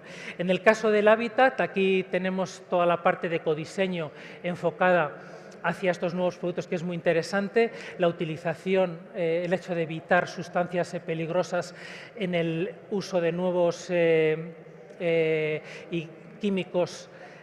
Sí, acelero un poquito y termino ya enseguida. Incorporar materiales reciclados en esta cadena de valor también es muy significativa, ¿no?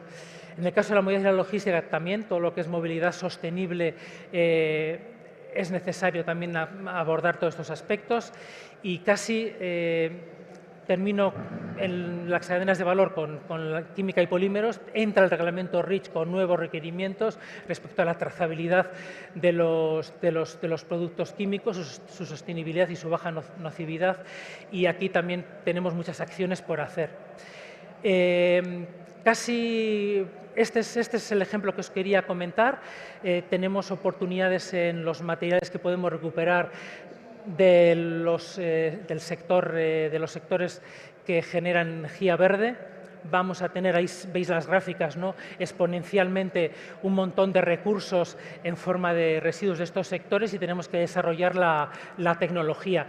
Las oportunidades están ahí y los retos para cada uno de ellos son diferentes, y podemos actuar sobre ellos de manera intensa. Quería terminar con las conclusiones, simplemente haciendo hincapié en que las pymes están ahí, son las que tienen que innovar en los productos. Conjuntamente, desde los centros tecnológicos y los centros de investigación cooperativa que estamos dentro del BRTA, podemos apoyar en esa transición verde con nuestro conocimiento, con las herramientas que conocemos también para medir la sostenibilidad y cómo aplicar opciones de mejora. Las pymes tienen que conocer muy bien el producto, pero no solamente el producto, sino lo que hay antes y lo que ocurre después en todo ese ciclo de vida, y todas estas opciones respecto a la durabilidad, el diseño para el reciclaje y cómo poder actuar sobre ello pues son sumamente importantes, ¿no? Y finalmente el mensaje es que buscamos o que las pymes deben ser proactivas, no estar receptivas a ver lo que el tractor de esa cadena de valor les pide, sino que tienen que posicionarse dentro de este entorno de manera que puedan ser competitivas en el futuro, ¿no? Y el momento es ahora y estamos dentro del BRTA, que somos esta gran alianza de centros, pues dispuestos pues, a apoyaros, ¿no? Y muchísimas gracias. Rafa, nos quedamos igual aquí porque ahora nos toca mesa redonda. Eskerrik asko por acelerar ya en el último minuto. Entiendo que, como has avanzado, los cambios regulatorios son enormes. No es fácil asumir todo esto, pero bueno, Rafael saiatu da gutxi gorabehera laburtzen, ez? Batez ere, ze aldaketa dauden ingurumenaren esparrutik, baina azpimarra jarriz, kasu honetan, aukeretan, ez? Eta hainbat gauza aipatu dizkigu. Hasteko eta behin, aipatu digu neutraltasuna eta hortikan etorriko dian aukerak, energia berriztagarriak, energia efizientzia, eta batez ere, sektore jakin batzuetan horrek duen garrantziaz hitz egin digu. Zirkulartasunaz eta kasu horretan pasaporte digitalaren eraginaz baita ere jardun digu. Taxonomiaz ere hitz egin du. Zerrenda, aktibitate ekonomiko jasangarrien zerrenda sortzen ari da Europa eta dirua horretara bideratu nahi du. Eta hor aukerak etorri daitezke, ez? Diru inbertsio interesgarriak, jasangarriak bihurtuko ditugun baliokateetan. Eta bukatzeko baita ere gardentasunaz jardun du. Eta datuak sortzeaz, datuak tratatzeaz eta datuez informatzeaz. Hiru gauzak ere beharko dute ez bakarrekan ingurumen ezagutza, baita ere digitala. Behin eta berriz aipatu dira, bi trantzizioak eta bi horietan oinarritu behar den autonomia estrategikoaz ere jardun dugu. Eta orain, izan ditugun 3 hizlariak gonbidatu nahi ditut eta baita ere laugarrengo parte hartzaile bat izango dugun mahai ingururako. Mesedez etorri Jon Mabe, hau berria deu, 3 hizlarietatik kanpo bantxe aurkeztuko dizuet, tekniker zentrutik datorrena, Rafael Miguel, hortxe zaida bukaguna, Eba Arri Luzea eta Josu Bilbao. Eskerrik asko.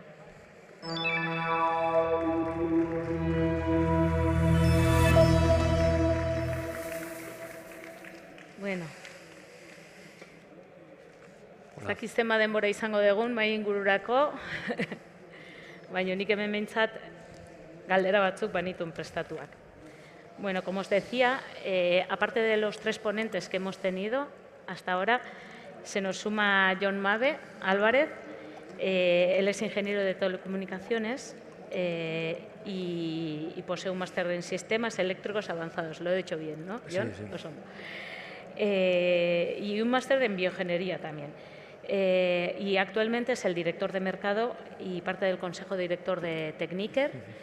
Y siendo representante, además de mercado, cercano a lo que es las empresas y representando a un centro tecnológico como Techniker, que está muy enfocado a la industria, y teniendo en cuenta que has estado escuchando las ponencias de Rafael, de Eva y de Josu, se han entrelazado, ¿no? Sí. La componente digital se ha entrelazado con la ambiental y además estamos en un ámbito convulso en la que la geopolítica es importante y que la soberanía tecnológica también lo es.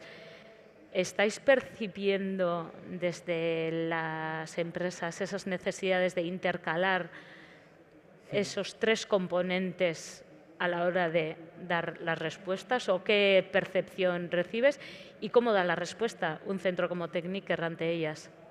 Bueno, antes de nada, gracias por la introducción. Gracias también a mis compañeros por las charlas, que la verdad que me han generado una sensación de acabar abrumado. O sea, tenemos 3 retos que realmente son unos retos multidisciplinares. Tenemos la digitalización, tenemos la sostenibilidad, tenemos además casi el deber de ser soberanos tecnológicamente, y lo que nos queda claro es que las capacidades que necesitamos para responder a esos tres retos, que en muchas ocasiones también están entrelazados, no son evidentes. O sea, al final tenemos que pensar que los dominios técnicos y tecnológicos que hacen falta para responder a todos ellos no son los mismos. No va a ser lo mismo tener unos conocimientos de materiales para ser capaces de estar al día en la evolución que van a requerir las nuevas normativas o la nueva carencia de los materiales, o desde luego la inteligencia artificial, digitalización y todo eso en el marco de la soberanía que estábamos indicando, ¿no? El impacto va a ser mayor del reto de oportunidad, como lo queramos ver, siempre con ese doble prisma, en las pymes. Si tenemos en cuenta que estamos hablando de macro tendencias, que las pymes tienen que responder desde una estructura micro, mini, llamémoslo como queramos, de 50, 200 trabajadores o incluso menos, ¿no? En ese caso, suponer que una pyme en este momento puede disponer internamente de todas esas capacidades, muchas veces ajenas a lo que era su negocio histórico internamente, pues las pone en una situación que realmente tienen que hacer muchísimo esfuerzo para poder innovar, muchas veces a la altura de esas corporaciones. Simplemente por traer un poco de respiro, lo que sí queremos plantear es las posibilidades que existen en el ecosistema actual de ciencia y tecnología de Euskadi.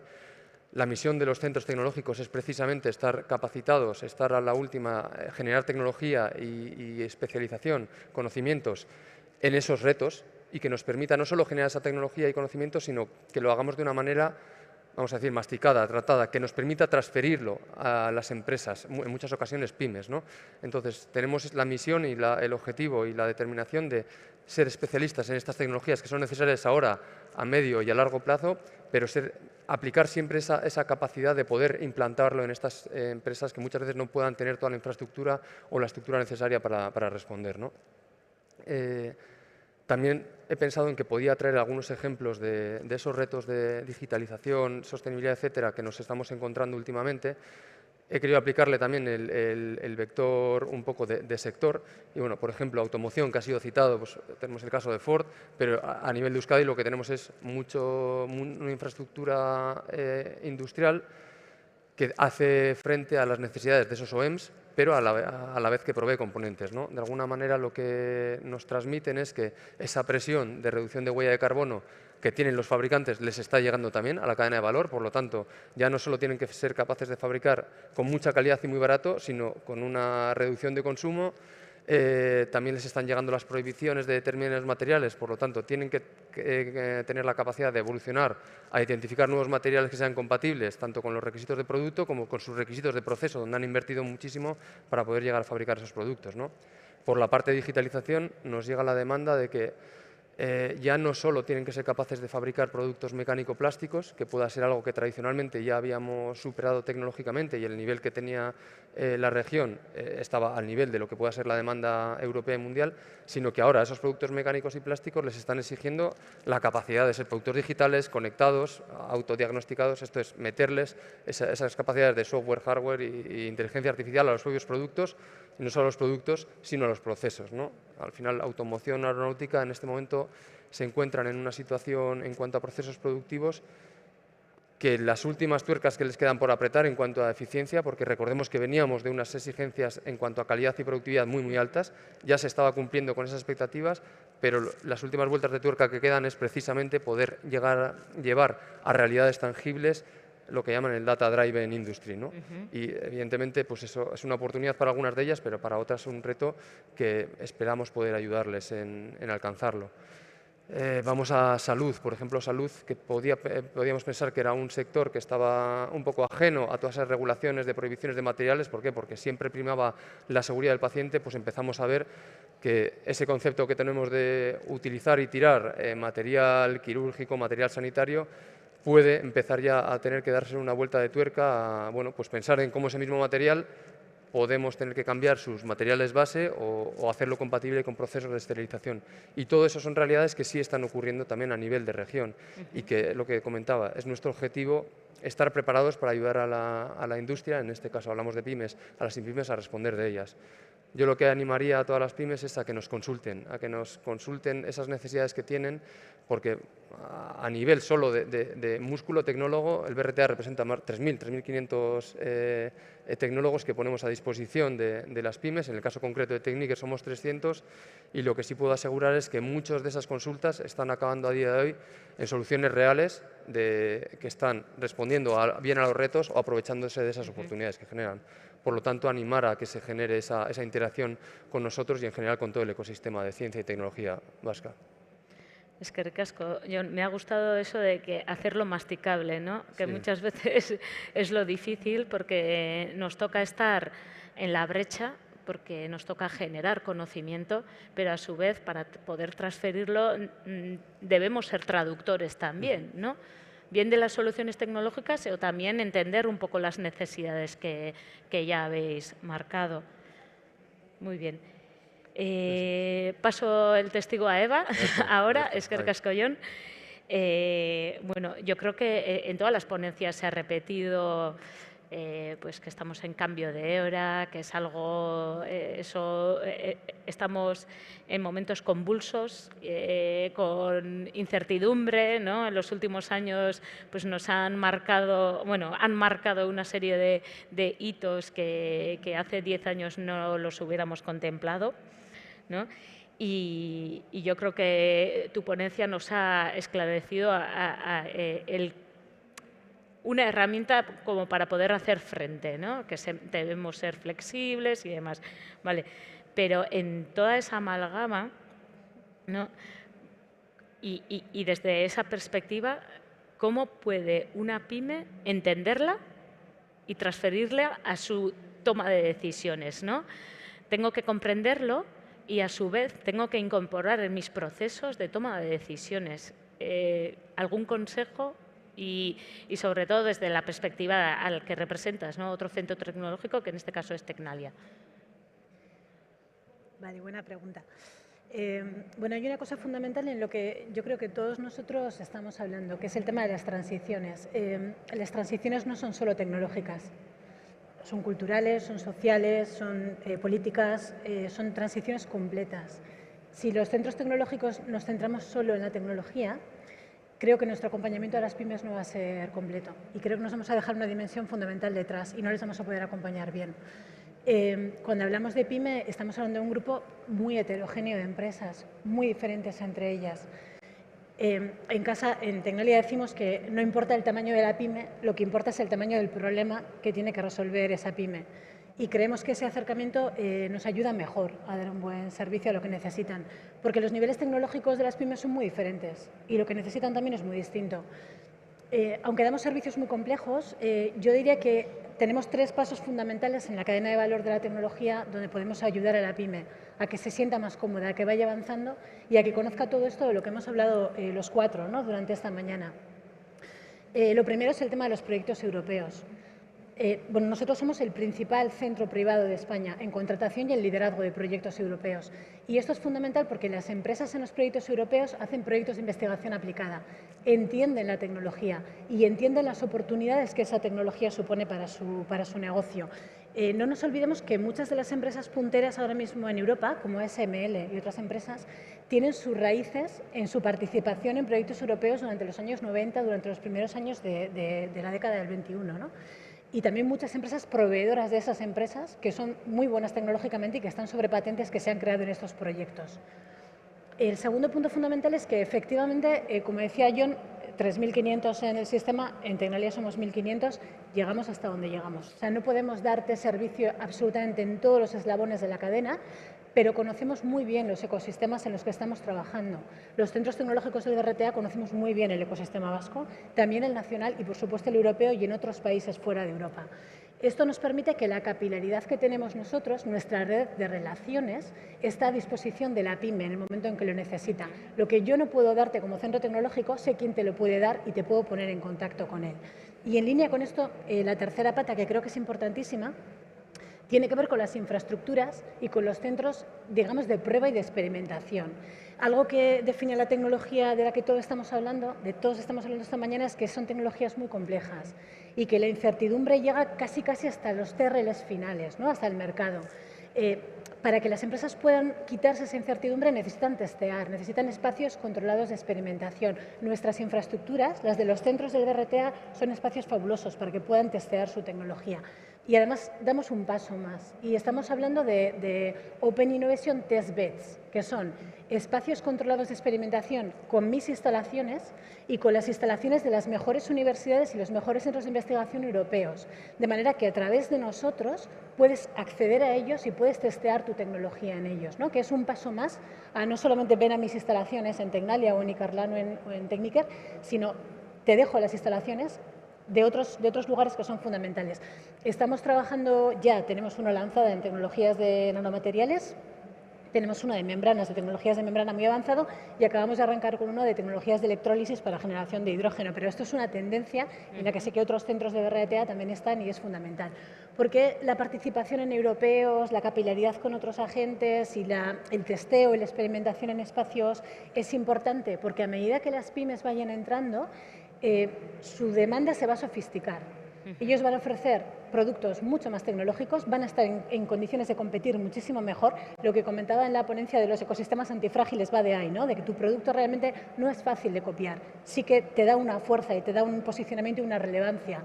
Y además, indirectamente también ganamos nosotros, ¿no? Porque a la medida que las pymes tengan una demanda más sofisticada, a nosotros nos van a obligar también a tener una oferta más sofisticada, con lo que vamos a entrar en un círculo virtuoso en el que vamos a ganar todos.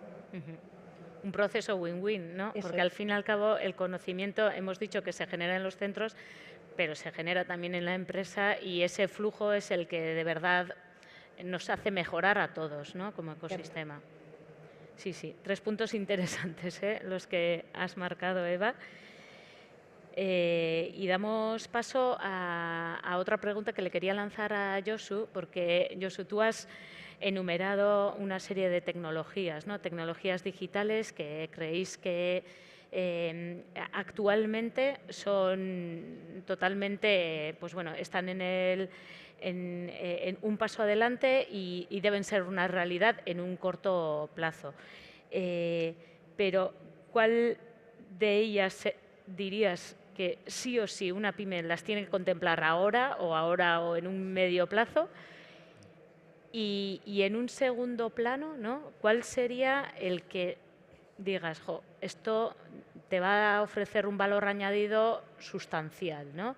Una cosa es el sí compulsive en inglés y el otro sería, jo, esto si lo tienes te va a dar un salto cualitativo. Y si nos puedes poner algún ejemplo al respecto. La pregunta es buena, quizá por lo compleja que es responderla, ¿no? De hecho, mira, nosotros, por ejemplo, como organización, os voy a poner un ejemplo, ¿no? Nosotros nos organizamos, de hecho, por tecnologías, no por verticales o sectores, ¿no? Y lo que tenemos el firme convencimiento es que cada vez es más importante la orientación multitecnológica. ¿Por qué digo esto? Porque cuando desarrollamos un nuevo producto, ¿vale? Al final yo diría que es casi indivisible, pero es casi indivisible del propio diseño mecánico, la fiabilidad estructural que va a tener, o el sistema de almacenamiento de energía, o la inteligencia artificial que va a correr, el hardware que va a disponer, la ciberseguridad que le tiene que acompañar. Entonces, realmente nosotros hemos experimentado una orientación muy clara hacia escenarios multitecnológicos, ¿no?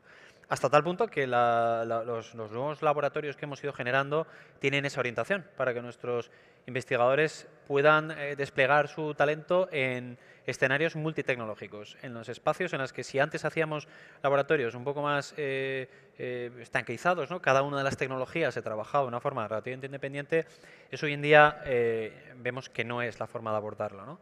Por tanto, lo natural que nos encontramos es que todo el desarrollo de productos o soluciones que nos pidan sea una mezcla de cosas, ¿no? Por tanto, si me dices, ¿qué es más importante? La conectividad. Hombre, si el producto tiene que estar conectado, pero es que tiene que tener una electrónica, ¿no? Para funcionar. Encima la electrónica a veces necesita unos grados de fiabilidad determinados, ¿no? Encima tiene que tener una ciberseguridad para que el dispositivo no sea clonado, pero además la conexión sea correcta, ¿no? Pero además queremos mover la inteligencia artificial de un lado a otro, ¿no? Por tanto, yo diría que no es que hay una tecnología, yo creo que el espectro, dentro de la oportunidad, también la complejidad va acompañada por ser un escenario multitecnológico, ¿no? Y yo creo que es parte de las bondades también de BRTA, que cubrimos un espectro tecnológico, lo hemos visto hoy, ¿no? Cubrimos un espectro tecnológico muy amplio para ese acompañamiento a las empresas, ¿no? Hay un dato que yo creo que, ¿no? Yo en mi charla lo exponía así, por tanto no me puedo retractar, ¿no? Yo soy de los convencidos de que estamos a las puertas de no sé en cuántos años lo vamos a llevar a cabo, ¿no? Pero estamos a las puertas de la mayor revolución que hemos vivido nosotros sin lugar a dudas, ¿no?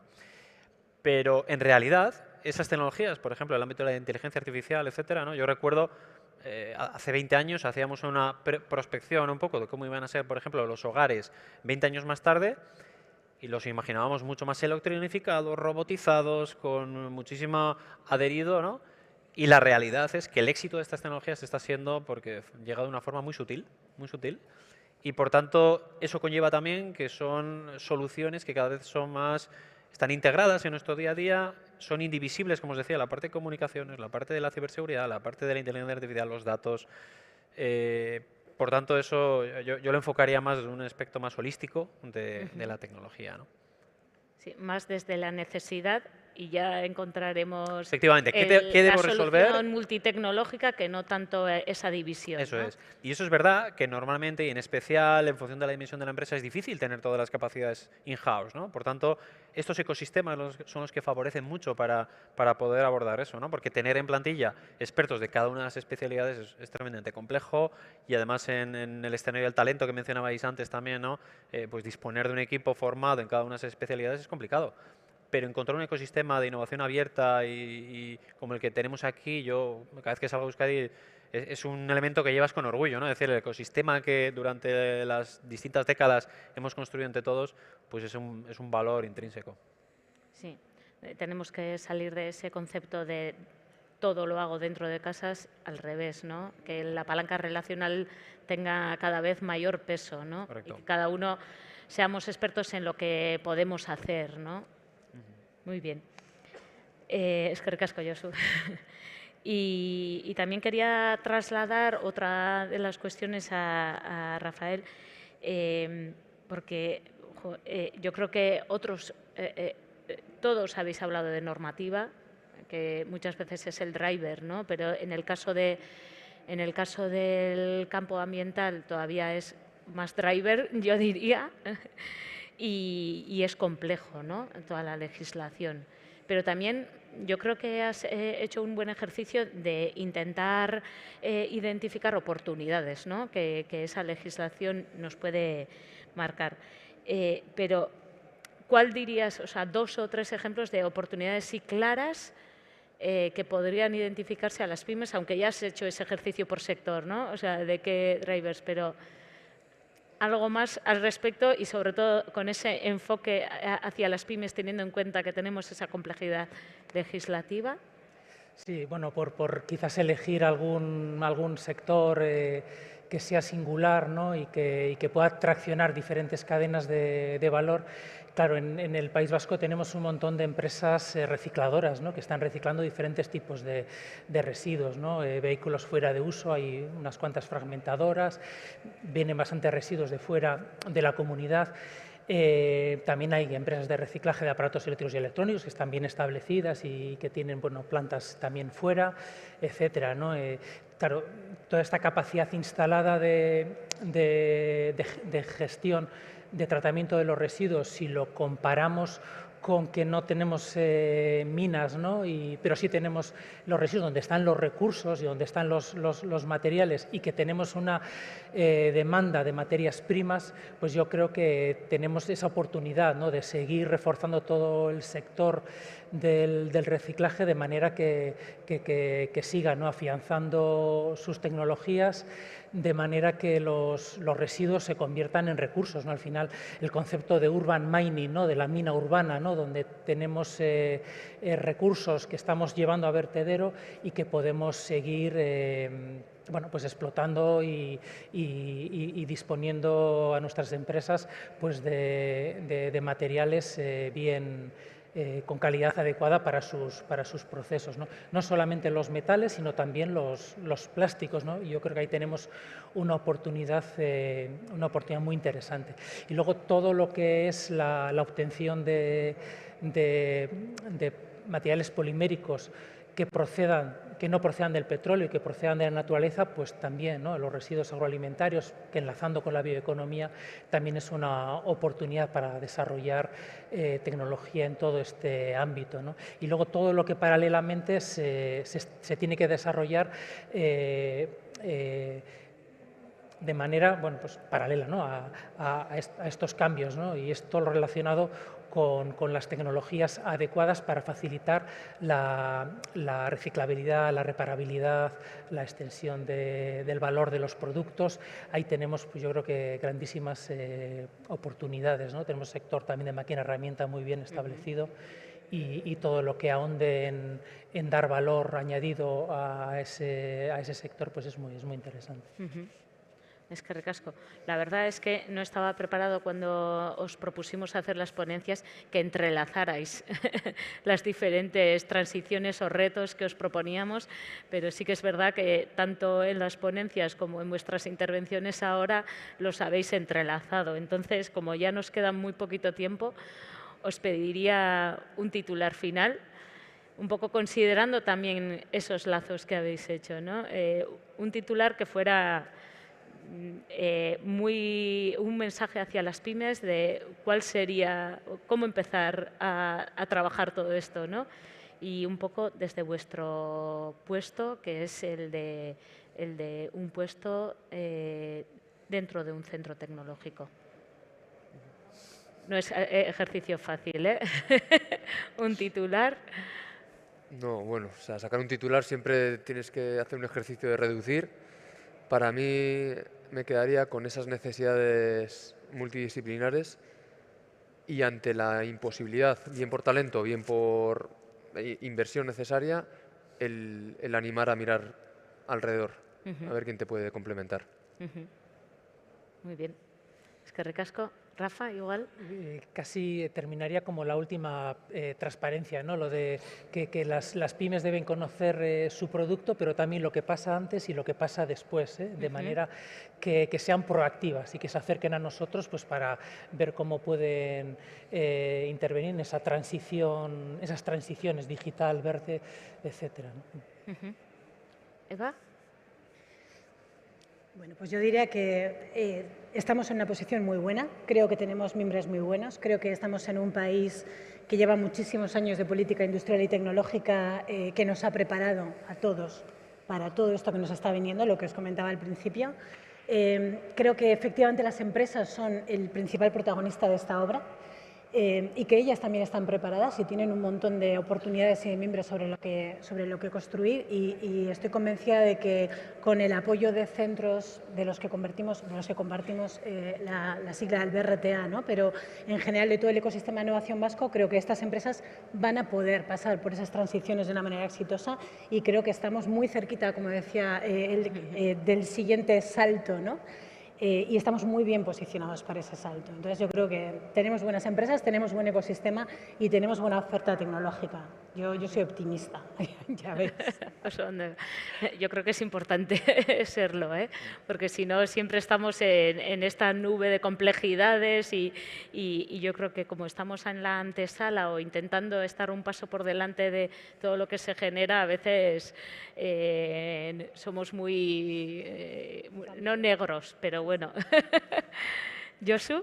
Vale, pues un poco la síntesis que nos pedías. A mí me gusta la frase con la que he cerrado un poco mi charla, ¿no? La de, en inglés era "We are ordinary people making extraordinary things", ¿no? Pues es un poco el resumen de lo que también en esa colaboración con, en este caso, el enfoque de las pymes, es algo alcanzable, ¿no? Es decir, no son tecnologías que estén fuera del alcance, pero sí es importante una apuesta por la innovación y una apuesta por una innovación abierta, ¿no? Que es un poco donde al menos nuestros centros pueden aportar ahí, ¿no? En esa innovación abierta, en contribuir a complementar esos perfiles, en ayudar en dar ese salto tecnológico y como siempre, lo que hemos mencionado antes, ¿no? Apoyados además en un ecosistema que favorece este tipo de dinámicas, ¿no? Eskerrik asko, Josu. Bueno, bukatzeko pare bat hitz eta laburpen moduan nik usten dut berreteatikan lanean ari garen horrekin bukatu nahiko nukela dela kolaborazioa eta irikitasунetikan, ez? Enpresek eta zentroek elkarrekin egingo diote aurre hemen aipatu dian erronka eta eta trantzizioei, ingurumenaren aldetikan hainbat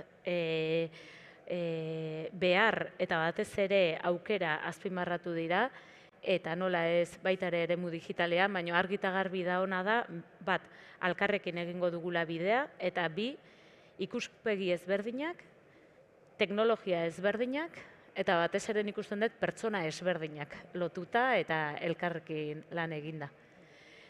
Bukatzeko txalo bero bat eskatu nahi dizuet, 4 hizlarientzako, eskerrik asko, eta hurrengora arte. Eskerrik.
Arratsaldeon.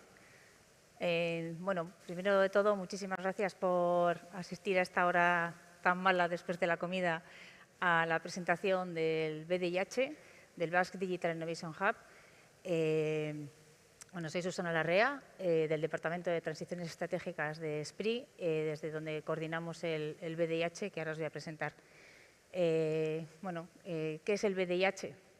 El BDIH es una iniciativa que empezamos a poner en marcha en SPRI en el año 2016, respondiendo a una llamada de la Comisión Europea que quería implantar DIHs por toda Europa para poder dar servicio especialmente a las pymes para incorporar tecnologías digitales y sostenibles.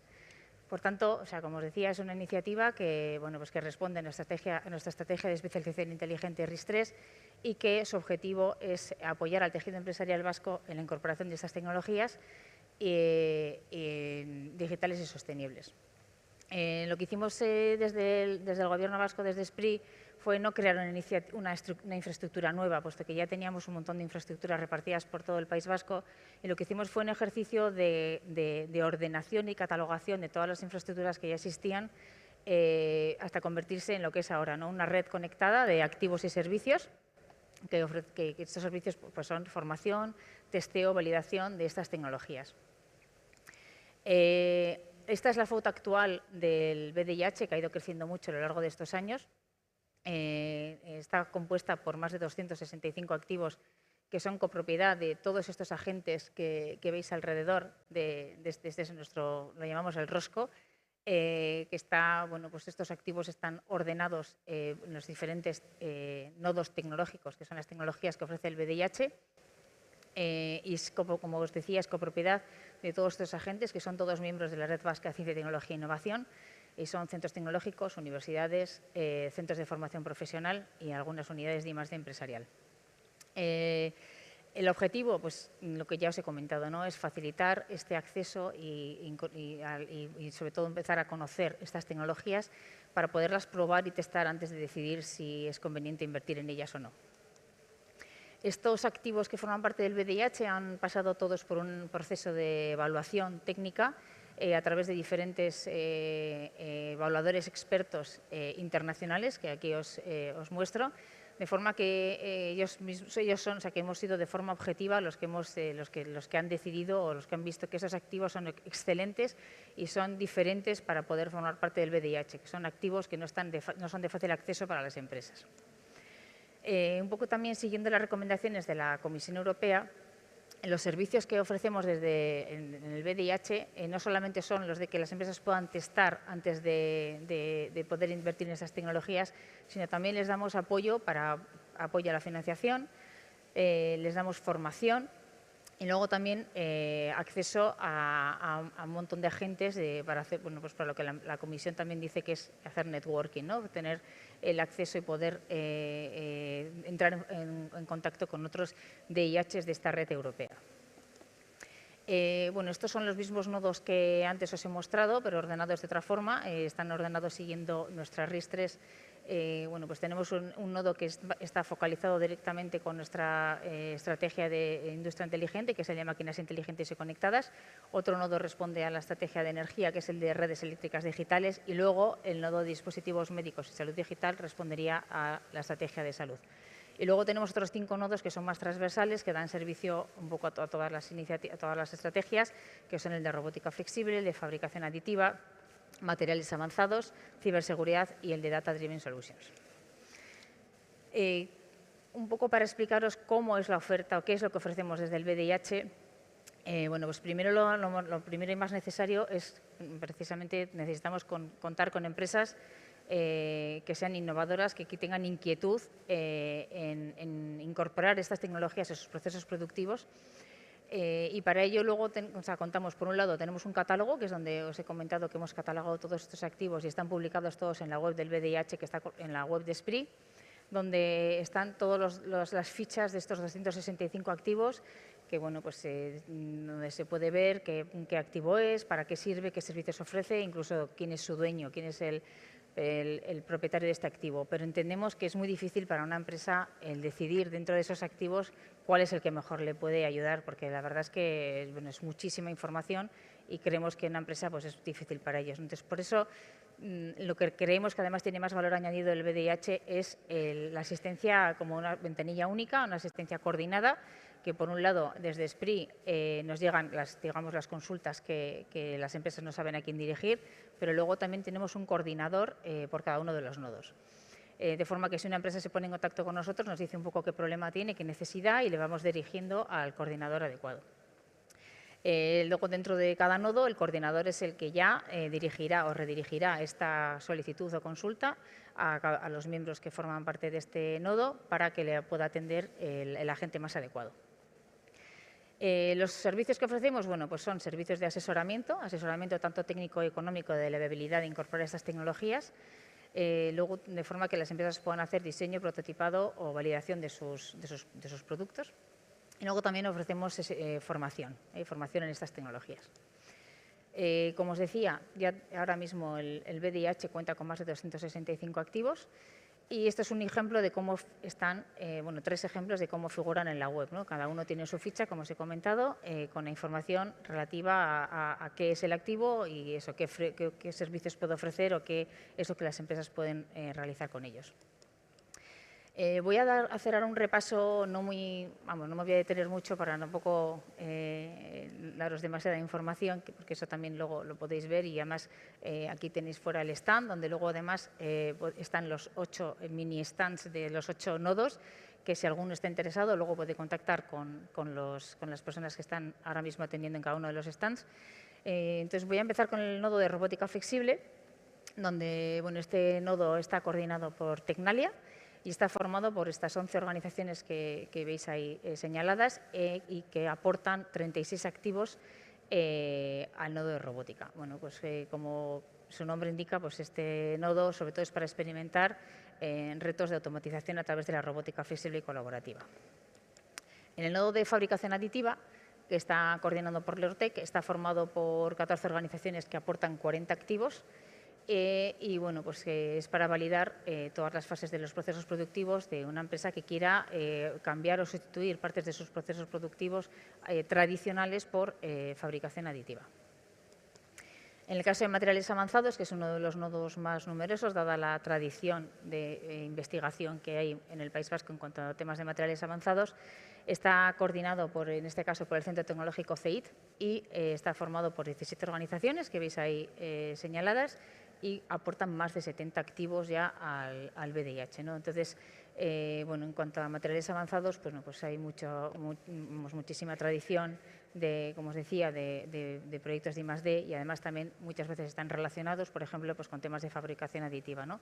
Que las empresas puedan investigar y testar nuevos materiales para sus productos. En el caso de ciberseguridad, es otro del, bueno, creemos que es muy importante que las empresas cada vez más vayan incorporando ciberseguridad a sus procesos. En este caso, el nodo está coordinado por el Centro Tecnológico Ikerlan. Está formado por 5 organizaciones que aportan 9 laboratorios en los que las empresas pueden realizar simulacros o bueno, pues eso, testar sus productos si son ciberseguros o no. En el caso de máquinas inteligentes y conectadas, que es otro de los nodos más numerosos del BDIH, ya que bueno, al principio este nodo empezó simplemente con un proceso de rectificado, pero poco a poco se han ido incorporando más procesos dentro de este nodo, que incorpora pues, mecanizado, multitasking, mecanizado de precisión, digitalización y conectividad y otros procesos, como temas también de láser. Está coordinado por el centro IDECO.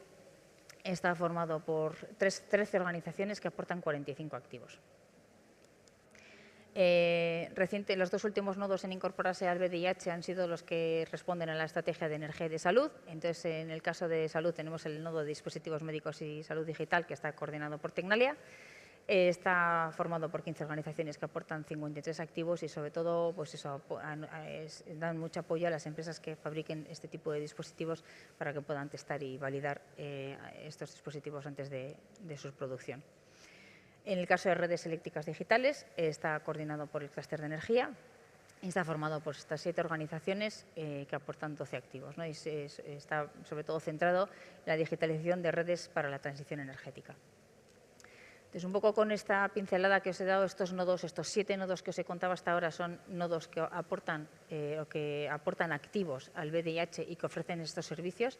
Y luego tenemos un octavo nodo que es un poco especial o diferente a los demás, que es el de Data Driven Solutions, que es un nodo demostrador, llamamos nosotros, porque es un nodo que no tiene activos, no ofrece servicios como tal, y lo que hace es contar experiencias, bueno, lo que tenemos son demostraciones de empresas industriales que ya han incorporado tecnologías basadas en datos, en este caso, para bueno, pues un poco para sensibilizar al resto de empresas. Entonces, bueno, este fue el primer nodo demostrador.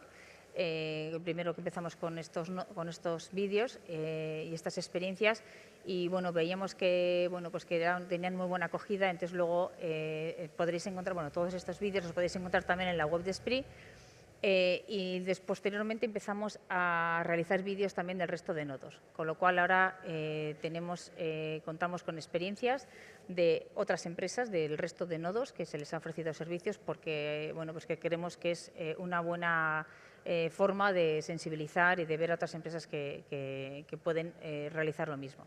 Y de hecho, luego, a continuación de mi presentación, vamos a contar con varios de los casos que hemos seleccionado para que nos van a venir a contar su experiencia. Bueno, pues por un lado, ya, como os he comentado, ya llevábamos desde el año 2016 realizando, bueno, pues poniendo todo esto en marcha, y lo teníamos todo organizado, pero veíamos que las empresas, bueno, pues que no se acercaban mucho a nosotros. Entonces empezamos un proyecto de activación de la demanda que llamamos nosotros, pues eso, cómo hacer que las empresas se acerquen a nosotros, ¿no? Entonces, bueno, pues empezamos primero con mayor campañas de sensibilización y bueno, pues realizar estos vídeos, publicar noticias en nuestra newsletter, etcétera. Luego también empezamos a hacer unas jornadas técnicas que ahora os las voy a contar con un poco mayor de profundidad, pues para dar más formación y para que las empresas pudieran ver cómo funcionaban esos activos y cómo se les podía ayudar. Y luego, sobre todo, el tercer pilar de este proyecto, que fue la puesta en marcha de un programa de ayudas, fue lo que ya realmente hizo que las empresas se acercaran, ¿no? Ya cuando hay un programa de ayudas, pues ya es más fácil que las empresas vengan a nosotros, y es el programa VDIH Conexión. Por ir un poco para atrás en cuanto a las jornadas, bueno, las jornadas que las llamamos Deep Dive porque son eso, son jornadas formativas pero inmersivas en las tecnologías, donde queremos que las empresas se acerquen a los centros y a los dueños de los activos para que vean cómo funcionan y cómo están trabajando y cómo pueden ayudarle a solucionar sus problemas. Solemos organizar estas jornadas por nodo tecnológico. Entonces, bueno, pues llevamos ya 2 o 3 años organizando estas jornadas. De vez en cuando vamos lanzando pues una de ciberseguridad, otra pues, de lo que vamos viendo que va demandando las empresas, y la verdad es que bueno, suelen tener bastante buena acogida y os invitamos a participar en las próximas que organicemos.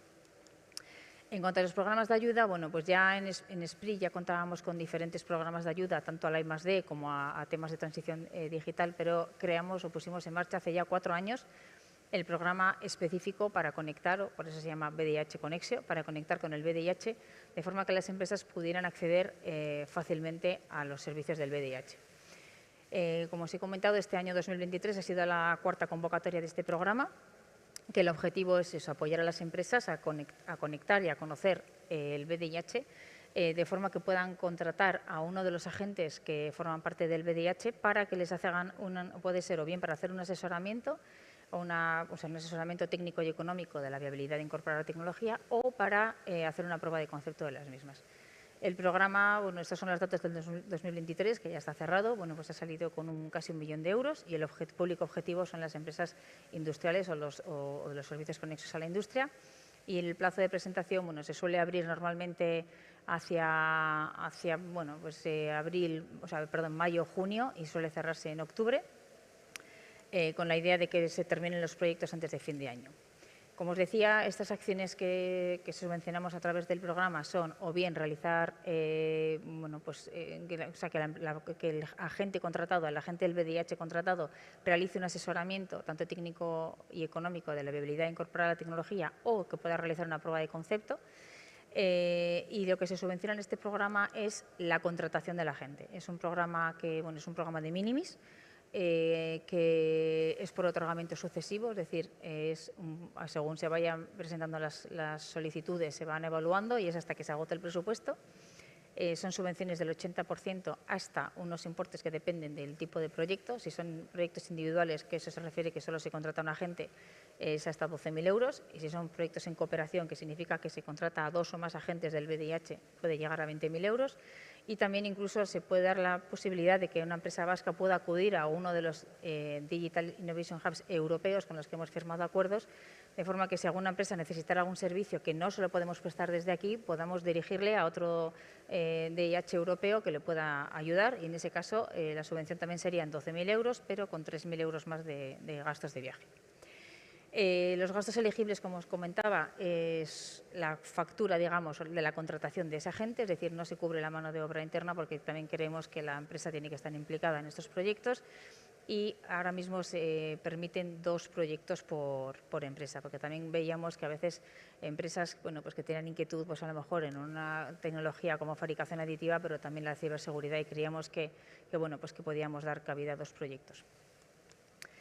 Un poco para haceros una idea de cómo suelen repartirse los proyectos, en el año 2023 estamos terminando ahora la evaluación y la adjudicación de los proyectos, pero en el año 2022 se pudieron aprobar en 97 proyectos repartidos de esta forma por los diferentes nodos.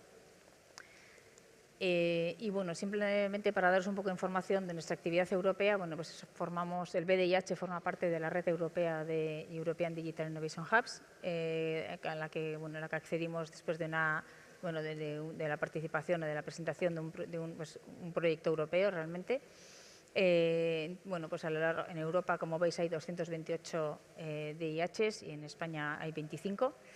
Y la idea es que hagamos eso, networking, y que podamos formar parte de esta red para redirigir las empresas de uno a otro país dependiendo de las necesidades. Obtuvimos en esta convocatoria el sello de excelencia para participar en esta red y también hemos recibido a lo largo de estos años algunos premios, ya que fuimos uno de los primeros DIHs en estar operativos y empezar a funcionar y a ofrecer servicios.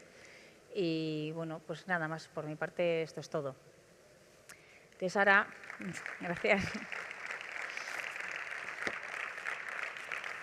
Ahora, como os decía, vamos a dar paso, que yo creo que es lo que realmente es más interesante para los que estáis aquí, el ver casos de éxito de este programa de ayudas, que la verdad es que, que tanto las empresas como los propios agentes del VDIH están muy contentos con este programa porque les hace conectar con las empresas e incluso también colaborar entre ellos.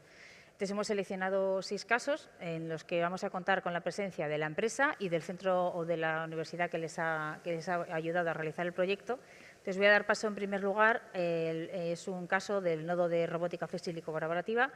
Entonces va a estar con nosotros la empresa Cybersurgery, por favor, Einiche Mendizábal, y le va a acompañar el Centro Tecnológico Bicontec, Álvaro Bertelsen. Muchas gracias.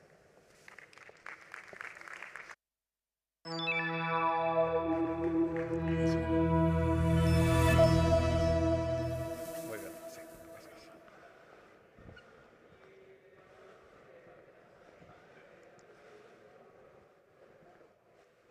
Ay, perdón.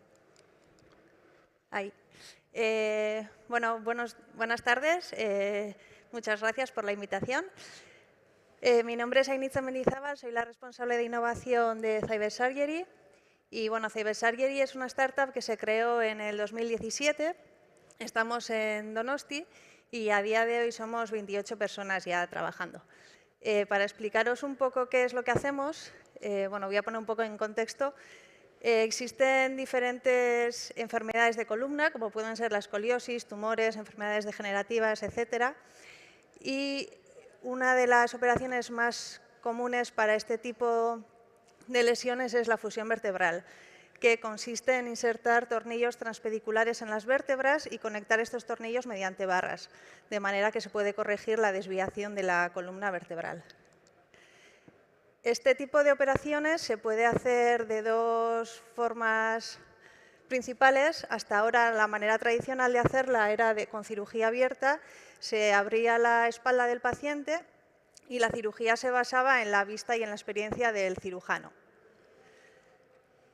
Y la otra opción que tenemos hoy en día, gracias a la tecnología y a la robótica, es realizar esta operación de manera mínimamente invasiva, de manera que se puede hacer con una precisión más exacta gracias a un sistema robótico. Y esto es lo que hacemos en Cybersurgery. Hemos desarrollado un asistente robótico para este tipo de cirugías vertebrales. Bueno, la cirugía mínimamente invasiva, usar los robots en este tipo de cirugías tiene múltiples ventajas, tanto para los pacientes como para los cirujanos, como para los hospitales. Por un lado, los pacientes se someten a menores incisiones, tienen una menor estancia hospitalaria, su recuperación postoperatoria es mucho más rápida y bueno, pues se reducen también las complicaciones postoperatorias que pueda haber. Para los cirujanos, estos realizan una cirugía más segura porque se minimizan los errores humanos que pueda haber en esta cirugía. Bueno, nuestra tecnología no usa cámaras, entonces se evitan las posibles oclusiones que pueda haber y se maximiza también la ergonomía de los cirujanos. Y bueno, por último, para los hospitales, como os decía, dado que la recuperación de los pacientes es más rápida, la cirugía también se realiza en menor tiempo, con lo cual esto supone un beneficio para los hospitales. Y bueno, se evita también la saturación que puede haber en estos centros hospitalarios. Pero no todo son ventajas. Uno de los principales inconvenientes de la cirugía mínimamente invasiva es que la visualización, el campo visual que tiene el cirujano, está más limitada. Por mucho que el asistente robótico le guíe al cirujano, el cirujano tiene que mirar la pantalla del asistente robótico. Entonces, bueno, ante esta problemática, desde Cybersurgery lo que pensábamos era que podíamos apoyarnos en la realidad aumentada, de manera que pudiéramos superponer una imagen anatómica del paciente sobre la realidad. Es decir, que el cirujano fuera capaz de ver la anatomía del paciente en su mismo campo visual donde está operando.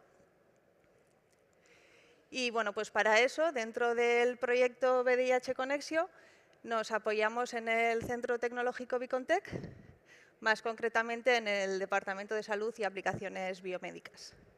Y bueno, pues para ello igual Álvaro nos cuenta un poco el proyecto que llevamos a cabo para darle solución a este problema.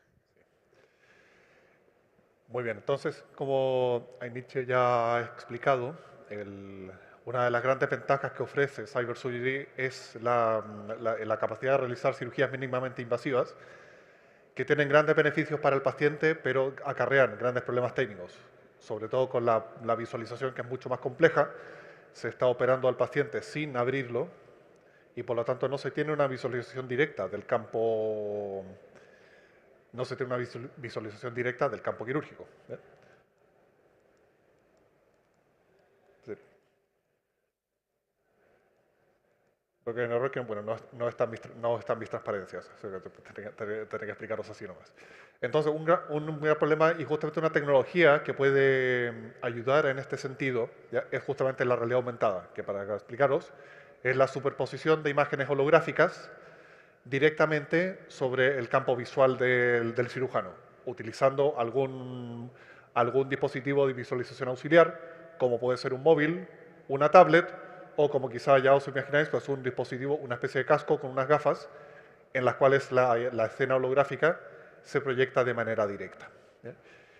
Bueno, la realidad aumentada, desde que apareció, desde que ahí rompió, pues siempre se ha mencionado la cirugía como un campo dentro de la cual pues, la realidad aumentada tendría un impacto considerable.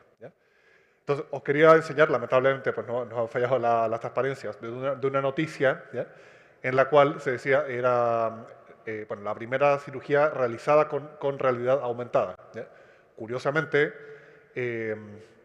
coincidió de que dos grupos aseguran haber hecho la primera cirugía con realidad aumentada, simultáneamente en Estados Unidos y en España también. Entonces, más o menos una idea. Entonces, preguntaros quizá aquí al público, más o menos de cuándo os imagináis esta noticia que he encontrado. Más o menos de qué año os imagináis que podría ser.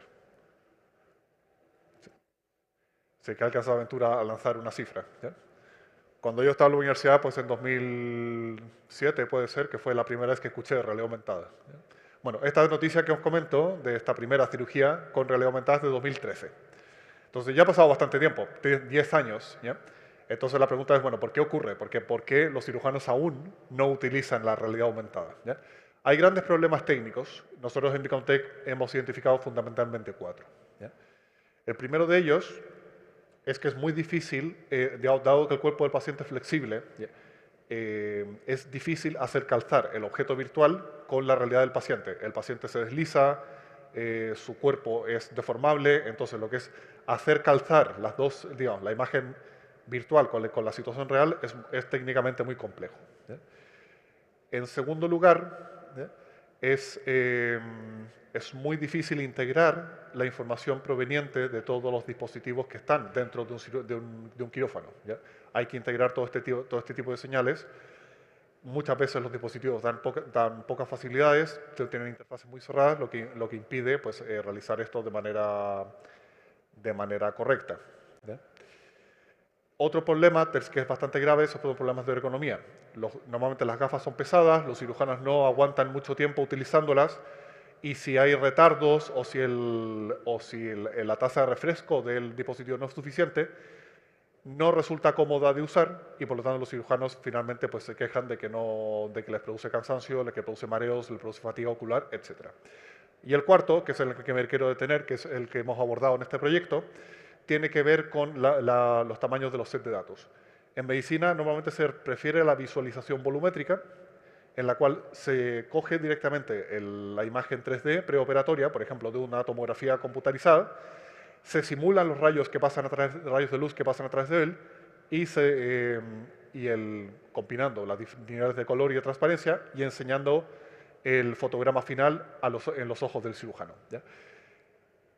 A diferencia de una visualización basada en geometría, que es como la que veis ahí abajo a la derecha, ¿ya? Son sets de datos mucho más pesados y que por lo tanto mucho más difíciles de cargar en un dispositivo móvil con una HoloLens.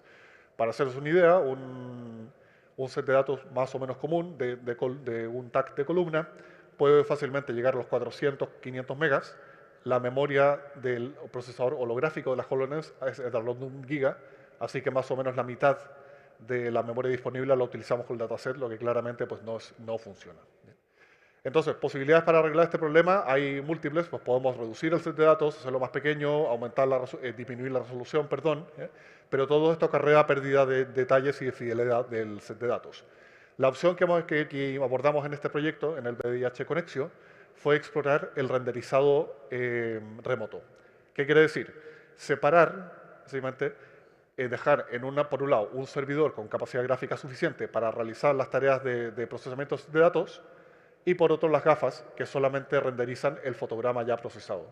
Entonces, de esta manera, las gafas envían su posición al servidor, el servidor procesa y retorna el fotograma final, que es lo que se enseña finalmente en las gráficas, en las gafas. Entonces, bueno, realizamos un desarrollo prototipo en colaboración con Cybersurgery, en el cual utilizamos las gafas HoloLens 2, utilizamos también los sistemas de Microsoft de Holographic Remoting y de visualización basada en QR, en lo cual imprimíamos un código QR, lo visualizábamos con la HoloLens y se renderizaba sobre el código QR pues, la escena holográfica que queríamos enseñar, que era una simulación del robot desarrollado por la compañía con un set de datos de un paciente, de la columna de un paciente. ¿Ya? Obtuvimos resultados muy satisfactorios en términos de tasa de refresco. Prácticamente siempre logramos estar un poco por debajo de los 60 frames por segundo, cuadros por segundo, que es lo que se considera ideal, y los retardos normalmente están por debajo de los 100 milisegundos, de los 10 milisegundos, perdón, lo que es lo hace prácticamente imperceptibles. Sí que el mayor punto de mejora que vimos fue la tecnología de los marcadores QR, ya que esta es una tecnología que está pensada para ser fácilmente identificable, de manera que yo veo un código y la máquina automáticamente es capaz de decodificarlo y decirme pues, cuál es la información que tenía puesta. Un número, una palabra, la dirección URL de un sitio web. No están pensados para dar localización precisa y eso fue un problema que sí observamos. O sea que sí que, y justamente la precisión en cirugía es muy importante, por lo cual nos dimos cuenta de que este tipo de tecnología de base de marcadores QR no es suficiente, así que hemos tenido que explorar otras alternativas más precisas y más fiables para desarrollos futuros. Entonces, en resumen, pues lo que quería comentar que dentro del programa VIH Connection fuimos capaces de desarrollar el prototipo de realidad aumentada empleando renderizado remoto. Obtuvimos buenas tasas de refresco, pero sí que en términos de localización sí que hemos visto pues, que hay margen de mejora para proyectos futuros. Con lo cual, el impacto ha sido muy positivo para la empresa, ya que Cybersurgery, bueno, su tecnología principal es la robótica, pero está también explorando tecnologías asociadas de visualización, como es el caso de la realidad aumentada, y dentro de este proyecto pues, hemos sido capaces de entrar y de ampliar el campo de acción de la empresa de manera exitosa. Bueno, eso es lo que os quería presentar.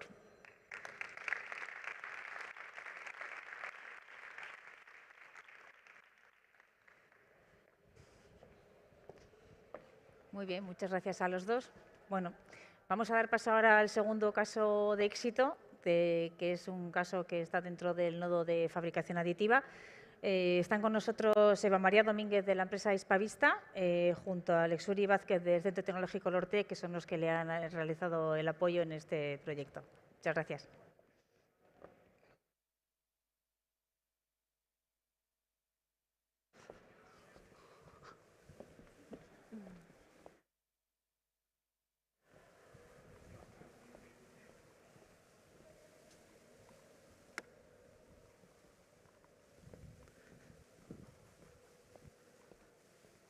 Hola, buenas tardes. Muchas gracias por la invitación. Y bueno, en este ratito que vamos a estar aquí juntos compartiendo estas breves charlas, os vamos a contar cómo hemos ideado el proyecto, cuáles han sido los objetivos, el proyecto en sí, cuáles son las conclusiones a las que hemos llegado después de realizar el proyecto. Entonces, bueno, yo soy Eva Domínguez, pertenezco a la empresa Hispavista. Hispavista es una empresa con una trayectoria de 25 años, está ubicada en San Sebastián y tiene sedes en Madrid y en México. Está formada por un equipo de alrededor de 50 profesionales cualificados que desarrollamos nuestra actividad en el ámbito de las tecnologías de Internet. En ese aspecto tenemos varias áreas bastante diversas, damos servicio al entorno de marketing publicitario, consultoría y desarrollo hacia diferentes tipos de clientes en diferentes dominios de negocio y, por otro lado, también disponemos de plataformas propias, como ahora os contaremos, y realizamos proyectos de innovación. Los proyectos de innovación los llevamos a través de nuestra unidad de I+D+I empresarial de la Red Vasca de Ciencia y Tecnología llamada Hispavista Labs. Para este proyecto contamos con el apoyo de Lortec, con nuestra compañera Lexuri. Gracias, Eva. Bueno, pues sobre Lortec unas breves pinceladas sobre quiénes somos. Lortec es un centro tecnológico privado y sin ánimo de lucro. Gracias. Sin ánimo de lucro, perteneciente a la Corporación Mondragón y a la Alianza BRTA. Estamos ubicados en Ordicia, Guipúzcoa, desde 2002.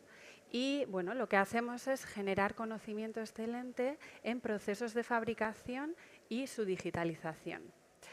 Con este conocimiento lo trasladamos al tejido industrial a través de soluciones de alto valor añadido para mejorar así su competitividad y su sostenibilidad. Además, trabajamos para diferentes sectores, bien sea automoción, aeronáutica, energía, medicina, máquina herramienta, etc. En Lortec estamos organizados en 3 grupos de tecnología diferenciados: las tecnologías de unión, las tecnologías de digitalización y las tecnologías de fabricación aditiva, siendo uno de estos procesos de fabricación aditiva el objeto de este proyecto que os voy a contar más tarde. Bueno, os vamos a explicar el proyecto. Es una prueba de concepto sobre una plataforma para la digitalización de procesos industriales para la cual hemos hecho foco en el caso de uso de la fabricación aditiva. Bueno, cuando nos planteamos la necesidad del proyecto, estuvimos analizando los diferentes retos a los que se encuentra hoy en día la empresa tradicional industrial. En ese sentido, pues bueno, no os voy a contar nada que no sepáis ya con respecto a los retos que tienen las empresas industriales, porque estamos en un entorno pues, altamente competitivo y dinámico, con unas altas requerimientos regulatorios, una necesidad de alto grado de personalización de los proyectos y, bueno, pues como siempre, la fuerte presión de llegar de la manera más rápida al mercado y con los márgenes más competitivos posibles. En ese sentido, detectamos la necesidad de buscar la creación de entornos de fabricación flexibles utilizando tecnologías avanzadas. Por un lado, la gestión y obtención de datos en tiempo real y, por otro lado, de la mano siempre de inteligencia artificial y de machine learning, de manera que pudiéramos permitir dar la capacidad para tomar decisiones en las diferentes fases del proceso. Por otro lado, nos encontramos también con que Hispavista dispone de una plataforma de Smart Cities llamada Emenir, con diferentes verticales, y nuestro objetivo también era poder aprovechar ese middleware tecnológico que tenemos para poder ampliarlo hacia los requisitos que nos da el ámbito industrial.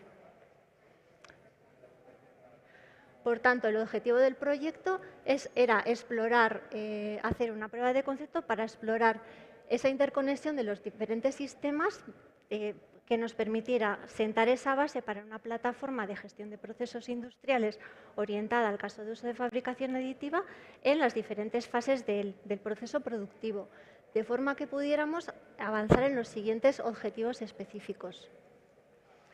Por un lado, la captura de datos en tiempo real, ser capaces de trabajar en un modo automático 24/7 para dimensionar la plataforma para poder albergar esa cantidad de datos masivos en tiempo real, permitir un dashboard, unos cuadros de mando que fueran eficientes para la toma de decisiones a través de diferentes alertas que pudieran servir para poder avanzar dentro de lo que es el escenario del proceso productivo y, como no, escalabilidad para poder seguir creciendo en el futuro, avanzar con la incorporación de nuevos dispositivos y nueva sensórica. En cuanto al proceso que se empleó en este trabajo, en esta colaboración, pues bueno, está la fabricación aditiva. Brevemente voy a contar en qué consiste este proceso. Pues bien, es un proceso en el que se consigue fabricar piezas en 3 dimensiones mediante el solapamiento de capas. Sí que quiero recalcar la gran importancia que tiene la adquisición de datos, su correcto análisis y una monitorización exhaustiva para un proceso que tiene tanta complejidad. Hay piezas que pueden tener hasta más de 1000 capas, incluso el área que deposita por capa pues puede ser de metros, ¿no? Entonces, cada uno de esos puntos donde se deposita el material pues debe estar perfectamente controlado. Entonces, existen diferentes tecnologías dentro de este proceso y cambian dependiendo del método de unión de capas, pues puede ser por fusión, por adhesivado, por fricción. También cambia el formato en el que viene el material, que puede ser en polvo, en hilo, en filamento, en suspensión, y de esta manera se pueden conseguir pues, diferentes tipologías de piezas para distintas aplicaciones y con diferentes capacidades. Entre las ventajas más generales de la fabricación aditiva está la inmediatez, la personalización, la capacidad de aligeramiento de las piezas y el ahorro en material y sobre todo en ahorro en desperdicio de material. Y bueno, a la derecha podéis ver 4 piezas muy diferentes entre sí que se obtienen mediante fabricación aditiva. Arriba del todo es un intercambiador de calor, muestra un diseño de alta complejidad con el que se maximiza ese intercambio de calor. Justo debajo hay un conector en el que se ha realizado primero una optimización topológica y después se ha implementado una estructura reticular en las zonas de menores requerimientos mecánicos. Justo debajo, para mostrar pues, el nivel de personalización, ¿no?, al que se puede llegar, pues, unas piezas dentales de una persona concreta, de un paciente. Y a la derecha del todo, una pieza ya de grandes dimensiones, concretamente es un pilar A del coche, que con esos huecos que tiene, pues facilita ver a través del mismo. Y bien, una de las tecnologías de la fabricación aditiva y la seleccionada para llevar a cabo este proyecto es el DE-ARC o deposición directa de energía por arco e hilo.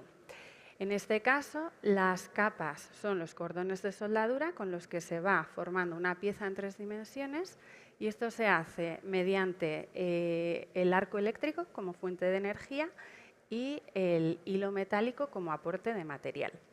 Está sobre todo orientada a piezas ya de grandes dimensiones y complejidad media-alta.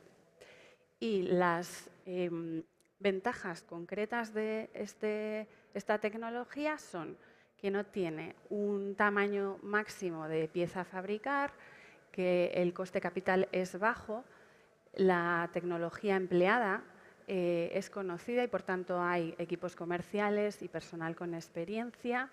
Las tasas de deposición son muy elevadas y bueno, permite además la reparación de piezas para el alargamiento de su vida útil. Y bueno, ahora os vamos a mostrar un vídeo en el que se resume el trabajo realizado en este proyecto. Aquí veis el panel de control de la plataforma MNIR Welding, donde se va seleccionando pues, el robot en el que se va a fabricar la pieza, el equipo, los materiales y los parámetros eléctricos que se van a ir tomando. Durante la fabricación se pone la fabricación en marcha. Aquí veis cómo se va fabricando esta pieza. El pilar A que os he mostrado antes. Es una pieza que tiene más de 1000 capas. Entonces se van tomando datos en la posición concreta del robot, en el X y Z, en los ejes, de cada uno de todos los parámetros elegidos. Entonces se pueden ver tanto en tiempo real como una vez terminada la sesión, también muestra la evolución de cada uno de esos parámetros por capa. Se pueden ver alertas, avisos que se hayan definido previamente y bueno, finalmente pues tenemos una pieza con un paquete detallado de datos que nos pueden servir para bueno, mostrar la calidad de la fabricación de esa pieza. Como conclusiones, el proyecto, el marco de BDIH Conexio nos ha servido para poder sentar las bases de lo que hoy en día es la plataforma MNIR Welding, que nos permite ampliar el catálogo de soluciones de Hispavista a una nueva vertical más. Gracias también al apoyo del Ortec, con el cual hemos aprendido del proceso de fabricación aditiva, hemos aprendido también a ese vocabulario, esos requisitos específicos de un entorno tan complejo como es el entorno industrial, como es la fabricación aditiva y bueno, pues la verdad es que estamos muy contentos. Gracias. Gracias.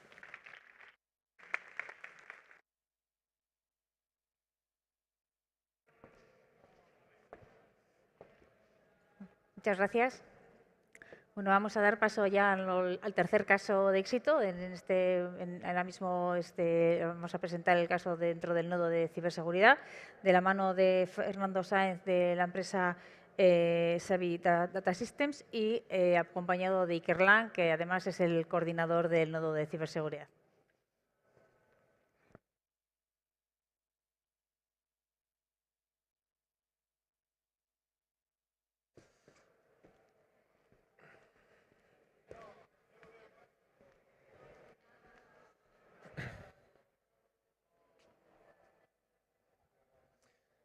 Hola, buenas tardes. Bueno, lo primero, muchas gracias por la oportunidad de hacer esta presentación hoy. En nuestro caso, como decía Susana, os vamos a presentar un proyecto que hemos realizado en el marco del VDIH Connection, en la colaboración entre Savi Data Systems y Ikerlan. Lo primero, empezar con una breve presentación. Bueno, en Ikerlan somos un centro tecnológico, nos dedicamos a generar conocimiento, a generar tecnología y a transferirla a las empresas. Y somos parte, como ha dicho Susana, bueno, de hecho ahora mismo estamos coordinando el nodo de ciberseguridad del Basque Digital Innovation Hub. Es importante mencionar que el nodo se compone de 9 laboratorios distribuidos en 5 agentes.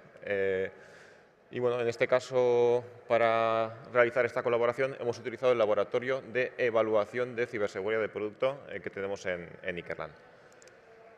Este es un poco el mapa de los laboratorios y de los servicios que ofrece cada uno de estos laboratorios. Como podéis ver, hay actividades de formación, de entrenamiento, de simulación, de ensayo, de test. En este caso, en el laboratorio de evaluación de ciberseguridad de producto que tenemos en Ikerlan, pues ofrecemos distintas técnicas de test para evaluar el nivel de seguridad de un producto, normalmente de un producto electrónico. Y en concreto, en esta colaboración hemos utilizado las pruebas de robustez de comunicaciones. Pues, le paso la palabra a Fernando para que haga un poco la introducción de Savi. Gracias, David. ¿Se me oye? Sí, vale. Bueno, buenas tardes. Lo primero, gracias por invitarnos a presentar el caso. Os voy a contar un poquito quiénes somos, porque claro, Ikerlan seguramente todo el mundo le conoce, pero igual a Savi no tanto. Somos una empresa que nos dedicamos a, vamos a decir, a intentar mejorar de alguna manera, optimizar procesos productivos utilizando tecnologías digitales, utilizando análisis de datos, inteligencia artificial. Nuestra misión, en realidad, la forma de hacerlo no es tanto el buscar, el sustituir a las personas por algoritmos o sustituir por robots, ¿no? Sino que lo que buscamos más bien es, de alguna manera, cómo podemos utilizar técnicas de inteligencia artificial para entregar una información muy valiosa a las personas que están en la planta para que puedan tomar mejores decisiones. Y esto lo que hemos visto es que al final del día impacta de una manera muy notable en la cuenta de resultados de nuestros clientes. Entonces, esa es un poco nuestra misión. Aquí veis, bueno, pues nuestras instalaciones en Donosti y estamos en San Sebastián, aquí cerquita, y luego lo que podéis ver abajo a la izquierda, espera, pásame el anterior, perdona, es, bueno, pues los socios industriales que tenemos. Somos una empresa tecnológica que está fuertemente participada por socios industriales que hacen un uso muy intensivo de nuestra tecnología. Es decir, no estamos hablando de, vamos a decir, inversores financieros, sino gente que nos lleva a los proyectos con ellos y que para, bueno, pues para sus operaciones, para su service avanzado, pues es muy importante, ¿no?, el utilizar nuestras tecnologías. Y veis ahí abajo a la izquierda que hay unos sellos y unas certificaciones y bueno, esto está muy relacionado con lo que hemos venido haciendo con Ikerlan. Bueno, diferentes sectores en los que trabajamos y pásame la siguiente. Y solo para que veáis la importancia que tenía, esto es un poco una parte de la red que tenemos desplegada. Al final colocamos dispositivos, bueno, este es el más sencillito que tenemos más potentes y más grandes y claro, pues tenemos muchos por todo el planeta en sitios en los que, bueno, conectarse ahí puede ser, son lugares de dudosa reputación, digamos, en cuanto a ciberseguridad y para nosotros era muy importante ser capaces de demostrar a nuestros clientes que estos aparatos eran seguros, ¿vale? Y ahí es donde entró el trabajo que hicimos con Ikerlan y con David. Que, bueno, cuento esto también, al final es esta parte la que veis más allí, ¿no? Es un test para validar la robustez de las comunicaciones de los dispositivos hacia el entorno de análisis de datos en el cloud. Vale, como decía antes, la técnica que hemos utilizado en este caso es el test de robustez de comunicaciones. A la hora de evaluar la seguridad de un dispositivo, pues se pueden hacer distintos planteamientos, un test de penetración, un test de implementación, un test de functional security, un test de robustez de comunicaciones, que es lo que hemos realizado en este caso. Y al final, lo que pretendemos aquí es enfrentar al equipo a un tráfico no esperado y ver cuál es la reacción, ¿vale? Un tráfico que que estresa las comunicaciones del equipo, que lo lleva al límite y vemos cuál es la respuesta del equipo, ¿no? Cómo se comporta ante esa situación no esperada. Eso lo hacemos a través del uso de este equipamiento, de la plataforma Aquiles, y bueno, como decía, pues validamos cuál es la reacción de ese dispositivo ante este tipo de situaciones.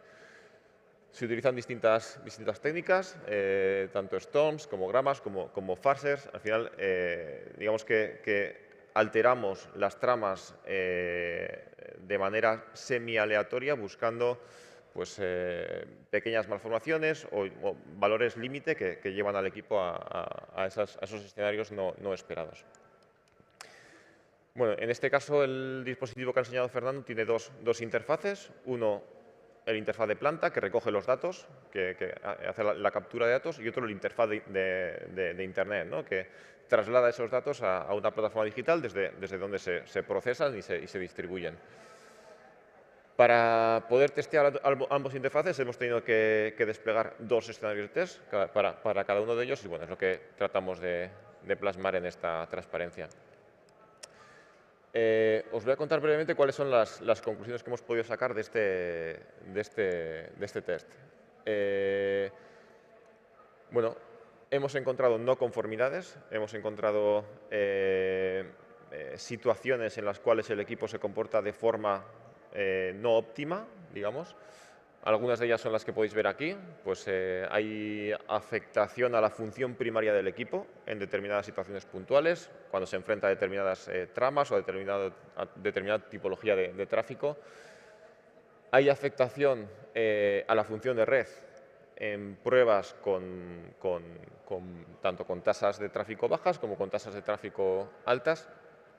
Y bueno, digamos que todas estas no conformidades se pueden remediar de una forma, en este caso, bastante sencilla, ¿no? Algunas de las propuestas de medidas que hemos realizado y que hemos implementado, pues ha sido el filtrado de tráfico software a través de IP tables.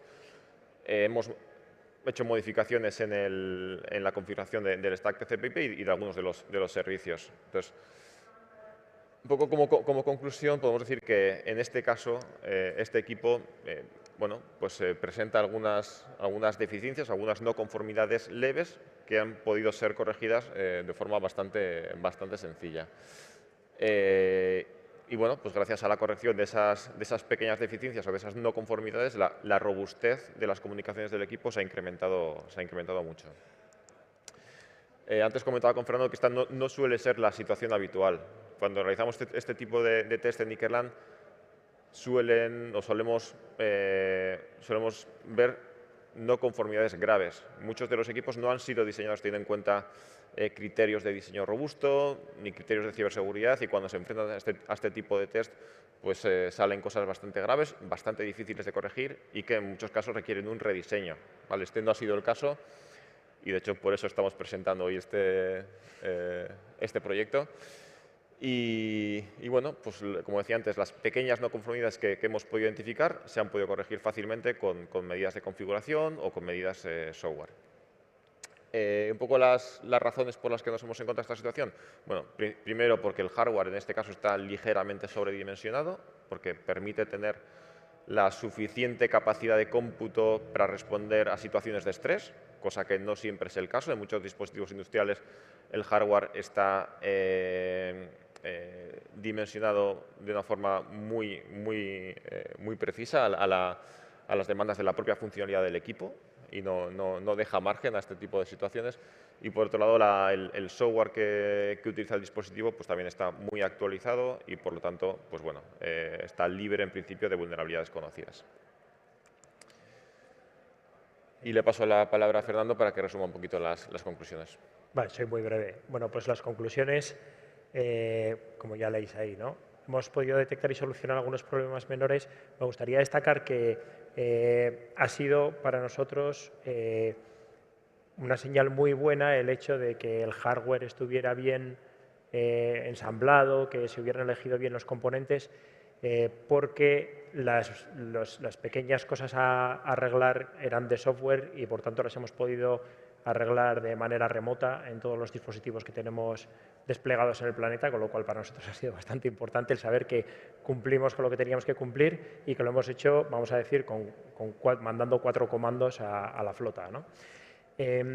Para nosotros también es importante el hecho de que los buenos resultados, como decía David, por eso hemos venido también a enseñarlo, ¿no? Si hubieran sido terribles, pues igual no hubiéramos enseñado tanto, pero los resultados han sido muy buenos y esto para nosotros también es bueno porque genera mucha confianza en los clientes. Al final estamos yendo a fábricas, les estás diciendo que vas a conectar dispositivos, vas a coger datos y no todos los clientes o no todas las fábricas pues están muy por la labor, ¿no? Entonces, esto también genera mucha confianza, ¿no? de que no voy a tener un problema de ciberseguridad en mi planta porque esté poniendo tu sistema, ¿no?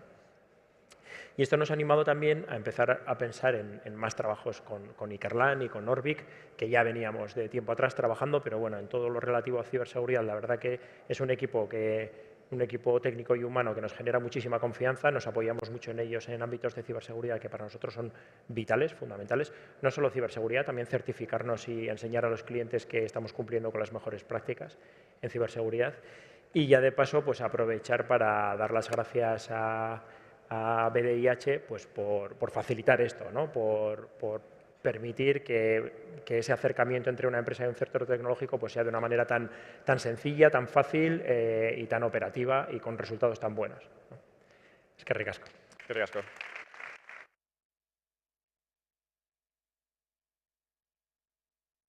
Bueno, muchas gracias a vosotros por contar la experiencia. Bueno, ahora vamos a dar paso al un caso dentro del nodo de máquinas inteligentes y conectadas de la mano de Ivonne Iribarrín de la empresa Link y acompañado de Quisquicha Gurruchaga del Centro Tecnológico CEIT.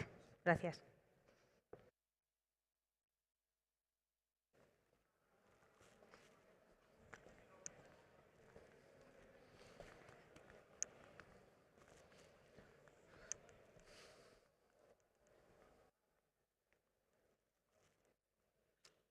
Kaixo, Arratsaldeon.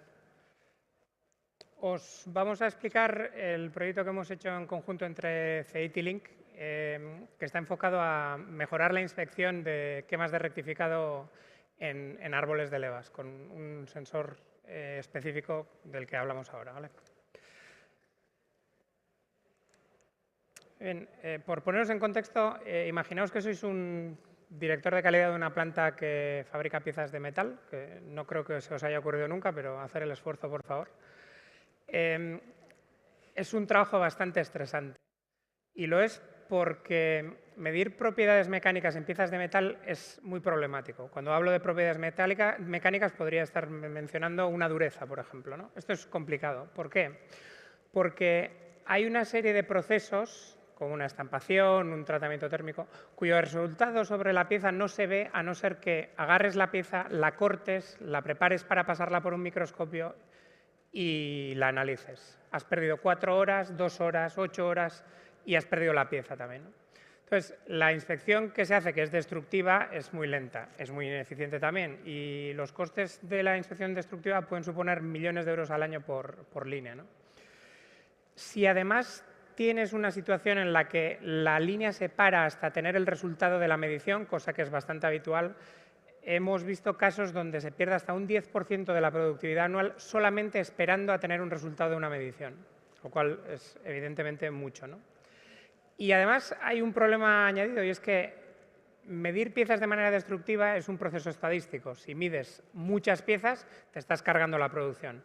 Si mides pocas piezas, estás exponiendo una cantidad alta de tu producción el día que haya un error.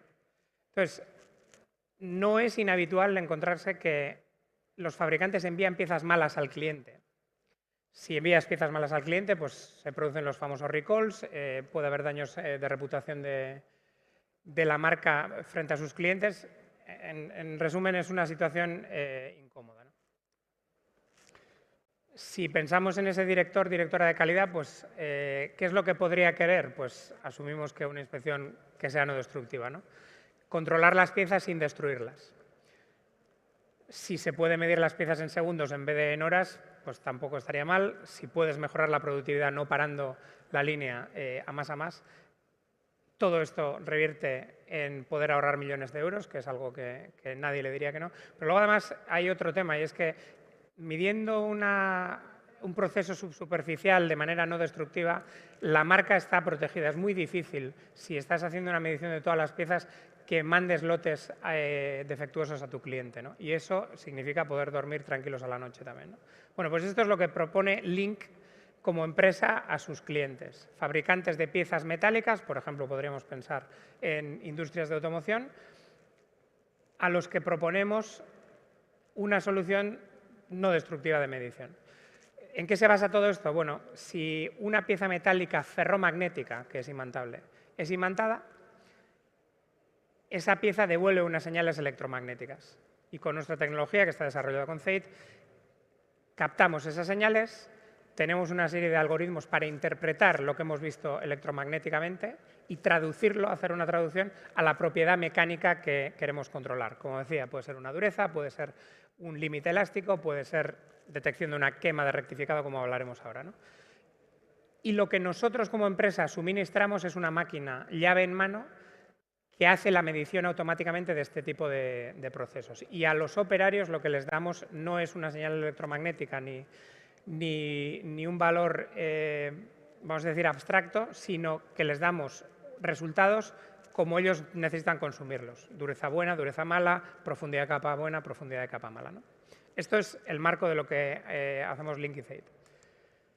En este caso concreto nos hemos enfocado en un proceso de rectificado. El rectificado al final es un tipo de acabado y si se ejecuta de mala manera se puede producir una quema, una leve quema en la superficie del árbol de levas. Esto no es deseable porque modifica, entre otras cosas, las durezas. Entonces, el problema que tiene desarrollar una inspección no destructiva sobre esto es que tienes que intentar cumplir con estas tres características que menciono. Por un lado, un sensor que sea genérico para todo tipo de árboles de levas, porque si tenemos que estar diseñando un sensor ad hoc para cada una de las aplicaciones, pues esto no sería escalable. Segundo, necesitamos medir a la cadencia necesaria, porque vamos a verificar todas las piezas de la producción. Y esto hay que facilitarlo también. Y por último, creo que se entiende que el sensor tiene que ser robusto, porque si vamos a estar cambiando un sensor desgastado cada pocas horas, pues tampoco sería practicable, ¿no? Bueno, esto es lo que hemos trabajado en este proyecto. Y ahora Kizkitza os va a dar detalle de la parte más técnica, ¿no? Sí, a ver, dentro del nodo de Bugs Digital Innovation Hub, nosotros tenemos un sistema de medidas magnéticas que lo que hace es medir las propiedades magnéticas de la pieza y, como esto está relacionado con la microestructura, pues obtener de forma indirecta las propiedades mecánicas de la pieza. Entonces, se puede utilizar para distintas aplicaciones, entre las que destaca pues, caracterización de quemas de rectificado. También se pueden detectar cambios microestructurales como capa de carburada, presencia de vainita o presencia de ferrita. Se puede utilizar para caracterizar propiedades mecánicas o controlar la calidad del tratamiento térmico, como bien ha dicho Ivonne. Entonces, para ver la capacidad de este tipo de sensores para caracterizar las quemas de rectificado en árboles de levas, hemos contado con una pieza, con un árbol de levas en el que se han producido quemas de rectificado de distintas intensidades. Algunas quemas intensas y algunas quemas solo en el borde para comprobar que también este tipo de quemas pues, también se detecta. Y lo que hemos hecho es, nosotros antes ya teníamos un sensor que junto con Linkcase pues comercializábamos, pero adaptar otro tipo de sensor para que pudiese medir en todas las piezas que sean de revolución, aunque la geometría pues, no tenga simetría de revolución, vamos a decir, como puede ser una leva. Entonces, adaptamos, vamos a decir, el sensor que teníamos dentro del Conexio y con ese sensor hicimos medidas magnéticas. Entonces, lo que veíamos claramente es que cuando tenemos una quema de rectificado, pues la señal aumenta. Entonces, podemos poner un umbral que nos permite detectar las piezas quemadas de las no quemadas. Y además, podíamos poner el mismo umbral para los defectos de borde. O sea, detectábamos tanto defectos en la parte central como en el borde de la pieza. Y esto ocurre porque cuando una pieza es más blanda o tiene unas tensiones tractivas, pues magnéticamente también es más blando y emite una señal mucho mayor.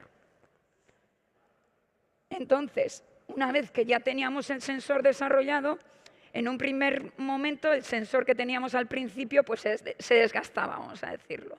Sufría un desgaste al estar en contacto con el material, con la pieza, y teníamos que enfrentarnos a ese desgaste. Entonces, pusimos unos postizos en el medio que no marcaban la pieza en la medida que hacíamos, o sea, se podían utilizar después de rectificado sin problemas, pero que permitían que el sensor no se desgastara.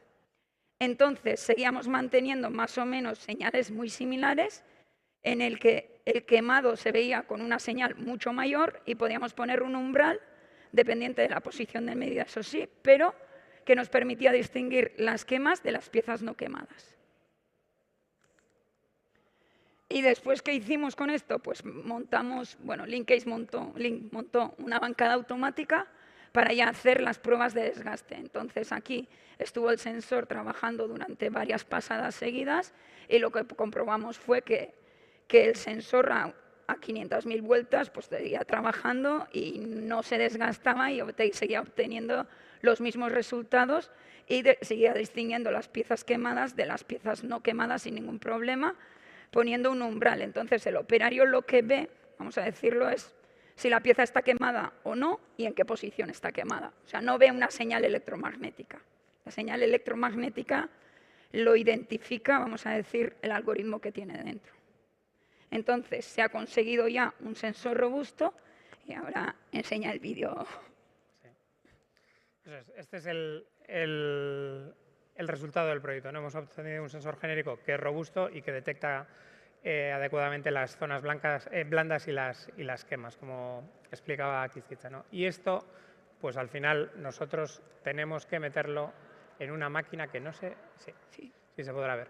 Esto es una máquina para un fabricante de árboles de levas, de equipos pesados, camiones, equipo de agricultura, que es donde al final van nuestros sensores. Nosotros hacemos las aplicaciones llave en mano, ¿no? Entonces, de alguna manera, como empresa tenemos la obligación de ponérselo fácil al sensor, que la medición sea todo lo estable, todo lo cualitativa posible, ¿no? Y eso es lo que hacemos en esta máquina. Para que veáis, la flexibilidad es muy importante porque tenemos una variedad muy grande de piezas, entonces tenemos que ser capaces de dar una adecuación de un tipo a otro en tiempo cero y para eso tenemos pues, distintas partes que se adecúan con servomotores para distintos modelos de pieza. De alguna manera no ganaríamos nada en la ganancia de producción si no somos capaces de que la máquina que mide las piezas no se adecue automáticamente, ¿no? Y esta lo hace. Entonces, en la máquina tenemos varios dispositivos. Esto, por ejemplo, es un sistema de referenciamiento angular automático para no perder tiempo con las adecuaciones. Y luego aquí viene una parte importante y es que estamos inspeccionando y antes mencionábamos que tenemos que ser suficientemente rápidos para no parar la línea en la inspección. Pues en este caso tenemos un sensor que hace la medición muy rápido, pero además necesitábamos poner 2 cabezales para dar con el tiempo de ciclo de la línea. Entonces, la máquina respeta ese tiempo de ciclo y estamos haciendo una medición que puede parecer poco espectacular, pero en estos momentos el sensor está magnetizando una zona, está midiendo y está desmagnetizando la zona. Y el sensor es genérico, como decíamos, para distintas levas, distintos segmentos del árbol de levas y de distintos árboles de levas para que todo esto se pueda hacer, como digo, sin paradas, ¿no? Y como bien decía Kizkitza, hemos hecho pruebas de durabilidad y el sensor aguanta perfectamente durante todos los 500.000 ciclos que estábamos planteando, que son muchas piezas. Y eso es todo. Gracias.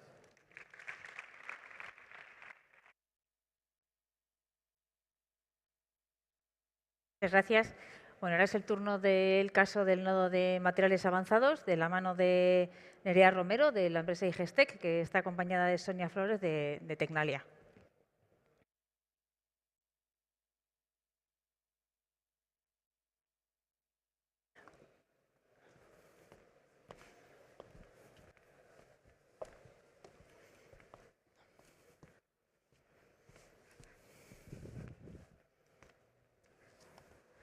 Hola, buenas tardes a todos. Soy Sonia Flores de Tecnalia y os vamos a presentar el proyecto de colaboración entre Igestec y Tecnalia para desarrollar buscando la integración de Bucky Papers en composites termoplásticos para automoción.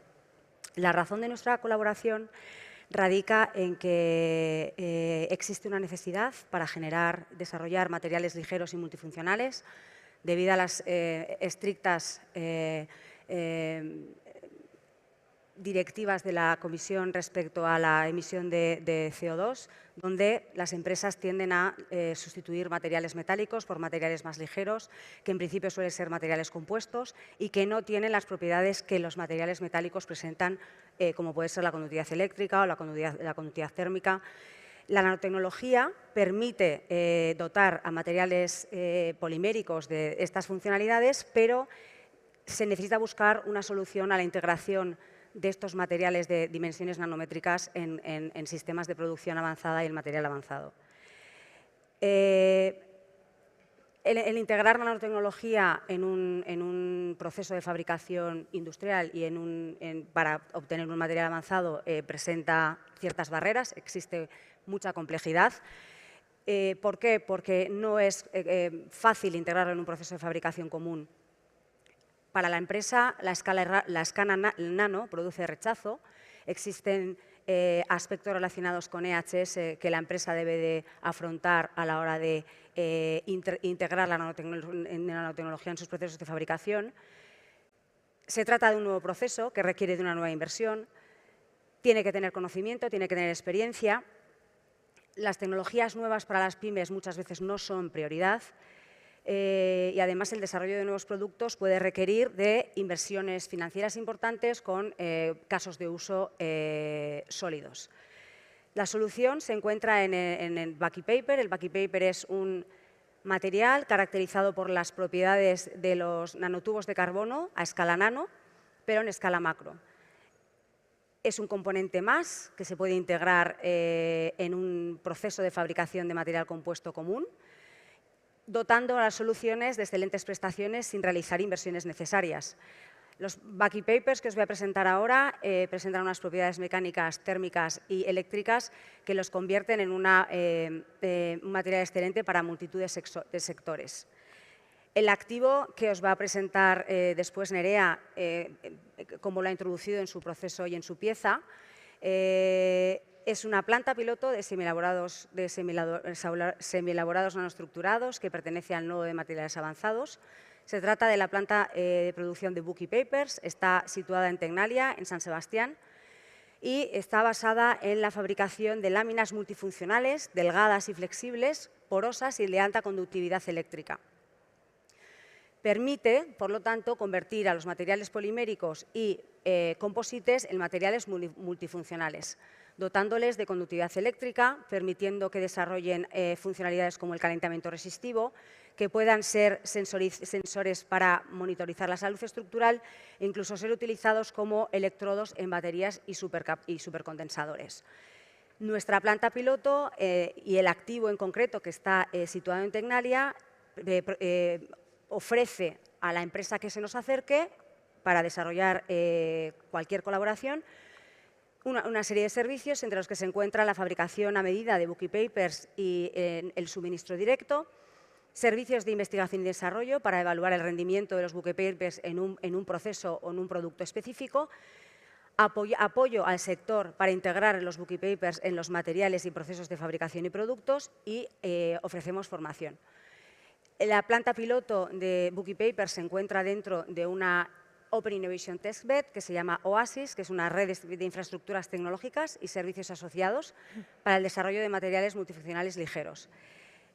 Nuestra lámina, como veis en la página, en la foto de la imagen, es una lámina delgada de un espesor entre 2 y 100 micras, con un gramaje de entre 20 y 75 gramos metro cuadrado y las dimensiones van desde 300 milímetros de ancho hasta varios metros de largo. Bueno, pues a IGESTEC le surge la necesidad de crear un material multifuncional ligero y empieza la colaboración con Tecnalia a partir de su beneficio del programa Conexio desde el BDIH con el nodo de materiales avanzados, el ámbito de aplicación de materiales y el activo que os acabo de presentar. Entonces, Nerea os va a presentar cómo ha ido nuestra colaboración. Muy bien, gracias Sonia. Bueno, yo soy Nerea Romero, soy la responsable de innovación de IGESTEC. Simplemente os explico un poquito quiénes somos. Nosotros desarrollamos soluciones de aligeramiento mediante plásticos y composites para el sector principalmente de automoción, y también recientemente hemos incorporado el sector aeroespacial, ¿no? Tenemos 3 servicios principales. Uno es la ingeniería, desarrollamos lo que es todo el ciclo desde el diseño de productos, su diseño en detalle, su verificación, pasando por diseño, construcción de los utillajes pues, de lo que son las tecnologías de polímeros, y ofrecemos por último servicio de fabricación, tanto de prototipos como de series cortas de producción, ¿no? Entonces, entrando ya en lo que es la colaboración con el BDIH, con Tecnalia, nuestro objetivo principal era combinar lo que son los nanomateriales, el Bucky Paper que os acaba de explicar Sonia, con las tecnologías de aligeramiento que utilizamos en IGESTEC, ¿no? ¿Y para qué eso? Pues para obtener productos funcionalizados de mayor valor añadido, ¿no? Para poder ofrecer a nuestros clientes y a la industria en general. Entonces, ¿cómo lo hemos hecho? Pues hemos desarrollado un proceso de integración de estos Bucky Papers dentro de los compuestos de base termoplástica que utilizamos nosotros, ¿no? Estos compuestos, como veis allí, son unas láminas rígidas reforzadas con fibra de carbono o fibra de vidrio, que se calientan en un horno de infrarrojos, y cuando el material está maleable se mete en la prensa y en la prensa ya se le da la forma, ¿no? Entonces, lo que hemos hecho es trabajar directamente en la arquitectura del material, introduciendo ahí esa lámina fina de Bucky Paper de nanomaterial que tiene estas propiedades de que si se le aplica una corriente, pues crea un sistema de calentamiento, ¿no? Entonces, aquí el reto, ¿cuál era? Pues evitar la rotura de ese Bucky Paper en el proceso de fabricación para obtener calentamiento homogéneo del componente, ¿no? Entonces, para ello tuvimos que hacer multitud de pruebas de integración y sus ensayos respectivos, ¿no? Pues aquí trabajamos en cómo era la estructura del Bucky Paper, si tenía que estar perforado, si tenía que llevar velos de protección, en qué posición se colocaban las capas, etc., ¿no? Entonces, con todas esas pruebas llegamos al final a una ventana de parámetros en los que pudimos digamos, dar factibilidad a este proceso, ¿no? Entonces vimos, bueno, pues esto funciona, esto puede ser muy útil, y lo que hicimos fue llevarlo a una aplicación real, ¿no? Nosotros, como formamos parte del mercado de automoción, en concreto en la movilidad urbana, hay 2 necesidades, ¿no?, que se quieren abordar. Una, se necesitan soluciones de aligeramiento para reducir el peso de los vehículos y así reducir la contaminación. Desde IGESTEC ya trabajamos en ese aspecto con este tipo de materiales, y por otra parte se demandan soluciones de seguridad, pero no solo para los ocupantes de los vehículos, sino para también los peatones que están a su alrededor. Entonces, debido al incremento de accidentes de peatones, se está poniendo, digamos, más serio la incorporación de airbags externos, ¿no? Aquí veis un ejemplo del fabricante Land Rover, que en cuanto el vehículo se acerca a un peatón, sale un airbag que está situado en el capó del vehículo. Entonces, en base a eso, nosotros lo que hicimos fue desarrollar un capó de composite termoplástico, que es mucho más ligero que los capós habituales metálicos, y le introducimos un sistema de calentamiento. Este sistema de calentamiento basado en en los Bookie Papers de Tecnalia, ¿no? Y eso para facilitar un poco la rotura de lo que es el capó y poder liberar el airbag. A partir de ahí, bueno, hicimos el diseño, el desarrollo del producto. Se hicieron distintos diseños de sistemas de calentamiento y se fabricaron 2 de ellos para ver pues, cuál era más eficiente, ¿no? A partir de ahí, bueno, ya veis aquí el prototipo. Digamos que por el exterior no se ve nada, ¿no? Cuando está apagado no se ve nada, bueno, y cuando está encendido tampoco, en realidad. Y ahí veis, cuando está encendido, mediante una cámara termográfica se puede ver cómo ese calentamiento localizado de donde estaría la zona del airbag, ¿no? Entonces,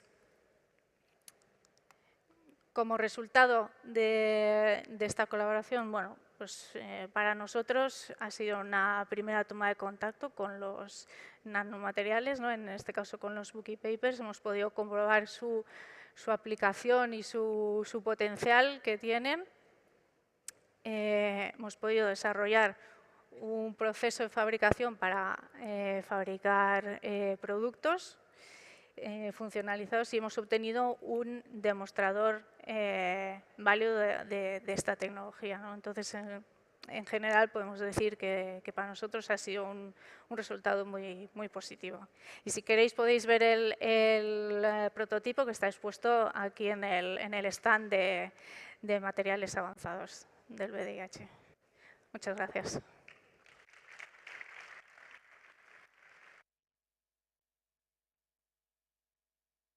Bueno, muchas gracias. Y bueno, ya por último tenemos el caso dentro del nodo de dispositivos médicos y salud digital y está con nosotros Ignacio Boguña de la empresa Insult Cloud, acompañado de Jesús Alonso de Techniker.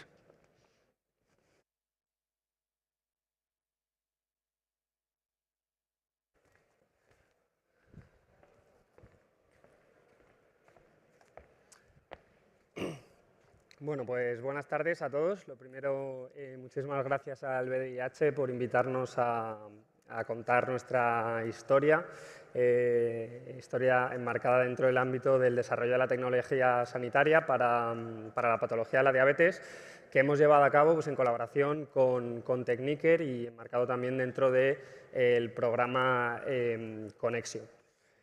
Yo soy Ignacio Boguña, formo parte del equipo de Insult Cloud, en concreto del equipo comercial, y bueno, acerca de Insult Cloud, somos una empresa actualmente constituida por un equipo de unas 40 personas.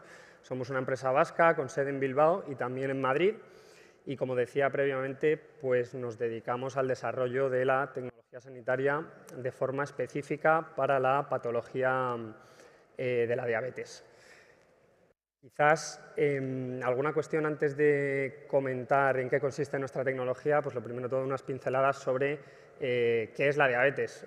Supongo que todos sabemos qué es, grosso modo, o quizás a algunos nos toque de forma personal, pero la diabetes pues, es una patología de alta prevalencia, lo primero de todo, es una patología que tiene un alto impacto sociosanitario y que tiene que ver con una incapacidad metabólica de las personas para regular por nosotros mismos los niveles de glucosa. Los niveles de glucosa en la sangre los controla una hormona, una molécula que se llama la insulina, y esto se traduce pues, bueno, en el día a día de las personas diabéticas en que muchos de ellos son incapaces o tienen dificultades pues, para controlarla y necesitan de la administración de insulina de forma exógena. Sin comentar en profundidad, pero la gran mayoría de los pacientes diabéticos que necesitan administrarse insulina exógena siguen utilizando los mecanismos tradicionales que son las plumas de insulina. Quizás lo hayáis visto en alguna ocasión. Esto es una pluma de insulina y esto pues, es el dispositivo que va asociado, que hemos desarrollado y que es muy pequeñito y se ensamblan las plumas de insulina de los diferentes fabricantes del mercado. Durante la explicación voy a hacer referencia a 4 modelos que nos han ayudado a compatibilizar nuestros dispositivos con las plumas, que son los modelos FlexTouch, FlexPen, QuickPen y SoloStar, que son modelos de plumas de insulina que hay en el mercado, ¿vale? Nuestra tecnología tiene por objetivo y por misión mejorar la adherencia de los pacientes a la pauta de la insulina que le ponen los médicos. La realidad de los pacientes diabéticos es que tienen que ponerse insulina varias veces al día, realizar un conteo en función del ejercicio que van a realizar, de la comida que van a comer, pues cuánta insulina se tienen que poner. Nuestra misión es ayudar a los pacientes a automatizar ese proceso de registro de cuánta insulina se ponen, que en muchos casos se olvida, mejorar la adherencia de los pacientes a la pauta de insulina y contribuir pues, a mejorar en la eficiencia del Sistema Nacional de Salud, en términos generales. Esto lo hacemos mediante 2 productos claramente diferenciados, que son un dispositivo, es este pequeño cap, es como un capuchón de la tapa de un boli que se ensambla en las plumas de insulina con un mecanismo de ensamblaje pues, muy sencillo que se adapta pues, a los diferentes tipos de plumas que hay en el mercado y que lo que pretende es realizar una recogida automática acerca de la insulinización de ese paciente.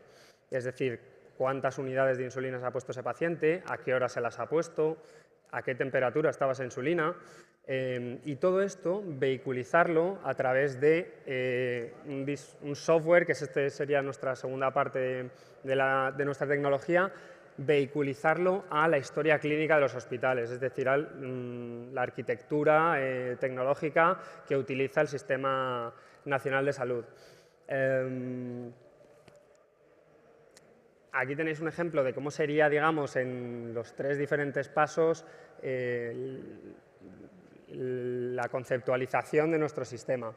Por un lado, nosotros aportamos esa recogida automática con respecto a la insulinización y luego nuestra plataforma software lo que proporciona es una versatilidad debido a que es interoperable con otros dispositivos que también hay dentro del mercado de la diabetes, como son pues, parches, monitores continuos de glucosa o glucómetros capilares.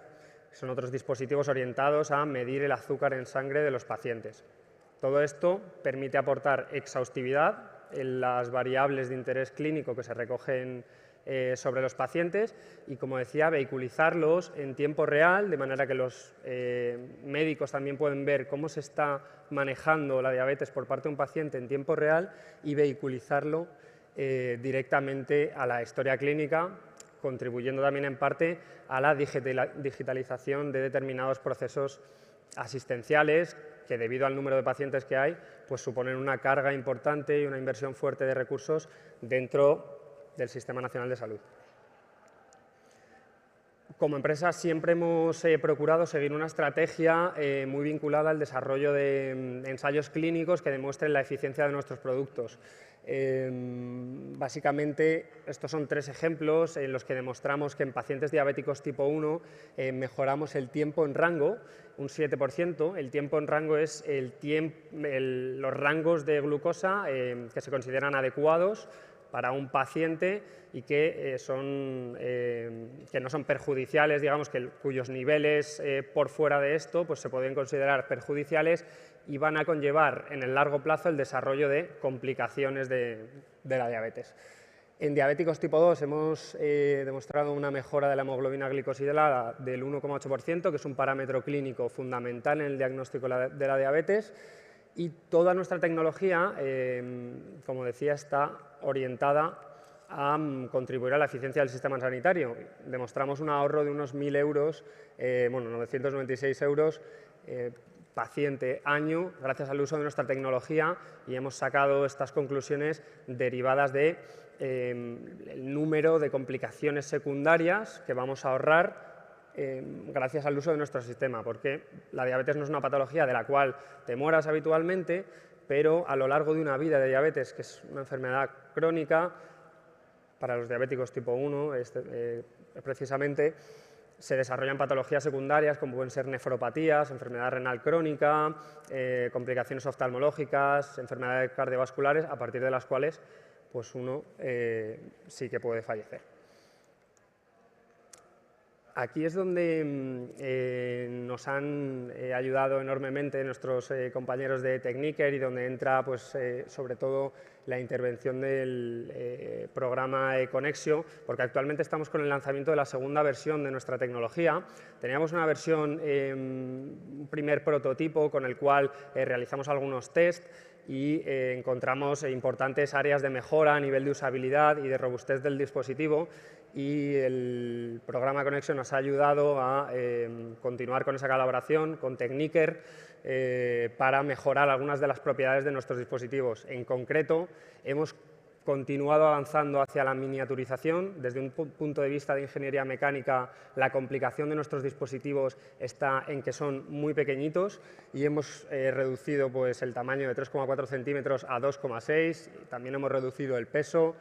Nuestros dispositivos ahora son capaces de acumular unos 35 pinchazos, antes solo acumulaban 20, y luego mantienen un nivel de precisión muy alto, la batería dura más tiempo y sobre todo hemos modificado la tecnología que albergan estos dispositivos para que el proceso de uso sea más sencillo. Antes los pacientes tenían que hacer el proceso de carga de unidades con la pluma en horizontal, y cuando lo hacían a lo mejor en vertical o con ángulos diferentes, pues generaba algunas complicaciones en la detección de la cantidad de insulina que se ponían, y ahora, pues gracias a estas mejoras en la mecánica y en la tecnología, lo pueden hacer en cualquier posición, de manera que la experiencia de usuario es mucho más satisfactoria y mucho más similar a la forma tradicional en la que utilizan los dispositivos.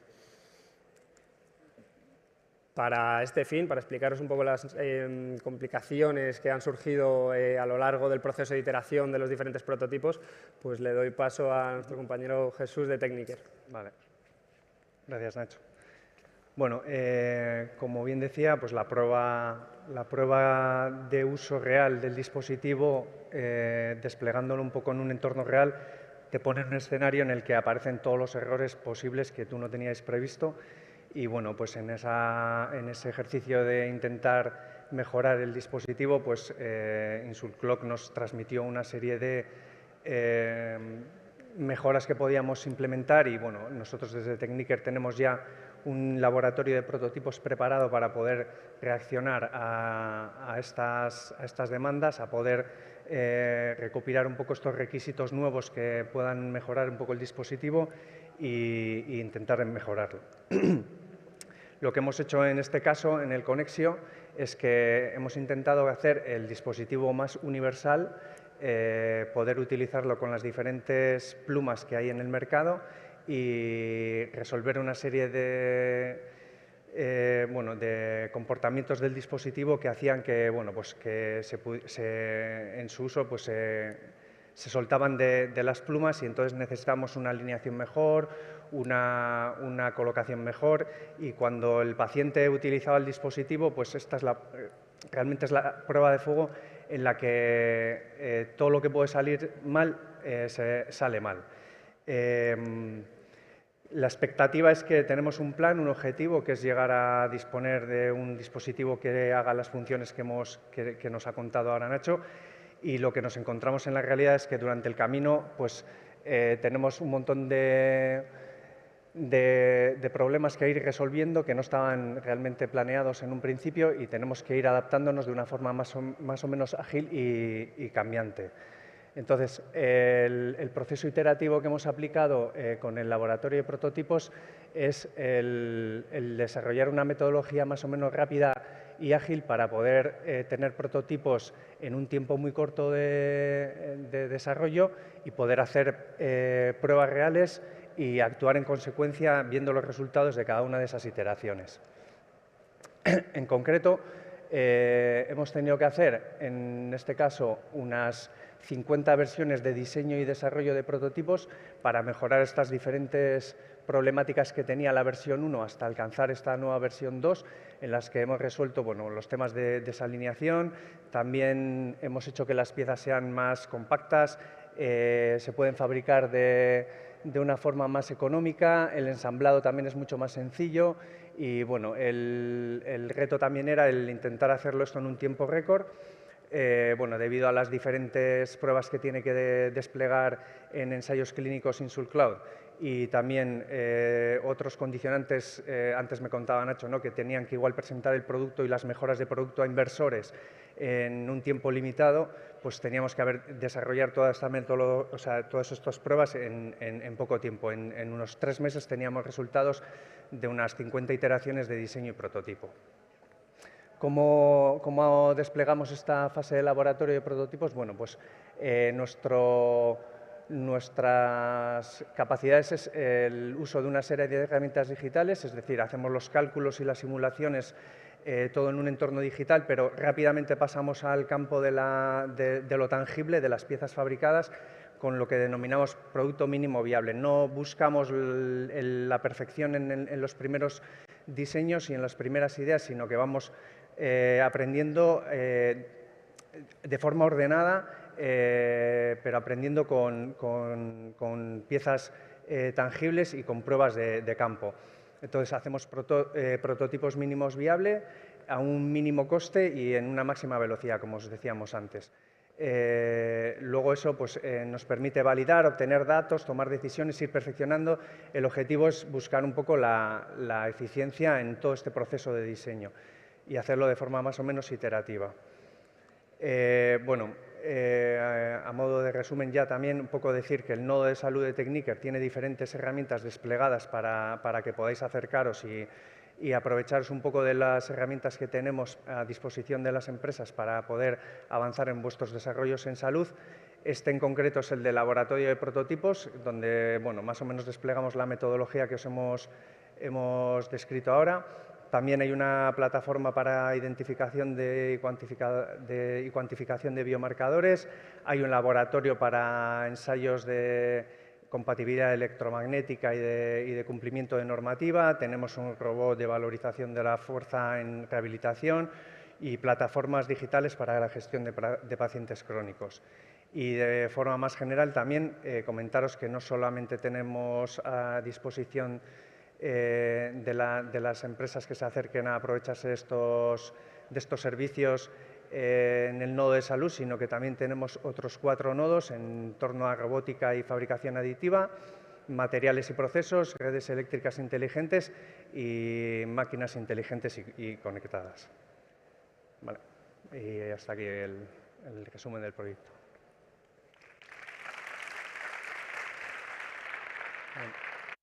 Gracias. Bueno, y hasta aquí ha llegado ya la presentación del VDH y de sus casos de éxito. Os damos las gracias a todas las empresas y a los centros que les habéis acompañado por contarnos vuestra experiencia. Y bueno, y a los demás también os agradecemos la asistencia. Esperemos que tengáis necesidad o inquietud de contactar con nosotros. Y ahora mismo aquí a la derecha, según salís del auditorio, tenéis el stand del VDH, donde están todos los coordinadores o agentes de los nodos, por si queréis contactar con ellos. Bueno, es que ricasco.